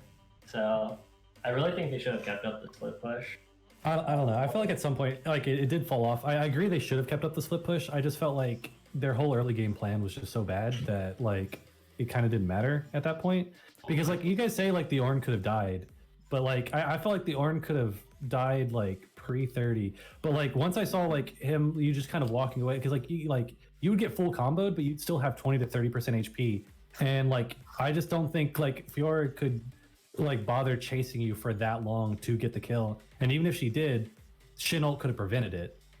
So like it just seems very the difficult. early game bot camp I think just goes back to it, and that's like they know if Uzi's not carrying, it's a big L.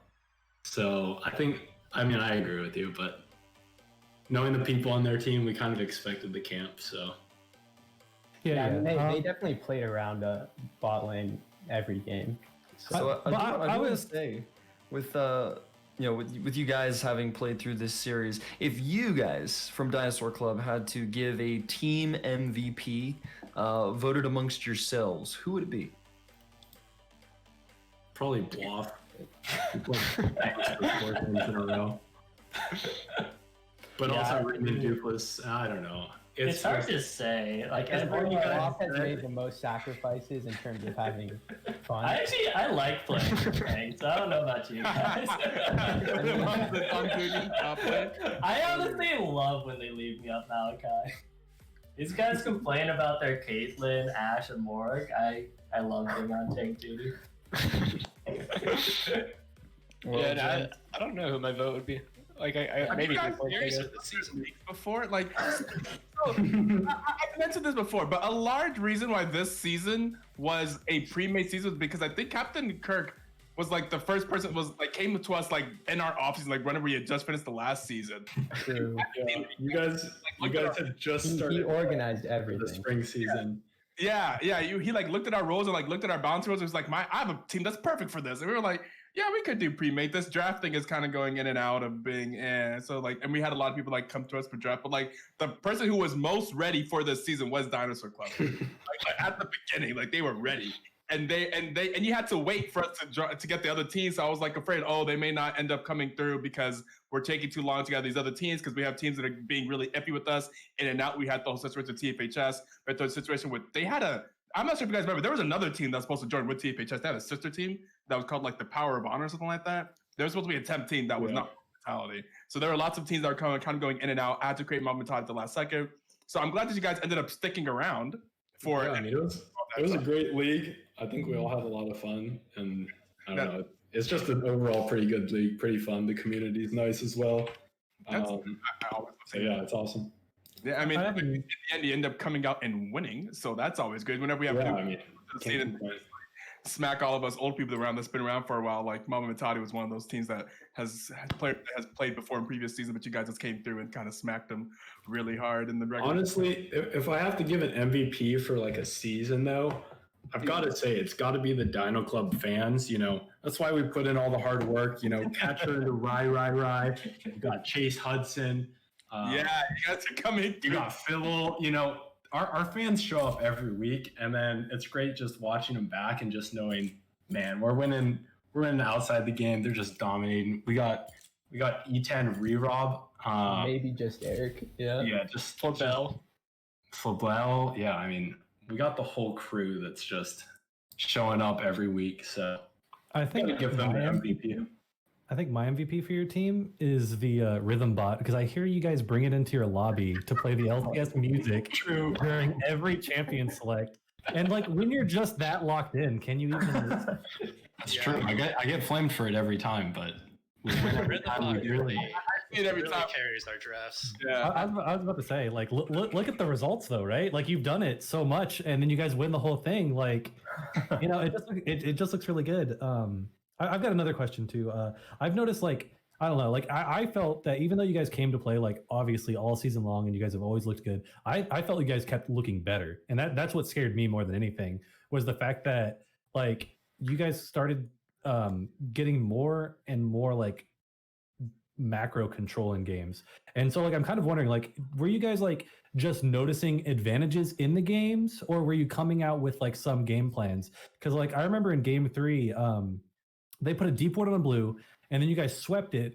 And then instead of going for the full clear on Graves, or like a more of a clear on Graves that people would expect, you immediately went to a bot lane gank and then ganked it like I believe twice to a kill. Like, was that planned at all, or was that like come up on the spot, or did like Delightful just see like a really good opening? Like, how did that come about? I mean, that was just like me seeing that they have a Kindred AD carry and knowing that I want to be bot side that game and make sure she can't get any marks the entire game, as much as possible. And then so I got 3 camps, and then it just seemed like a really good gank opportunity, and we were able to blow the flash off. Kirk just being able to WQ in, not even using his own flash. And then from there, it was just like, you know, get a camp or 2 and then come straight back for the regank. Well, Kirk can just Q flash and knock him back, and it's pretty over for him. So that was kind of my idea. But yeah, I mean, to your point, like I definitely think, because like I as the jungler, I feel like I am generally like deciding how I'm playing the early game, and that pretty much decides like what we're doing in all of our lanes essentially, and how they have to play at least. And I definitely feel like, because I think I mentioned in a previous interview that me and Rim role swapped to these roles at the beginning of the season.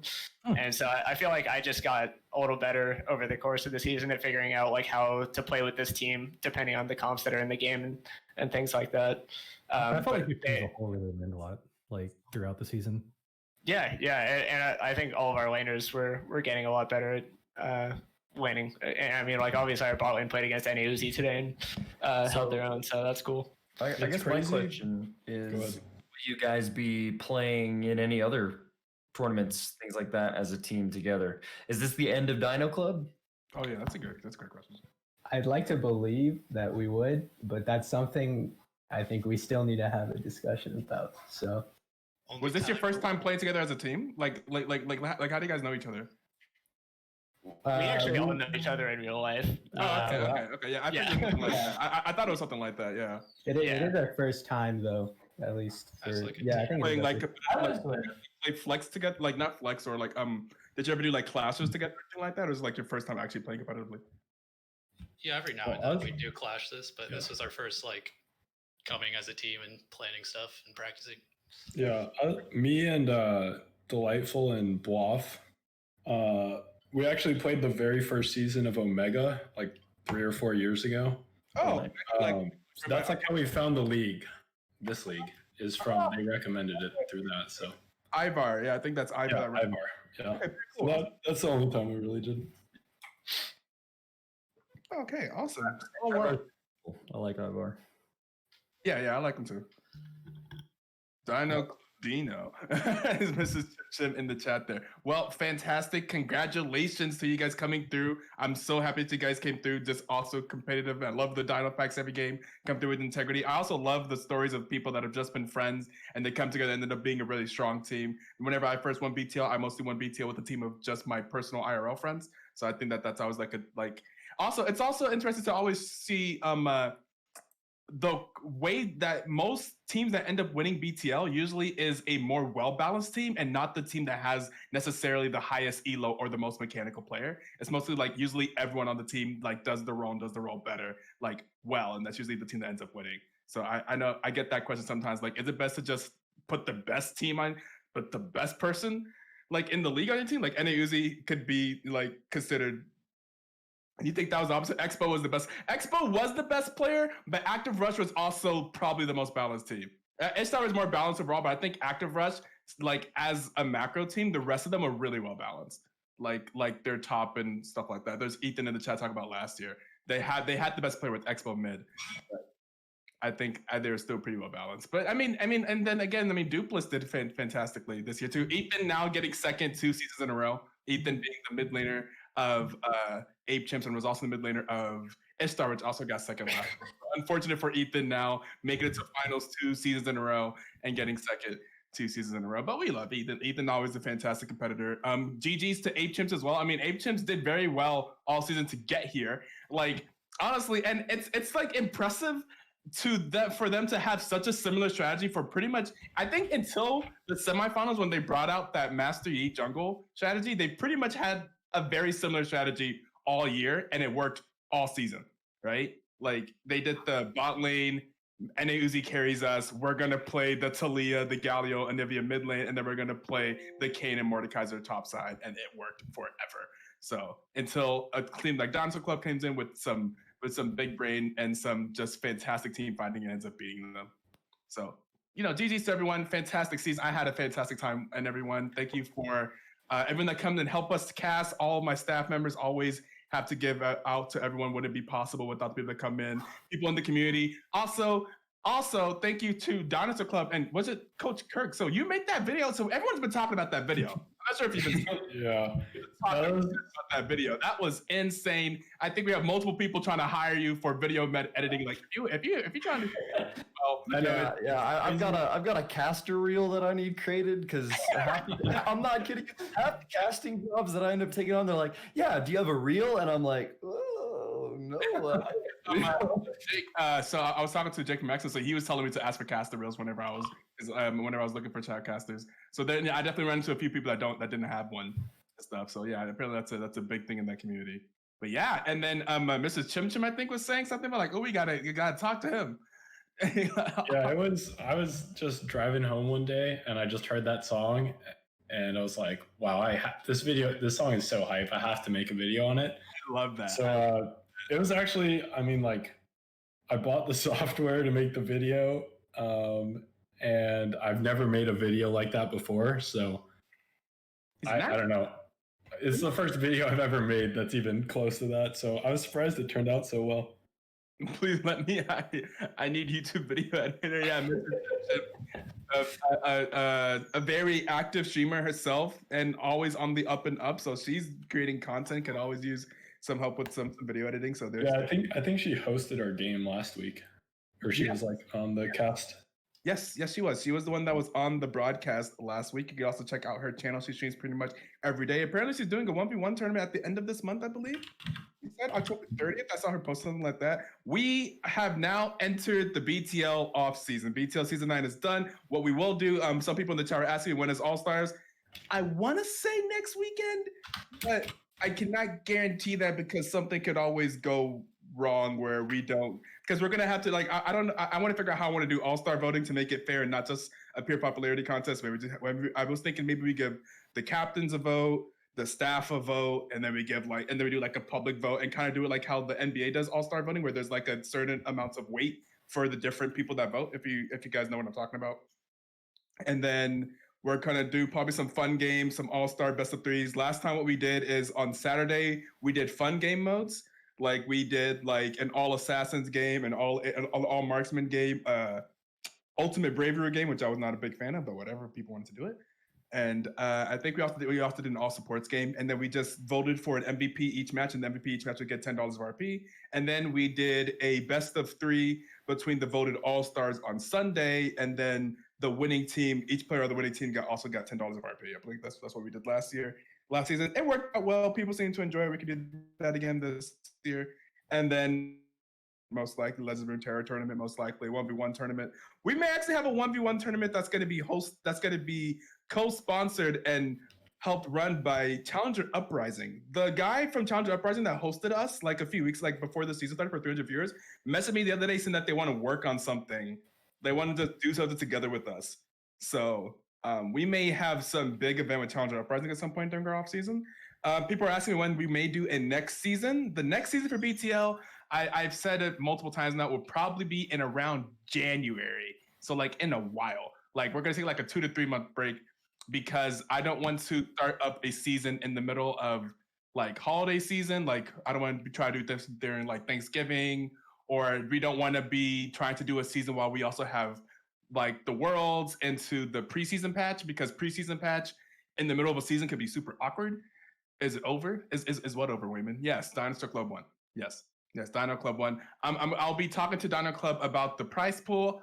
We had quite a few donations this year. I believe the last year we had the price of about $100, about $50 of donations. I wanted to match the donations community. Is that the yo? What is going on? Nabu? Is that the Nabu? Yo, Notorious Nabu. Everyone, yo, shout out to that man right there. You know who's the original MC on the mic, the original chairman? I mean, there's could be a little bit of debate about that, but the original chairman who started the BTL, that man right there, Notorious Nabu, that is the original man that used to sit in this chair and give these speeches at the end of season, at the end of stream. Everyone got to give it up to Notorious Nabu. That man is the idea and the brains behind the BTL back in the day, the OG, my inspiration, the person who started BTL, Tana Club. Tana Club just won BTL. But what is good? Nabu. Everyone got to give it for all that love. Oh, yo, always all the love for Nabu. Always all the love around here in the BTL. Always all the love for Nabu. And yeah, so I was just about to do a send off. We'll probably have the next season start around January. Of course, if you stick around the Discord, there'll always be lots of notifications whenever we're starting, whenever we have all that stuff, just like that. The worst part after that finals, yes, Ethan? Oh, also, if you haven't had a chance to join the giveaway, no chance at an all-star spot. What do you mean no chance at an all-star spot? Oh, you mean for mid lane? I see your point. It's one of those things. I think if he played like, I feel how he is. Like, it's like I think if he just feels like he played like a little bit better, it would have felt like stronger. Just because like it's just hard because like there's a lot of really good mid laners in the BTL, and it's hard to differentiate it because like we all know it's Dupless as like number one. So like since number two is so crowded, I can definitely commiserate with Ethan on that. I do think like that's just the unfortunate part about like BTL also being like so long. Really hard to keep your form over like 11 weeks, right? Like about 11 weeks was it? And I thought Ethan honestly was playing really, really well all season long. Like, yeah. I thought it was very impressive to the point where I like anytime Ape Champs kind of like sometimes like maybe have dropped a game or like started looking shaky. I never really thought it was usually off the back of Ethan. I thought Ethan played like a really, really good season. Yes, I would say that too, especially on the Talia. He definitely showed that his Talia is something definitely to be messed. I think his Talia is above his elo. I think his Talia is definitely something to be doing. Oh, thank you, Nabu. I tried. I did my best. So, anyways, I'll be discussing the prize pool and all that stuff with Dinosaur Club in your chat whenever we're done here. I'm not sure if I have much else to say. We'll be like I have a lot of ideas for different stuff I want to do this off season, but you'll just have to like pay attention to the league news as we do stuff. And hey, by the way, just everyone before Dino Club heads out, we all know you guys got Amazon Prime. Just hit up BTL with that Twitch Prime sub. Aww. And support the channel. But I think Dino Club's gonna dip out. Hopefully we'll see you guys in the future with some more Dino facts. And yeah, thanks for hosting everything. Thanks to the streamers or the casters. Thanks Ito for organizing everything, and all the Dino Club fans out there. Thanks for tuning in every week.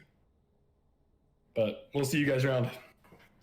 All right, gentlemen, thank you so much for stopping on by. Ito, any final words? I'm just getting ready to host someone that is playing a game that I'm not sure if you guys have heard of Genshin Impact, but I've been playing that game like crazy. One of our friends of the community I see is currently playing it, so I'm going to give him a host. But actually, I like the way that the Idea PC does his send out. So we're going to go, oh, wait, there's a giveaway. Wait a second. I need to roll the giveaway, don't I? Wait, we straight up have a giveaway I need to roll. Never mind. Wait, we can't end the stream before I pull the giveaway. So if you guys haven't, I see there's been 146 tickets purchased, 26 entrants. If you have not joined the giveaway, you better join the giveaway before I hit the close giveaway button, because this is the end of our stream. And then we'll be choosing a winner here. And if you haven't joined, oh, look at this. Oh my God, look at this, the hype train. Thank you so much. Thank you, everyone, for the subs. All goes back into the BTL prize pool for all of our events that we do in the future, any type of funding that we have. I mean, besides just coming out of the pockets of us on staff or me, all these help us do more and just have larger prize pools and also allow us to do more events. So fantastic. If you, again, Who won the Twitter giveaway? I feel like I'm tempted to just give it to Ethan, but let me, you know what? Let me go to the Twitter real quick. Did anyone else retweet that poll? It's between those two retweets. All right, here we go. Name picker, random picker wheel, something like that. Hold on. Let me retweet it. Ethan wins. Congratulations, Ethan. You won $10. How do you want your $10, Ethan?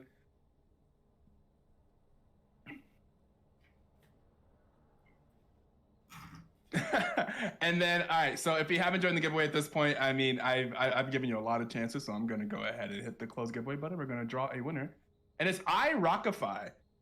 I feel like iRockify's run with us before as well.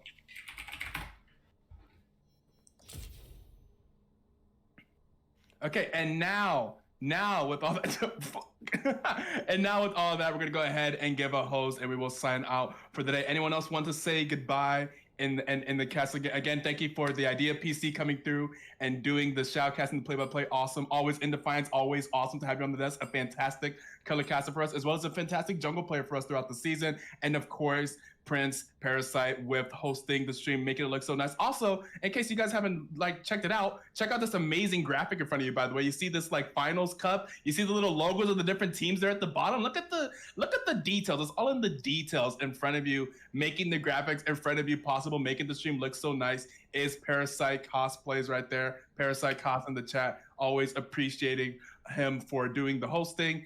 And we will be hosting Sizor, someone who used to do some shoutcasting for us back in the day. Thank you so much for everyone tuning in. Dinosaur won for Kobe. I'm glad you guys won for Kobe because my mentality couldn't. Kobe. And here we go.